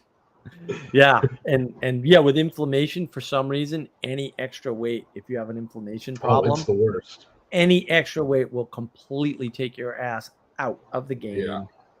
3 extra pounds makes a big difference for some stupid reason. Mm-hmm. So I've been. Of course, I got all my other drugs back. I never know which drugs that work and which ones don't. So I hate taking a million pills, but also it works. So I don't know which half of my million pills are working. That's always the problem. Going back to the Lovecraft thing, that's all you have to do is take the modern day flat world. Yeah. And just put a monster at the end of it. those adapt. But the way or somehow making the frame the monster. See, that's kind of what the King in Yellow was, because it's a language that affects you. That's what's really creepy about it. Right. Because once you already see the play, once you already hear the words, you're already infected. Right. Yeah. It's the common trick. Like, you've already bought into this. You just don't know what you bought into. Right. It's all the people something like that with Marxism. I mean, describe your whole life falling apart, falling out with your parents. But it's the same thing. Like that's what Lovecraft was writing about. It's just he used monsters instead of communism. Like, do you think that was on purpose? No, I think because I feel like he was trying to, through writing, understand what he can't put in words himself. Yeah, but I think, like, obviously he's a pattern guy, right? Just the style and he writes. Forget the contents of the story. just the way he structures story within story within story, Well, diary within diary. This the- guy got this diary and read the this and that. longest sentences since Milton. Yeah, Like, yeah. ridiculous ways of manipulating and they're English beautiful. language. And they're beautiful. I love his It's- sentences. Well, they're perfect. It's so Like beautiful. everything he writes it's insane. And then I love it. And then the horror of being a writer at a time when writing becomes worthless. Yeah. Oh, that I poor know. guy. And then I gotta find He died one pretty of early too. one of his neighbors wrote in his style, and his son went to one of the sci-fi conventions that I used to go to, and I bought the book, and I haven't read it either. It's in its pack. Well, that was just before all the, it was before the cancer with my mom and moving and all that stuff. So I never got a chance to dig into it. But he knew Lovecraft. His father did. And I was like, oh shoot, I want to read this guy's books. It's his navigating in his language too. Right. The detective. Right. Because that's Right. real. He's correctly Yeah. capturing what it is Sure. to deduce. Right, but the pattern, right? Deduce. Inductive and This is deductive the thing, reasoning. right? There's two sides to all the story, not all the stories. There's two sides to most of the stories. There's this scientific frame, Yes. and he nails it. Like he's Yes, just he so nails it. good at the scientific, rational, logical, reasonable frame. Mhm. And then he just comes along with this thing, and he does it so well, where he just shatters the whole thing. And Mhm. all your scientific certainty is worthless. It's just completely worthless. And so, yeah, I mean, he saw that. And I mean, you can easily, and the argument I think has been made, I'm sure I've made it. That's why you've got the vice president of the United States saying, I'm not a communist 1 week. And like 3 days later going, price controls for everybody. I'm like, what, how is this possible? But like, that might as well be Cthulhu breaking through the veil. Like, I just thought of Kamala Harris as a Lovecraftian horror. she is. Like, you can't Unburdened have that. by what has been. The future, With her cackle. unburdened by the past. Her Oh, freaking man. Lovecraftian cackle. I'm like, I don't know how people don't see how low of an IQ she has. blows my mind. Everyone's still defending her. I'm I like, don't know. we have hot mics. We have hot mics. When it was Dan Quayle, the vice president, Dan Quayle, under George W. Bush, people would defend him left, right, and center, say, no, he just made a mistake. He's actually a very smart guy. And I believe them. I believe them. But Dan Quayle seemed to be a smart guy who made a lot of really stupid mistakes because I hung out at MIT. The MIT people would do the dumbest things that your IQ is 160. Really, I don't want an IQ of 160. I'm good. Like, you moron. Right? So, like, I get it. No one's doing that for Harris. No one's saying, but behind closed doors, she's a genius. No one's doing that. Everyone's like, no one. Yeah. No, she's smart. Yeah. Honest. That's why I can't understand why people Bro, would even I don't defend believe that. you. People are so willing to like give the benefit of the doubt for that. I'm like, what do you see with your eyes, man? She can't even speak. She can't even speak. They want to redeem anything that they see that's not equal. The minute they see inequality, they want to redeem it. Ugh. And you know what? All of those people are leftists. Every single one of them. Yeah. And I'm like, I see a pattern. Like, it's pretty, and then everyone goes, but it's the same on the right. And I'm like, it's absolutely not. That's a complete lie. You are delusional. You need medicine or like a straight. I don't even know. Like, I don't think we can fix you. If you think there's an equivalence there, there's no hope for you in this world. Like, none. And I don't know how to get you out of that. Like, I don't know why they even want delusional. something as silly as equal. That would be so horrible. That would be a nightmare if everybody was the same. It's the only thing scarier than Lovecraft. Yeah. Yeah, to be like a hive mind with only one mind controlling everybody. We're all the same. That's horrifying. The Borg. I used to love. They used to go, what about ant colonies? And I'm like, you want to be controlled by one queen? And they're like, because I just destroyed their world. I'm like, you They didn't even consider that. every your tiny little minds. I'm like, you moron. You are a freaking moron. You should not talk to me about government. You should not talk to me about politics. You should not talk to me about these things. You're stupid, and I'm not. It's like you every time, dude.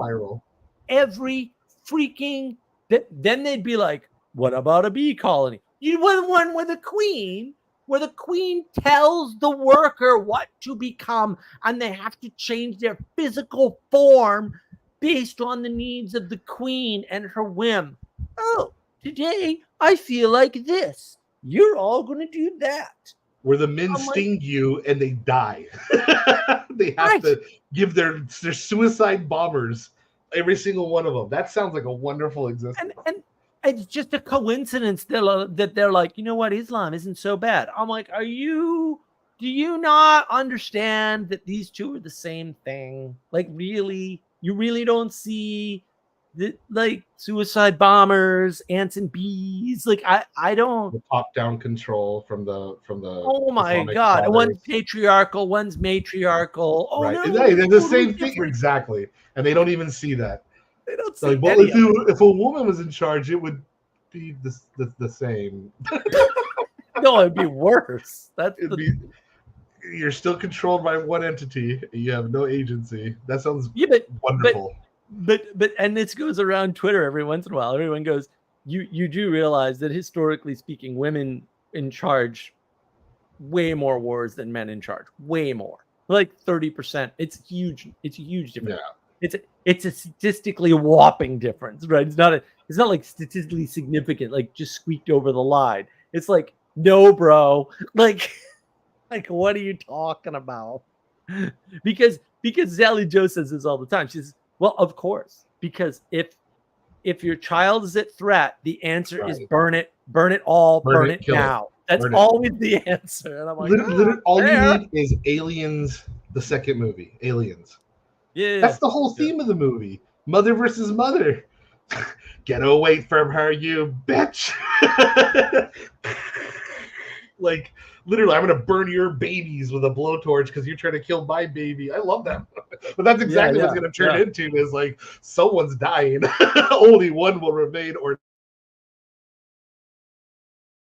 three, I had told you about it before because it was this weird moment where it just got completely given to the right guy who was allowed to do what he wanted to do. And he just made a true, real, like Deep Space Nine happened yesterday. Just a true successor with the Next Generation, and he did the whole story so beautifully. Really, it's really worth seeing. Just he does it in a way you don't have to see anything. You don't have to see Picard season 1. He acts like it never existed. He literally acts like it doesn't exist, and he just starts this new story. It's really a connection to the original the Next Generations where it ended. It actually makes references to the last episode. That's how much he knows Star Trek. But the thing is, the villains in this one, of course, little spoiler, they're the Borg, but he does it with a modern twist. And I'm not sure if I should say it to you because I want you to see it. But do you mind if I tell you? Would you want to just pull that? No, let me watch it. Let me watch it.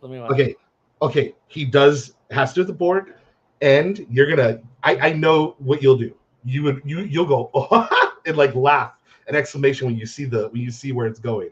It's totally worth it. But it is literally about what we're talking about: flat worlds, growing big, and colonizing, and ants and stuff. But see, this is what puzzles me, right? Because these people are like, "Oh yeah, I remember Next Gen," and I'm like, did you just not see? Like, did you have this screen on and then it all bounced off of you? Because what is the Borg? The Borg is Q going, you stupid flat world retard. The universe is huge. Let me show you something that you're not even supposed to see. Like it's very Lovecraftian. Yeah, right? it is. Like It is. that particular Well, episode. where else can you go? Like Lovecraft is inspired from looking at the stars through his you can't. grandfather's thing, and now you have a story about being in the stars. Of course, that's where it's going to go. You can't. That's like get every single villain in Star Trek Yeah, is some Lovecraftian horror.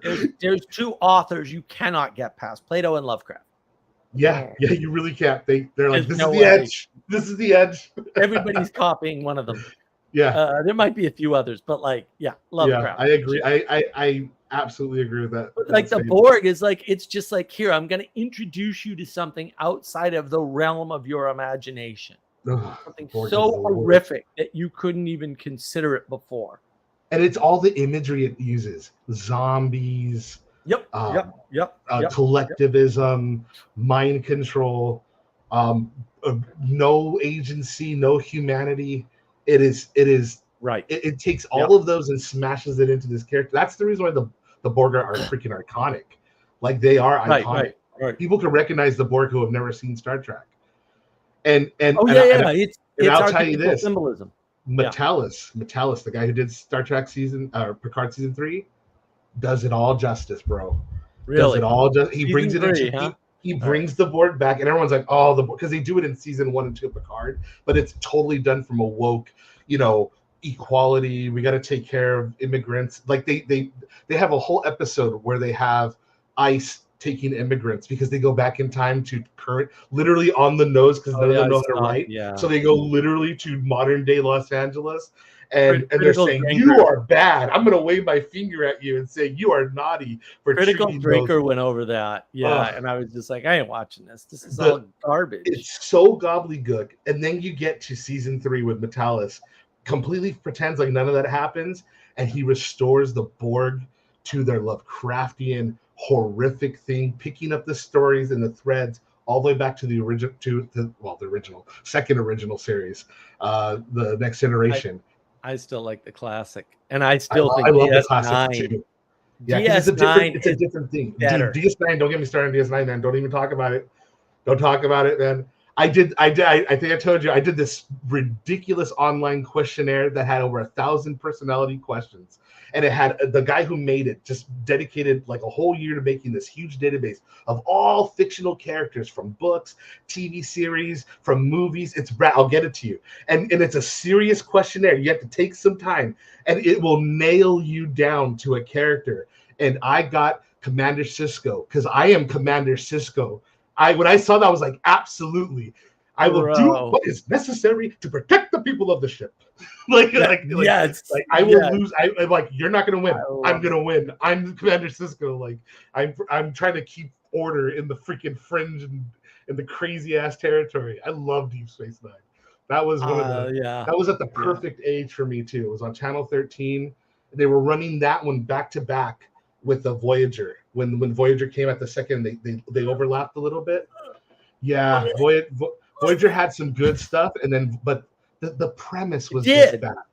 The premise was Voyager, like the episode of Fear when they fight Fear in that computer. That was one of the best written episodes, and it has that one character actor. I love him. He was on Better Call Saul, and he plays Fear, and then they shut the whole thing down when he realizes he's been duped by Janeway, and she, I wonder what Fear fears, and Fear fears not being feared, not having anything to know whether no power, exists. No control. Yeah. I was like, oh, that was rad. But what were you gonna say? So, did you see Babylon 5? I've always wanted to see. Everyone talks about Babylon 5. I know that a lot of from Deep Space Nine is taken from Babylon 5, and Babylon 5 is still getting ripped off to this day in modern shows. It's constantly getting ripped off. So I watched the first episode of Blake 7. Yeah, it was cool. It was so cool. I love those. The old British style is so weird, but it puts me in there. It puts Blake me in 7, there. Because everybody knows it's the greatest sci-fi series ever. What a mindfuck that first episode. Blake 7 is so good, except you get the first 2 seasons is one show, and the second 2 seasons is a whole different thing. Nothing changes, but everything is different. It's awesome. The thing about Babylon 5, the really special thing about Babylon 5 is that it has that Lovecraftian element in it. That's it. You sold me. I didn't even know. I'm going. Where's it streaming? Babylon. Well, because effectively the world is caught in a battle that has nothing to do with them at all. Okay, don't tell me anymore. I'm seriously gonna watch this. Don't tell me. I don't want any spoilers. It's awesome. And then there's a follow-up that they never made fully called Crusade, which is also. I think I heard about that. Is that actually good? It's actually good. Oh, it's not. It's awful. Great. Okay. It's great. It's great. really good. It's only a half a season, but it is phenomenal. It is so good. My gosh. Who do you serve, and who do you trust? It's like, yes. Oh, I'm yes, in. More. I'm in. I am so in. I've been looking for the excuse to do Babylon 5 for a long time. Oh no! It's we're in the desert of media, so now's the best time to do it. It's totally Lovecraft. Totally. Gosh. And it's not as good, obviously, because it's very much focused on the human struggle. Right, but like the whole backdrop is Lovecraft. The whole backdrop. That's wonderful. But it's material Lovecraft, because it's not like there's ethereal components there, but like, and that's the thing. That's not the focus of the show. Lovecraft somehow has this way, even when, you know, I mean, I only know this because I've read people's accounts who didn't grow up in New England and don't really understand, like, no, the stuff he's describing, like, he's just, I'm looking out his window. It's not single-handedly the reason why I know about Massachusetts and why I want to go there. He's literally the reason, because in those stories, he's enchanted me with that whole landscape. When you go, let me know. I'll be there. Let you know. Because you and I have got to tour. That would be phenomenal. That would be great. But like the thing is, like, it's just like, even people who've never been there, like, they get it somehow. I don't know how, because New England is actually quite unique. It is. It's quite unique. Even like, because old New England towns or old New England buildings, because I don't know that there's any old New England towns left, unfortunately, anymore. There's an element of Europe that is there, right? But it was updated because it's not old world. Like, we're too new a country, right? There's no old world here. There's no medieval here. But the medieval's in it somehow. Right. Yeah. And he somehow, like, there's something archetypal about the medieval lifestyle or something. And there's all these archetypal. I think that's exactly it. I think what we were talking about, the Reformation and these things exploding, the Fourth Estate exploding onto the scene, like, there is, like, we were in that, whatever that enchantment was, we were in that for a while. So we got pretty good at it, you know, hence the churches, hence, you know, the problems come around once the borders get expanded, the cracks start to show. Right. But think about this. Reframe Lovecraft as the understanding by Lovecraft, somehow, we'll call it unconscious, because I don't even want to think that it wasn't. I can't. I got limits. Yeah. But his unconscious understanding of Protestantism as a Gnostic pagan set of cults. I totally see it. And then all of a sudden, like, it just reframes all his story. Because even though he was not a fan of religions in general, he understood the archaic world, and he ends up describing, in my opinion, a Catholic world. Like, that's the rules. Because the people who respond to evil. Like, there's never a question. Like, for instance, when the captain goes down in Call of Cthulhu and they find the cult in the swamps, and he sees the horror of it, his instinct is, pull your guns out, boys, where he has all his cops with him. And they raid it, and they kill them, and they raid them. When they see Innsmouth, the word gets out, they bring FBI. They come in and they attack it and they sack it. And same thing Dexter Ward when the musket fighters. Well, there's this way in which so he's got. Are they two Like types maybe of he got to stories? that unconsciously from seeing the archetypes of the Oh what yeah, you said earlier. boy, he sees It wasn't he's, intentional, but what he's no, describing no, is a moral frame, a he moral sees the enchanted world. right because he What sees they the would do world running clearly. up into this, right? He sees the world very clearly. That's the problem, and Yeah, and that's the problem. That's the gift. Yeah, you don't want that. I do yeah. not That's why. That's wish why for he was that. like. I think that's why he was the way he was. Do not think about that.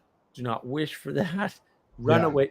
If somebody comes up to you and offer, say no politely and flee for your fucking life.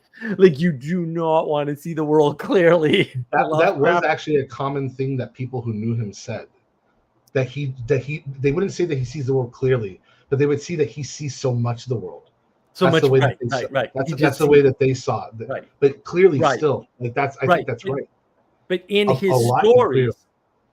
stories, there's two types of response. Well, there's three types of responses, right? There's the Go people that are insane. there's the people that are bad, like there's the fish Yeah, people, yeah. They're the ones who are like, I'm gonna get rich. whatever, or they're just living their lives. Right here it says God of money. So, They're just living their lives. They're comfortable being poor and worshiping Dagon. oh, those people. Okay. I think Yeah, about the cool people. No. Well, but I mean, like, whatever. I mean, Keep going with your thought. the material crossover is irrelevant, right? There's the characters that are in it. Like they're just like acting out the cult, whatever cult it is, because there's a bunch of them in the mythos, right? There's a ton of them. Yeah. Again, like think about that in Protestantism terms. Yeah, and some of the way he describes some of the cults, like they were screwed from the beginning, just by it being on them. But then they just have characters that are trying to get something. They're trying to wield it. They're all born into it, right? They're all born into it, right? And then some of the so then the second class of characters are the rationalists, who are trying to break out of rationality or get broken out of rationality, and then they try to wield it using rationality. Oh, I see. Right? Just like a typical occultist, because the occult is real. That's exactly what occultists do. You separated those two as two separate groups. I see. Right. You're right. I studied the occult pretty exclusively because they can be stooges, they can be pawns. They almost always pawns. That's right. And then the third type of people, they never try to rationalize a damn thing. They just act, and they only do the right act. And they don't rationalize. They don't think about it. They don't think about it. They see the horror, and that's good enough for them. They never consider the consequences. Ever. They just act immediately. That's the Enchanted World. Right. And that's what Lovecraft is so good at. He's so freaking good at showing you the enchantment on both sides. And the people who lose their minds, which are usually the POV character of the story, they are rationalists. They're always rationalists. That's why they're always rationalists. That's why they're even following these clues to their ultimate. That's right. That's right. And when they read about the guys who are not enchanted, they go and take the gun to it. There's a quote about that, and I don't know. I don't remember where it comes from. It might be Chesterton or something, but it's basically like all rationalists are mad. And it's like yes, they are, because they're trapped in the flat world. You're right. They're not. And the Enchanted World, they're in the Enchanted World, and they've trapped themselves in the flat world. And like, it's just a matter of time, bro, until that blows up. Innsmouth, the character, finds out at the end, spoilers, that has that in his lineage.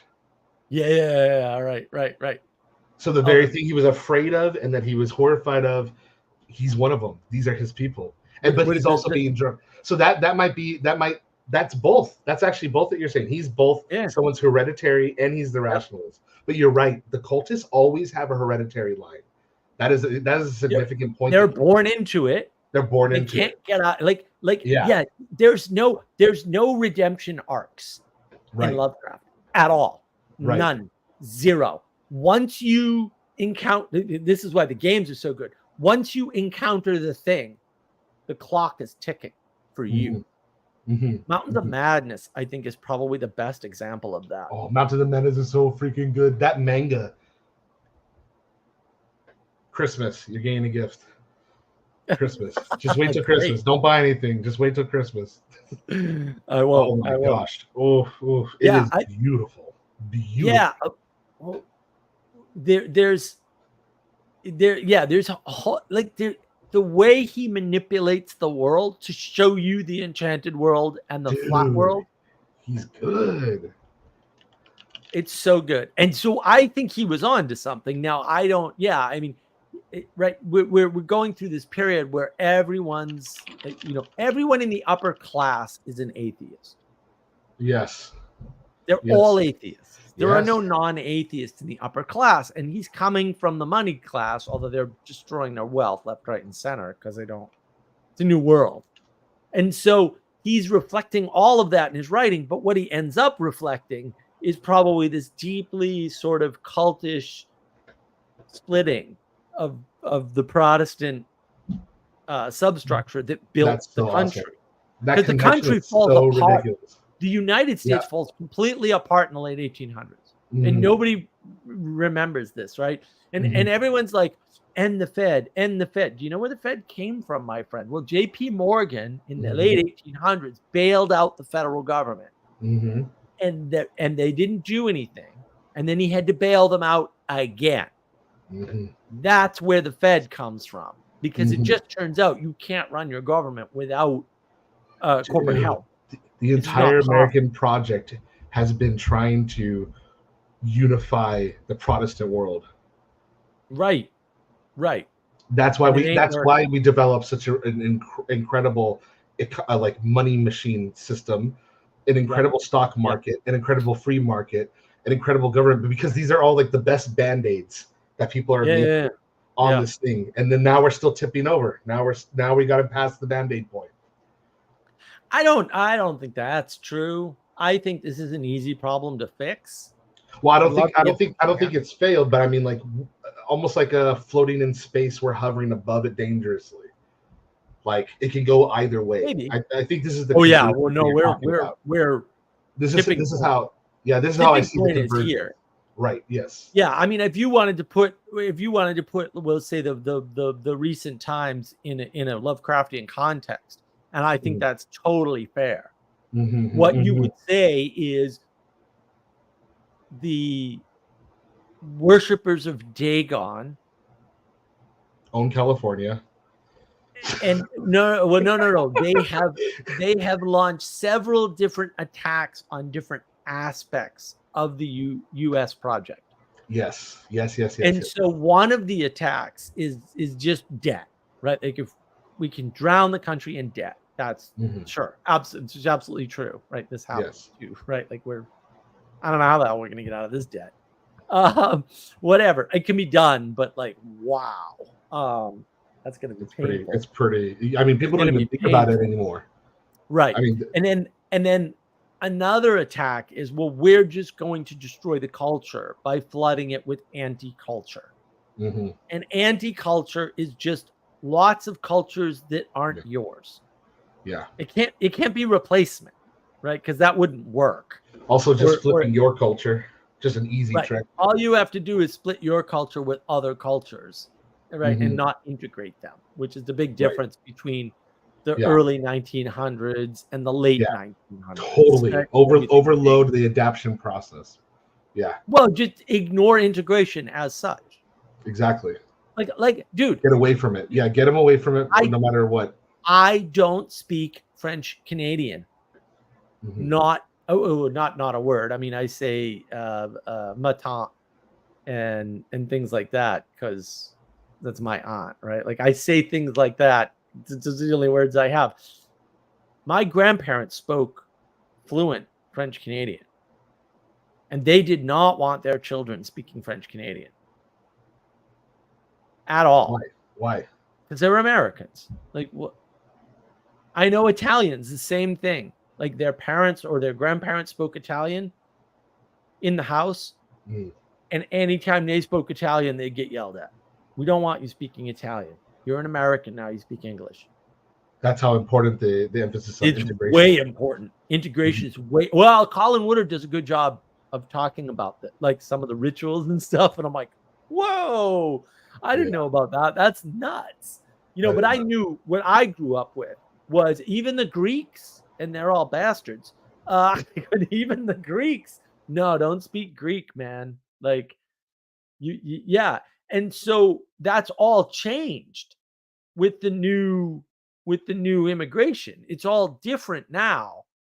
And another attack of, we'll say, non-integrate. So we've got debt attack, we've got the economic attack, right? We've got the non-integration attack, which is cultural attack, right? We've got the religious attack, obviously, which is it's not just religion. I talk about this in one of my videos. I can't remember which one now because I have too many. On education. It's unfair and doesn't tell the full story if you say we took religion out of school in the United States. Right. Because we took religion, we took gym, we took art, we took music, and we took recess out of school. Yeah, we took all the participation in poetic. All the participation is out. The reason why that's important is because you can reconstruct religion with participation alone. But if you remove participation as such, your symbolic thinking weakens or doesn't get developed. They didn't just attack religion; they attacked participation. Right now, you're in a meaning crisis, and also, what would you call a non-participating human in the world? A zombie. A zombie. It's a zombie. And you may think zombies are not real. They are 100% real. Scotland. Go to Edinburgh, Scotland right now. I've heard this. You will be surrounded by actual zombies. It is the most frightening thing ever. I could not believe it. I was like, I am surrounded by actual zombies.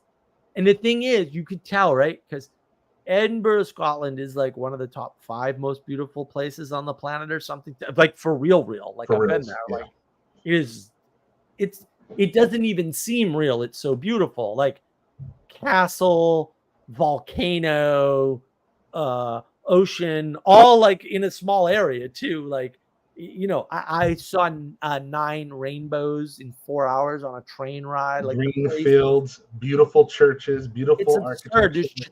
You can't look anywhere and not see 4 churches. Castles. It's not possible.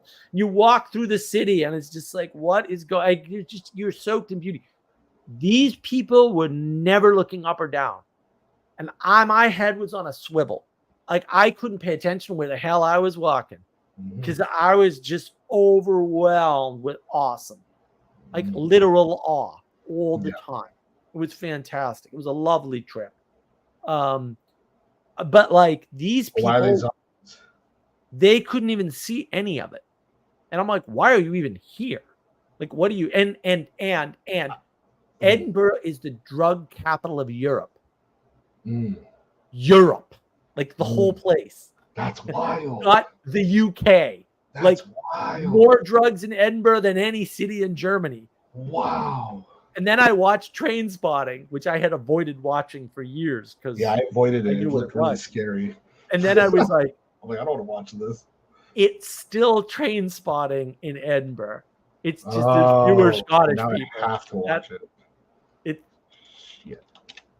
Like, I'm gonna have to watch it. That's another documentary movie that like there's zero embellishment in that. Oh film. Yeah, this is just some guy saw this and made a movie about it. He's like, this is his life. Yeah. He's the main character survives. Oh, okay. Yeah. I don't know the story. No, the main character survived. I didn't either. But like there's one scene too where they get off the train and they're like just going out in the woods because that's a thing that they do up there for some weird reason. And it's high contrast stuff. It's all high contrast. So they get off the train and like a discussion ensues about, well, what the hell are we doing here? Why are we here? And he goes, Scotland sucks. And it's just like, dude, that's where you live. That's where you grew up. What are you doing? Right. And meanwhile, they're all heroin addicts. I'm like, whoa, this is dark. This is just a documentary. It's extremely dark. Do you think that because I could totally get behind this idea. Do you think that it was just the drug being introduced into that culture? Like, do you think they would have even gone that way, or is there something inherent in the people's culture that then manifested the meth problem? No, I think that the problem with the European countries in general is they all had their moment and it's all gone. And they can't compete. And that's actually why the Great War happens. Oh, right? wow. And they're just in trauma mode ever since. Oh my gosh. And Yeah, until Jesse, because Jesse's probably just an angel from Australia or something. Until Jesse was like, no, bro, you gotta watch Live and Let Die and read the book, and sent me the damn book. Yeah, And I read the book and then watched the movie because that's the introduction of Roger Moore, and then saw the differences. Like, I didn't understand the American exceptionalism thing. Like, I tried for decades to figure out where the hell this comes from. Like, what imagination is this? Oh, And James then I was Bond? like, I totally see it, right? Because what happened was Ian Fleming and books like that were read by the upper classes. The Brits adapt the movie to their version of what they think America is. Okay? That's wild. Hollywood did not do that movie. That's not a Hollywood thing. You're right. I didn't even realize that till right this second when you said that. Right. And I know movies. That's Ginger wild. Ginger That's Bill true. taught me this. He's like, no. That was done in the UK. That wasn't done. Wait, who brought this to you? Yeah, Ginger Bill. You'll meet him on the server. He's awesome. I heard him talk one time. He was really cool. He's awesome. He's way awesome. But like, I was like, oh, well, that makes even more sense. It's the Brits reflecting badly on themselves, because what happens is the major change in, well, there's a lot of it. The Hollywood, the movie story is dumb. Right? It's just silly, which is fine, right? Because in a way, the Brits are poking fun at the Americans for liking such a banal, stupid. It's James Bond is silly. The movies are silly. Mm-hmm. The James Bond in the book is not silly at all. Right, he's not. He's very sophisticated, and he takes a lot of damage. Right? I didn't know that. See, I never read it. Oh yeah. Ooh, oh yeah. He takes a lot. I already put the book in my cart.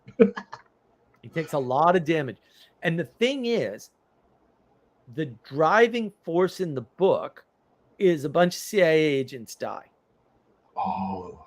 And because what's happening is linked to the Caribbean, to one of the British colonies, basically, they call in Bond, and he flies to New York and gets a bunch of background in Brooklyn and all this, has some adventures, right? But then he's not an active agent in the US. In the movies, the whole reason why he gets dragged in is because MI6 lost 3 agents. And I'm like, what?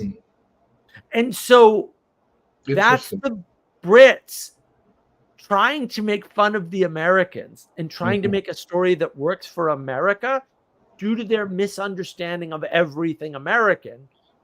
But that way of rewriting the story, that's what causes the American exceptionalism. And this was the puzzling part about American exceptionalism to me, because Tom Holland and Justin Brierley talked about this. They said, oh, we saw the American exceptionalism in academia. And I was like, dude, I have talked to thousands of people in the United States, and not one of them is an American exceptionalist. Not one of them. They don't even think of themselves that way. Everybody I've ever met is a freaking Europhile. They love France and England. They love them. They think we should be more like France and England.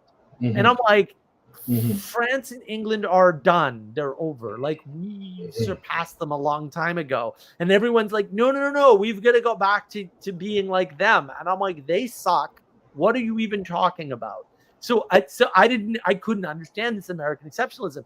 But what they said was it was in academia. And I went, oh, wait a minute.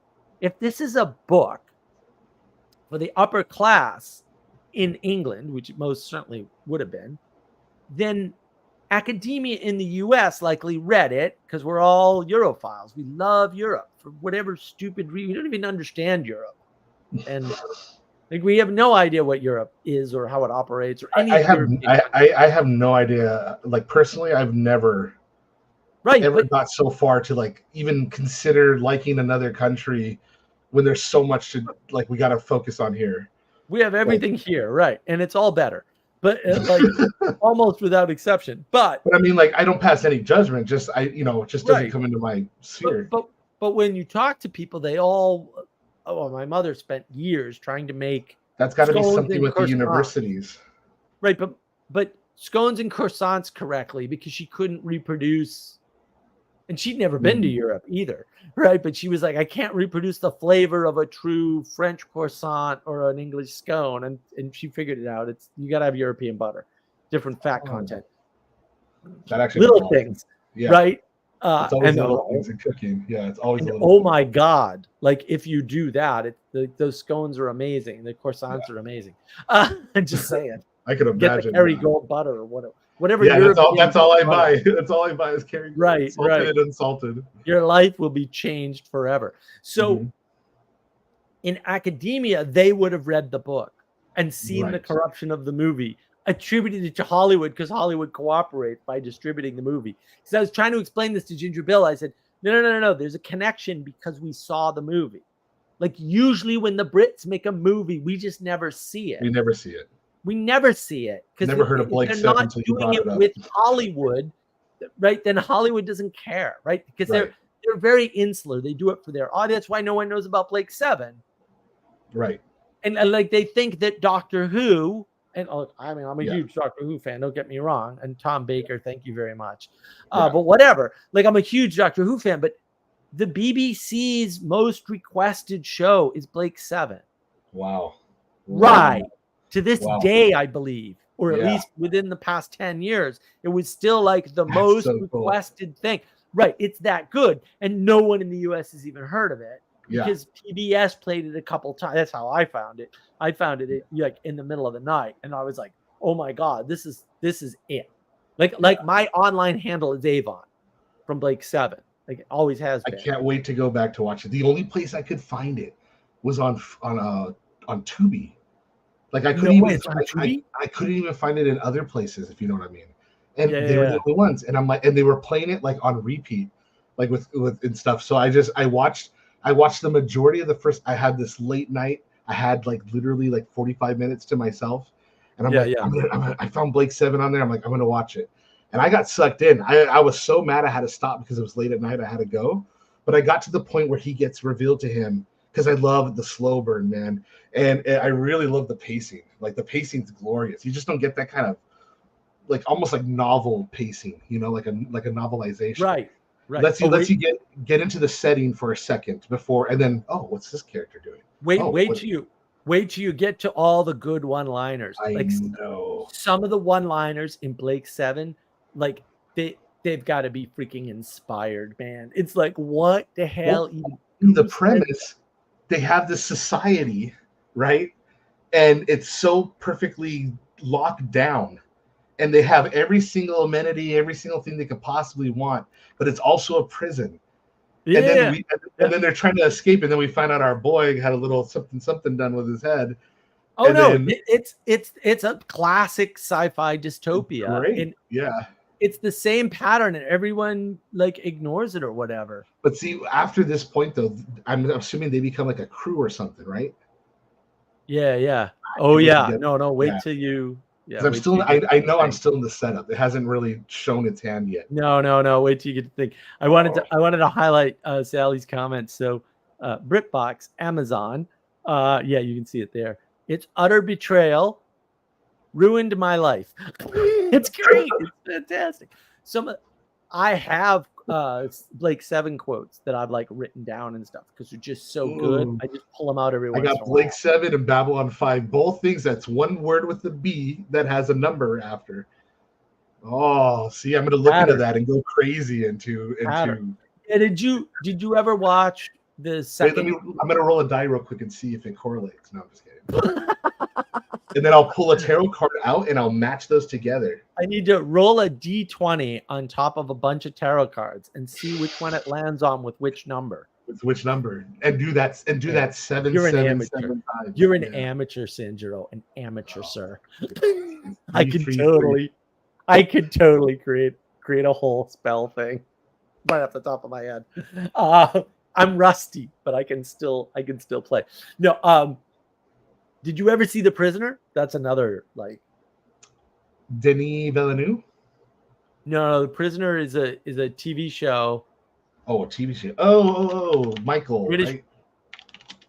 Yeah, was Oh no, I'm thinking of a different show. The Prisoner was before Breaking Bad.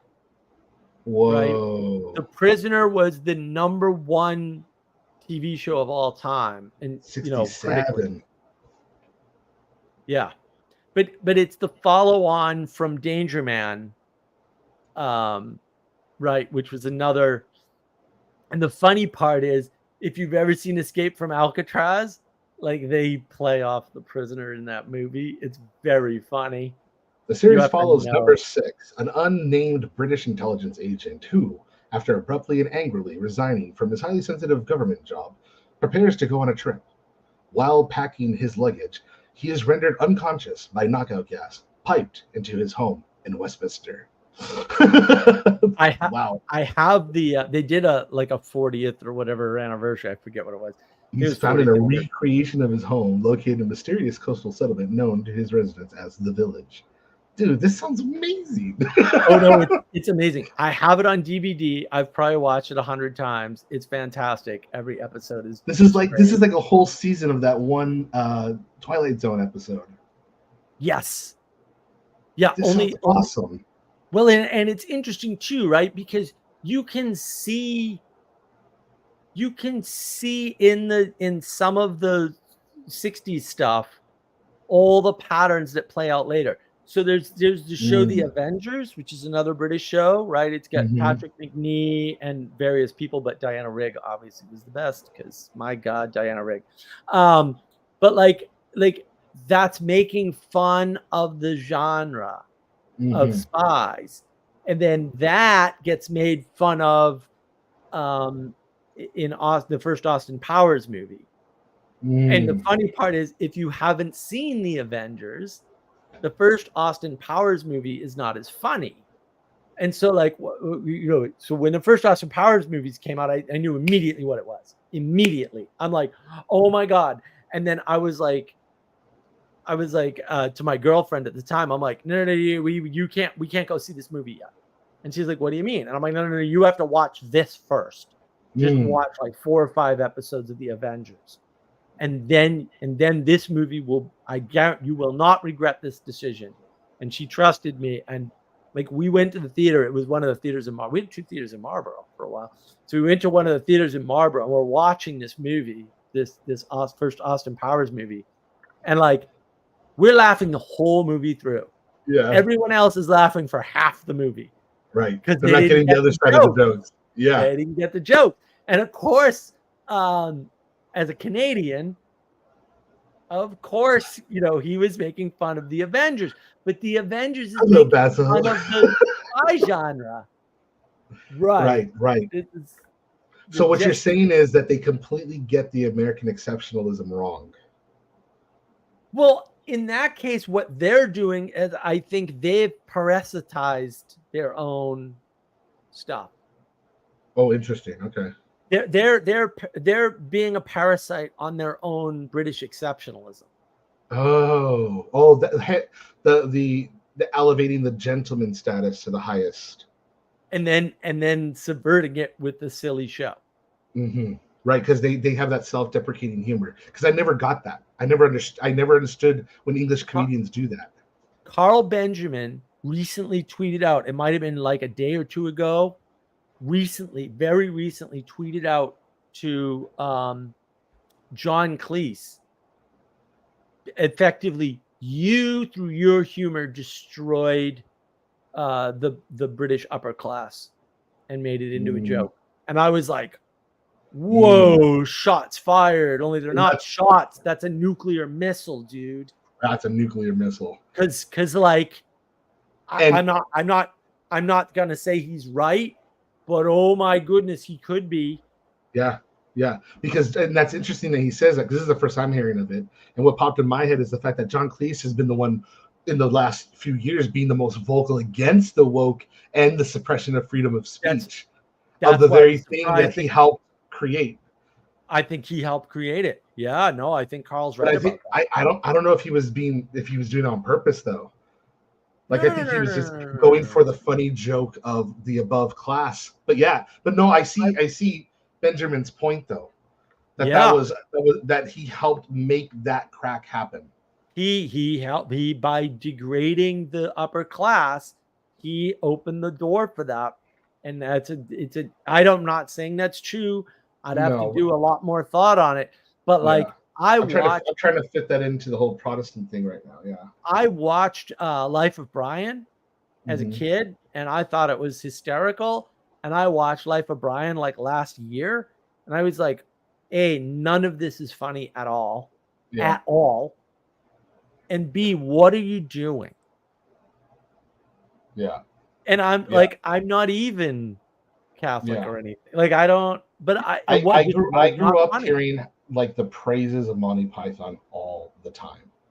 And then, you hear about it, you become a teenager, you watched it. I watched it. I thought it was funny because I'm 13 and I don't know anything about England. Then I learned history and I learned things. Then I come back as an adult and I can't get past it. It's so like, especially when the Catholics are hitting themselves in the head with boards. I'm like, that's not what was going on. You're making this look like everybody was just dumb and retarded. And I think that's the subversion that happens from the grand subversion. Like once you subvert, and it's a mockery of their suffering too. Yeah, but and it's once you subvert the hierarchy, hierarchy is inevitable. It's older than trees, right? Jordan Peterson, right? A new hierarchy, and then you subvert that, and then you get a new hierarchy, and then you subvert that, and then you get. And I'm like, dude, like, what are you doing? Don't subvert the hierarchy. The Ryan Johnsons of the world. Oh, don't even get me started on that. Oh, I mean, it was so painful watching the whole Star Wars thing unfold when at the very beginning exactly how it's all going to unfold, because the guy tells you, just like Abrams tells you, they're like, we're cynical, we're nihilists, we're going to do this one trick, and we're going to keep doing this one trick. But that was, and then people are like shocked. So Peugeot starts talking about Shrek, and I've never seen Shrek. I never had any interest. I mean, I like Eddie Murphy, like whatever, but I have no interest in ever seeing Shrek. And then Peugeot says, he's just talking about fairy tales and subversion and all that. I forget which video it is, but he says, oh yeah, well, they tell you in the beginning what they're up to. And he starts describing the opening scene of Shrek, where basically he takes a page out of a fairy tale book, tears it up, and wipes his ass with it. And I was like, whoa, I'm definitely never watching Shrek. Bung, bung, bung, bung, bung, bung, just happy pop music playing along. Yep. But now I'm like, no, I ain't watching that because I know it's bad enchantment. Yeah. I don't need. And again, like, if you wanted to put it in these terms, I'm going to tell you flat out, you bring a sorcerer to me, level whatever, I don't give a shit. He ain't going to win. I will tell you that. I'll make that claim all day long. Like I was not kidding when I said, no.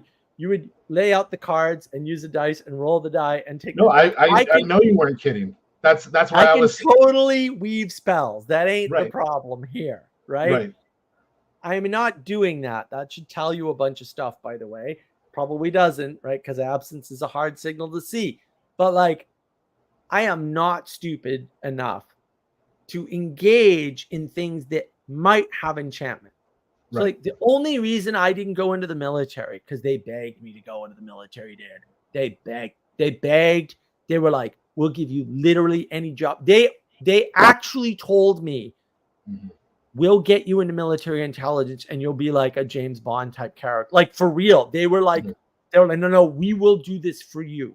Like, absolutely. Like this will happen. Your test scores are just that way. And I was like, the only reason I didn't go into the military is because I was not entirely sure that they couldn't break me or break part of me. And I was like, I ain't even taking that chance. I'm a low risk guy when it comes to certain things. That's one of them. I'm like, I ain't even taking that chance. So I never went in the military. Probably would have been better for me in many, many ways for many various reasons, but I didn't even touch it. I think that's a very valid reason to reject that offer. I wouldn't. That's essentially my own reason too. So in the same way, I ain't watching Shrek because I don't know what they pull. And even though I'm pretty sure like they ain't good enough to get anything past me, I ain't going to take that. I don't even want to take the chance. Like, why take the chance? Like, it's a zero risk is better, right? Like, that's why it's like, look, if you're paranoid, don't read Lovecraft. My God, like, don't read Edgar Allan Poe. Don't read any of this stuff, right? Like, don't take the chance. Like, it doesn't. It's not important enough to take a risk with. Yeah, right? I tried showing that to my 5-year-old, knowing that I wasn't gonna play it all the way through. I just want to see what his response was. So I put him in the frame of, let's see if we like this, and tell me what you see when you're watching it. And he goes, okay, because I've been showing him art and reading him specific books, and I'm just really tuning his unconscious parabolic poetic and participation. Discernment. You're getting discernment. Yeah. Really, really good books that he loves. He's so awesome. He loves like the harsh tales where the kid gets eaten or they get lured into the house, like, and they get murdered, and he loves those. He's like, he always wants to know, like, well, why, what he wants to know everything about the wolf, and he wants to kill the wolf. Like, he always wants to, like, he's really cool that way. So I showed him Shrek, and in the very beginning, we go in, he's watching it, I'm watching it. I'm like, what do you think about it? He's like, it's stupid. I'm like, do you want to keep watching it? And he's like, nah. And then which one he wanted? He wanted the Spider-Man Across the Spider-Verse, which has a wonderful story arc about heroism and what they do and sacrifice and all. So he knows a good story from a bad story. Yes. And that's the number one thing we're suffering from right now is the inability to tell a good story from a bad story. Yeah, and then he has no problem saying this is garbage. Right. Well, people can't tell, and then they engage with things, and they don't even they listen to Daryl Cooper, and I'm like, he's telling a bad story. Yeah, I don't have to know the facts that he's wrong about.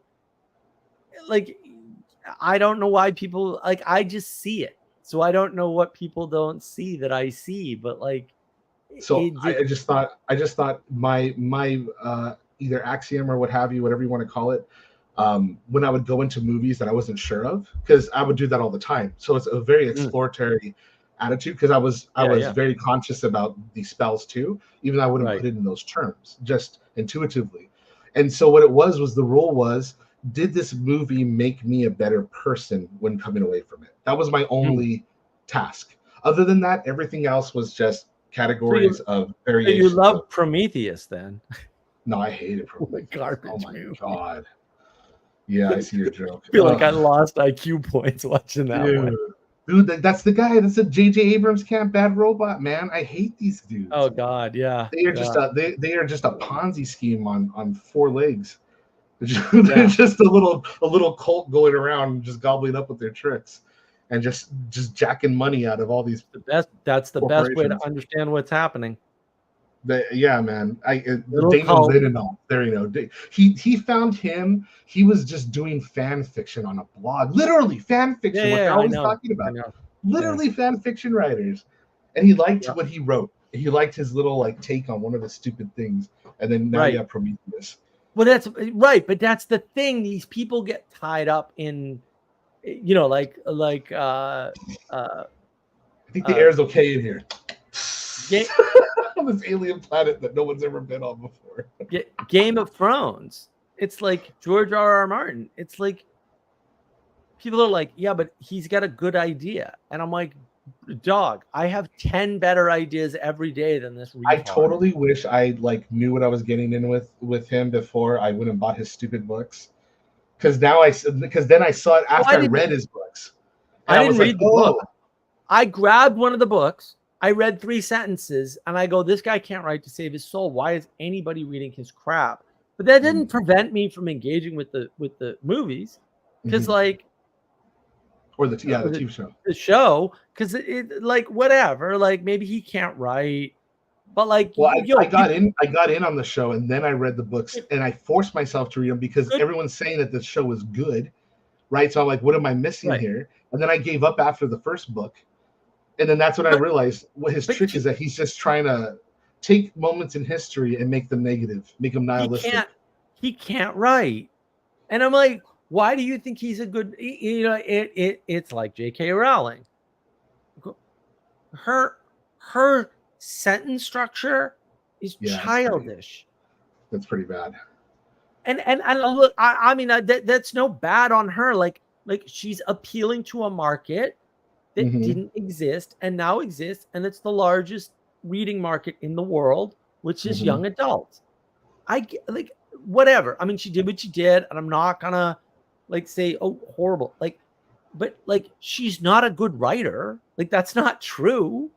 They're not like she's not a skilled writer. They're not well written stories. They're not particularly good stories. They're okay. They're okay. I would say they're okay. The style of the writing appeals to a certain group. Right, exactly. That is her brilliance. Right, it's her style. Her style is definitely the thing that connects. The ideas, and Peterson talks about this, like, where did she get this snitch from? Because that is an alchemical thing that nobody knows about and is very hard to find anywhere with lots of research. So either she ran across it somewhere. I mean, who knows what the hell's in, I saw where she wrote in Edinburgh. Who knows what's in Edinburgh or any part of Europe? Those alchemical things could be sitting around in books in children's libraries for all I know. It's just like etched into like one stone in an alleyway. Because they've lost track of their culture. So bits of their medieval culture are just sitting around broken in pieces all over the place. Right? So who knows where she ran into it? And so she's got those bits. Like, Europe still has that. Like, it's still a medieval place, right? To some extent, especially Edinburgh. My goodness, so beautiful. I want to go back. Right? But like, I remember seeing the last 2 Harry Potter movies, and I'm there because of my girlfriend at the time, and I was not paying attention to anything Harry Potter because I just saw it as a little kid thing, and I was too busy trying to live.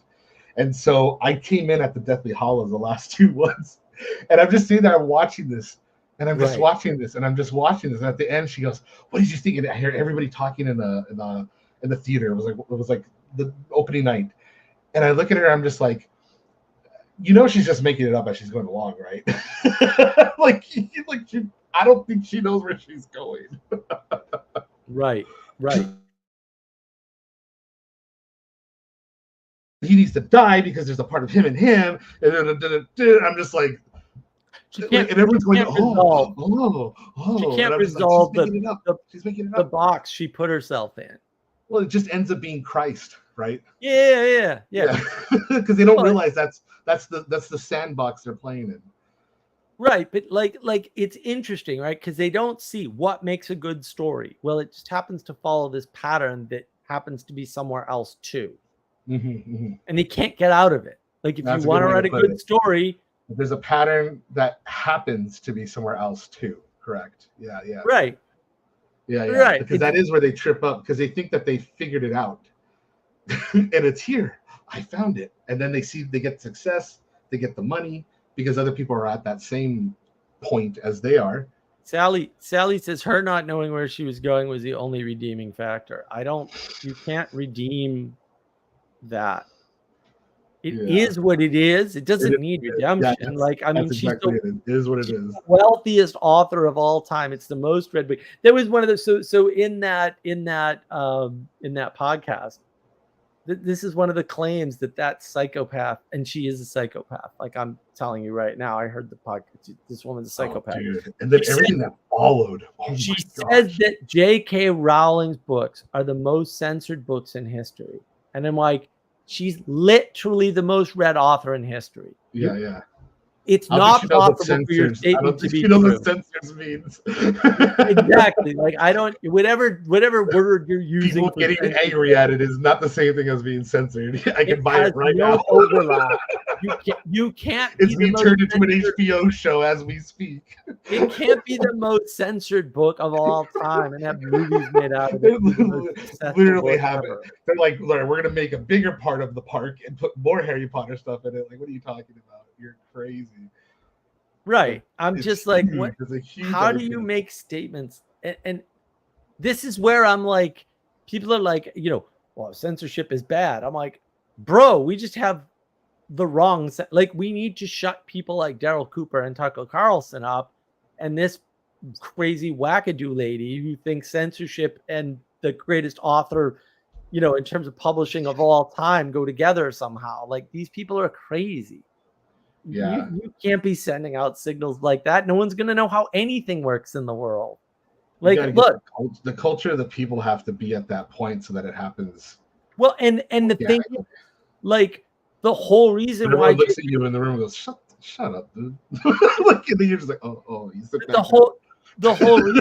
the whole reason Rowling is successful is because of basically whatever happens. Does the Matrix cause it? Is the Matrix right? Is the extended adolescence? Yeah. If you don't get the extended adolescence, ain't no one reading a book. Adolescence is only supposed to be a few months, and we've made adolescence like 30 years or something retarded now. And it's like, no, bro, adolescence is a little tiny time period where you're a little psychopath who hasn't grown up yet. And then you get through that, hopefully. You don't stay this brooding, wearing leather teenager forever, right? You get through that, and then you move past it, right? Like, you process your childhood trauma, and then you become an adult. Like, this isn't that hard, right? And we've made it like, no, this should be a lifestyle you should live in forever, like The Crow. And it's like, oh my God, like, why are we doing this? I don't know. This is the wrong thing. And it's the affluence that enables that, among other things. But like, it's horrible. Like, it's just, I mean, this is, and so if you want to go back to the Gnostic cults that are assaulting us, right? Like, that's another one. This extended adolescence thing where they're like, okay, the bankruptcy's not working quick enough. The cultural destruction's not working quick enough by inserting people. So what we'll do is we'll infantilize the population, right? That also builds a market that you can continue to sell to. Right. And the last part is, no. The trick that we're doing in Europe is working, the zombification. We'll bring it to the US. And that's why you get zombie apocalypse to be popular, because that's when the zombie zeitgeist, the attack of the zombification actually comes into the US. And guys like Vervaeke notice it. And Peugeot notices it. But that zombification had already happened in Europe. That's why zombie movies were popular earlier. Because, we're looking at Europe all the time. Yeah, right. And Adam and I have a great talk on this, the frontier of ideas, right? Where I basically, my thesis is still Europe is looking at an illusion of what they think the US is, and the US is looking at an illusion of what they think. Well, first of all, Europe doesn't exist. So it's already an illusion, right? And then the things that the US, the people in the US say about Europe, first of all, that there's a Europe, but about European countries in general, is so far off of reality. It's hysterical to me. I'm like, do you guys talk to anybody who lives in any of these countries ever? Because I, my whole life, have been in contact with people. That you find out really quickly that they do not, and they just repeat this that they've heard from other people. when it's all a fantasy illusion. Like one of the big I things, know what a European is. well, They like frogs one of the big and things was baguettes. they were like, well, They wear those stupid little hats. the European countries have had gay marriage for years, and I'm like, literally none. I don't. What are you What? talking about? Right. Like they had no idea. They thought Europe was this open place and had all the, and I'm like, no, bro, we're leading the way on that, unfortunately. Yeah.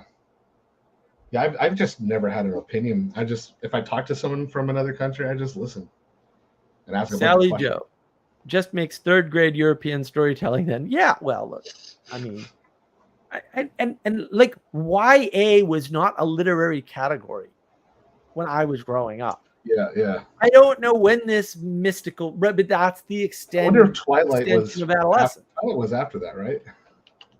But that's the extended adolescence. And I'm like, why is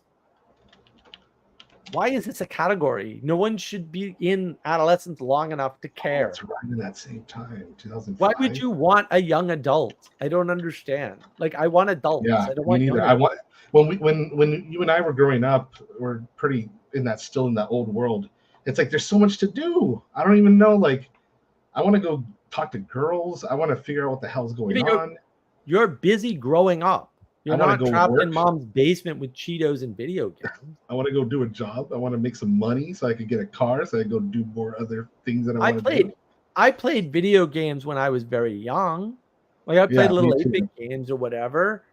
Once I got to high school, I was like, there was Counter-Strike. Most of the time I was out riding my bike. Yeah. And starting the Commonwealth Defenders.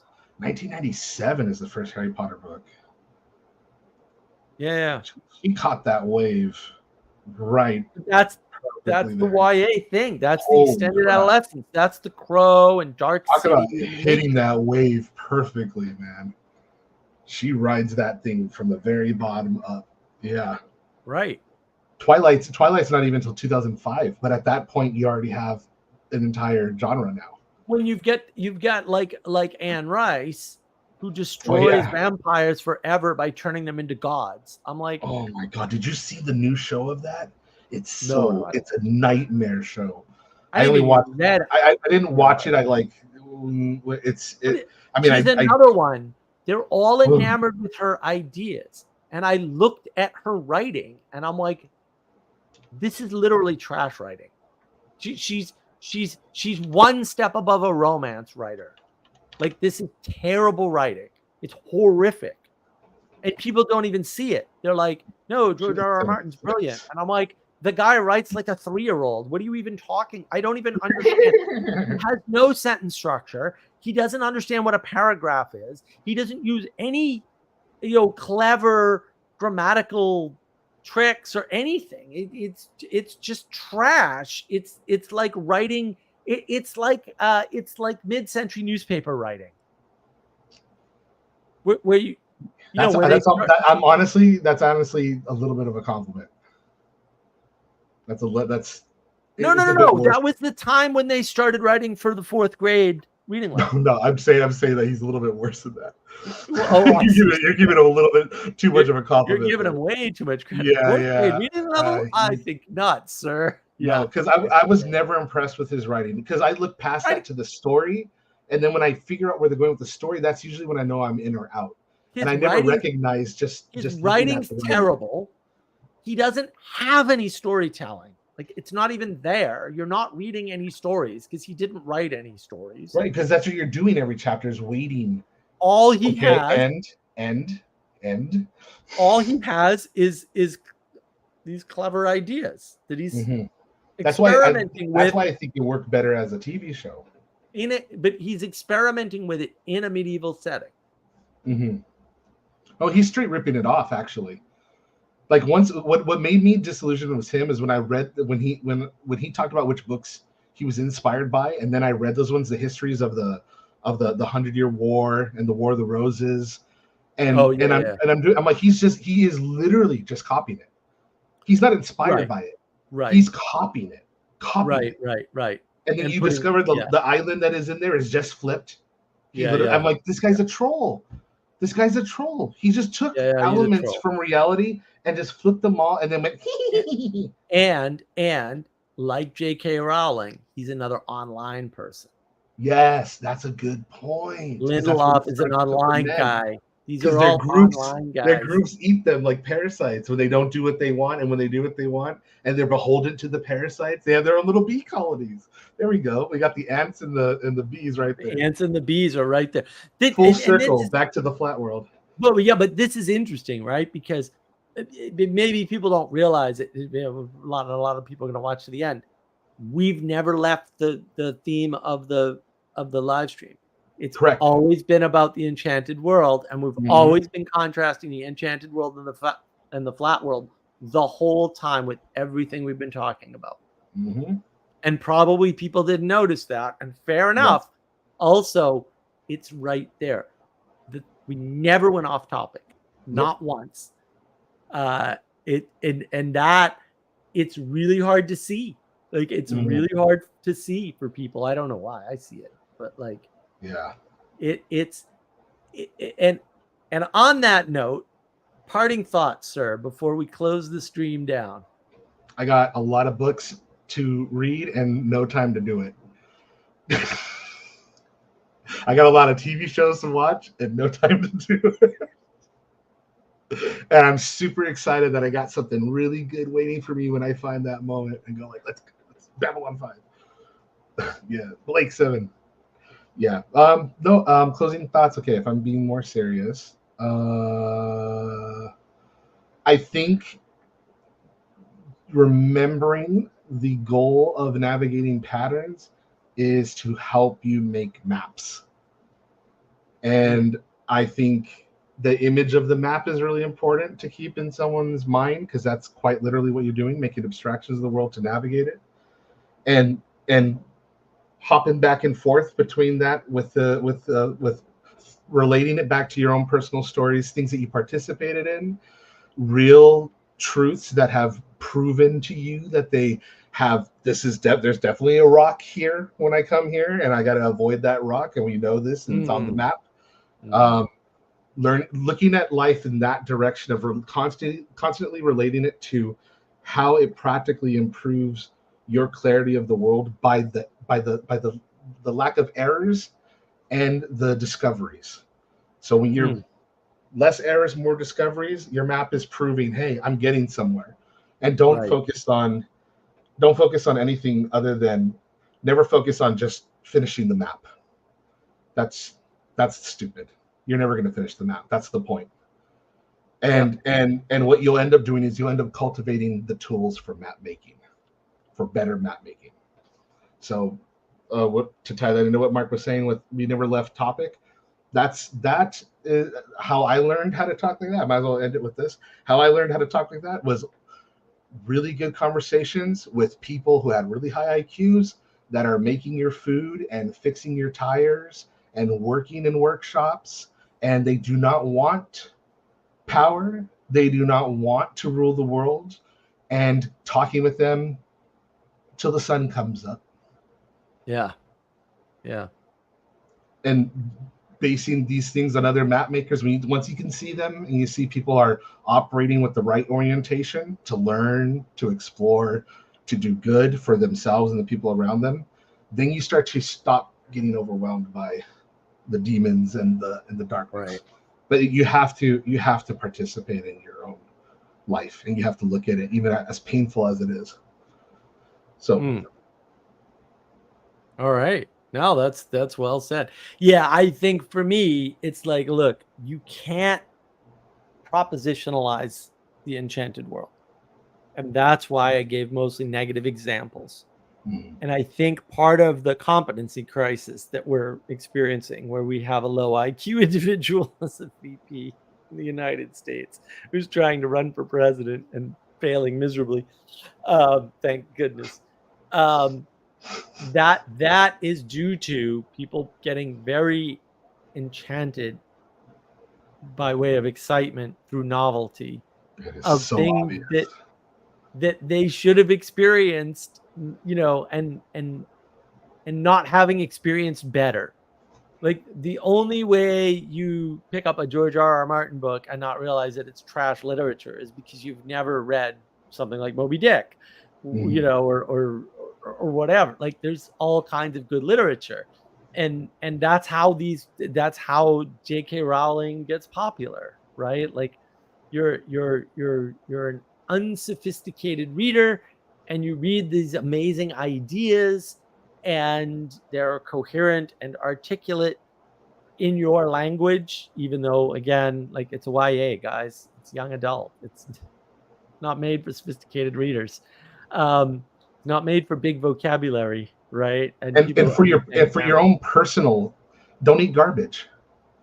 Don't convince yourself that garbage is a steak. Right, but I think we're living in the flat world where people can't discern garbage from steak, and that's because I think some of them love eating dirt. Well, some of them do, but like a lot of people they don't. But they just don't know any better because they've never seen a steak. And if you tell them a piece of poo is steak, they'll just believe you because they've never seen a steak and they have no point of comparison. And conversation is not going to save the world, but it is going to destroy it, right? Reading books is not going to save the world, but it is going to make everything worse, right? And so, like, maybe get out and maybe make connections with people and participate, because that's how you learn about reality, and that's how you experience the enchanted world, and that's how you get to know good enchantment from bad enchantment. And that's really all I want you to do. I don't want you to focus on Ukraine, and I don't want you to focus on the freaking election. It doesn't really matter what happens. What matters is whether or not you upgrade your enchantment skills in the real world through your participation. I will see you all next week. Have a wonderful week. I don't know what the topic will be.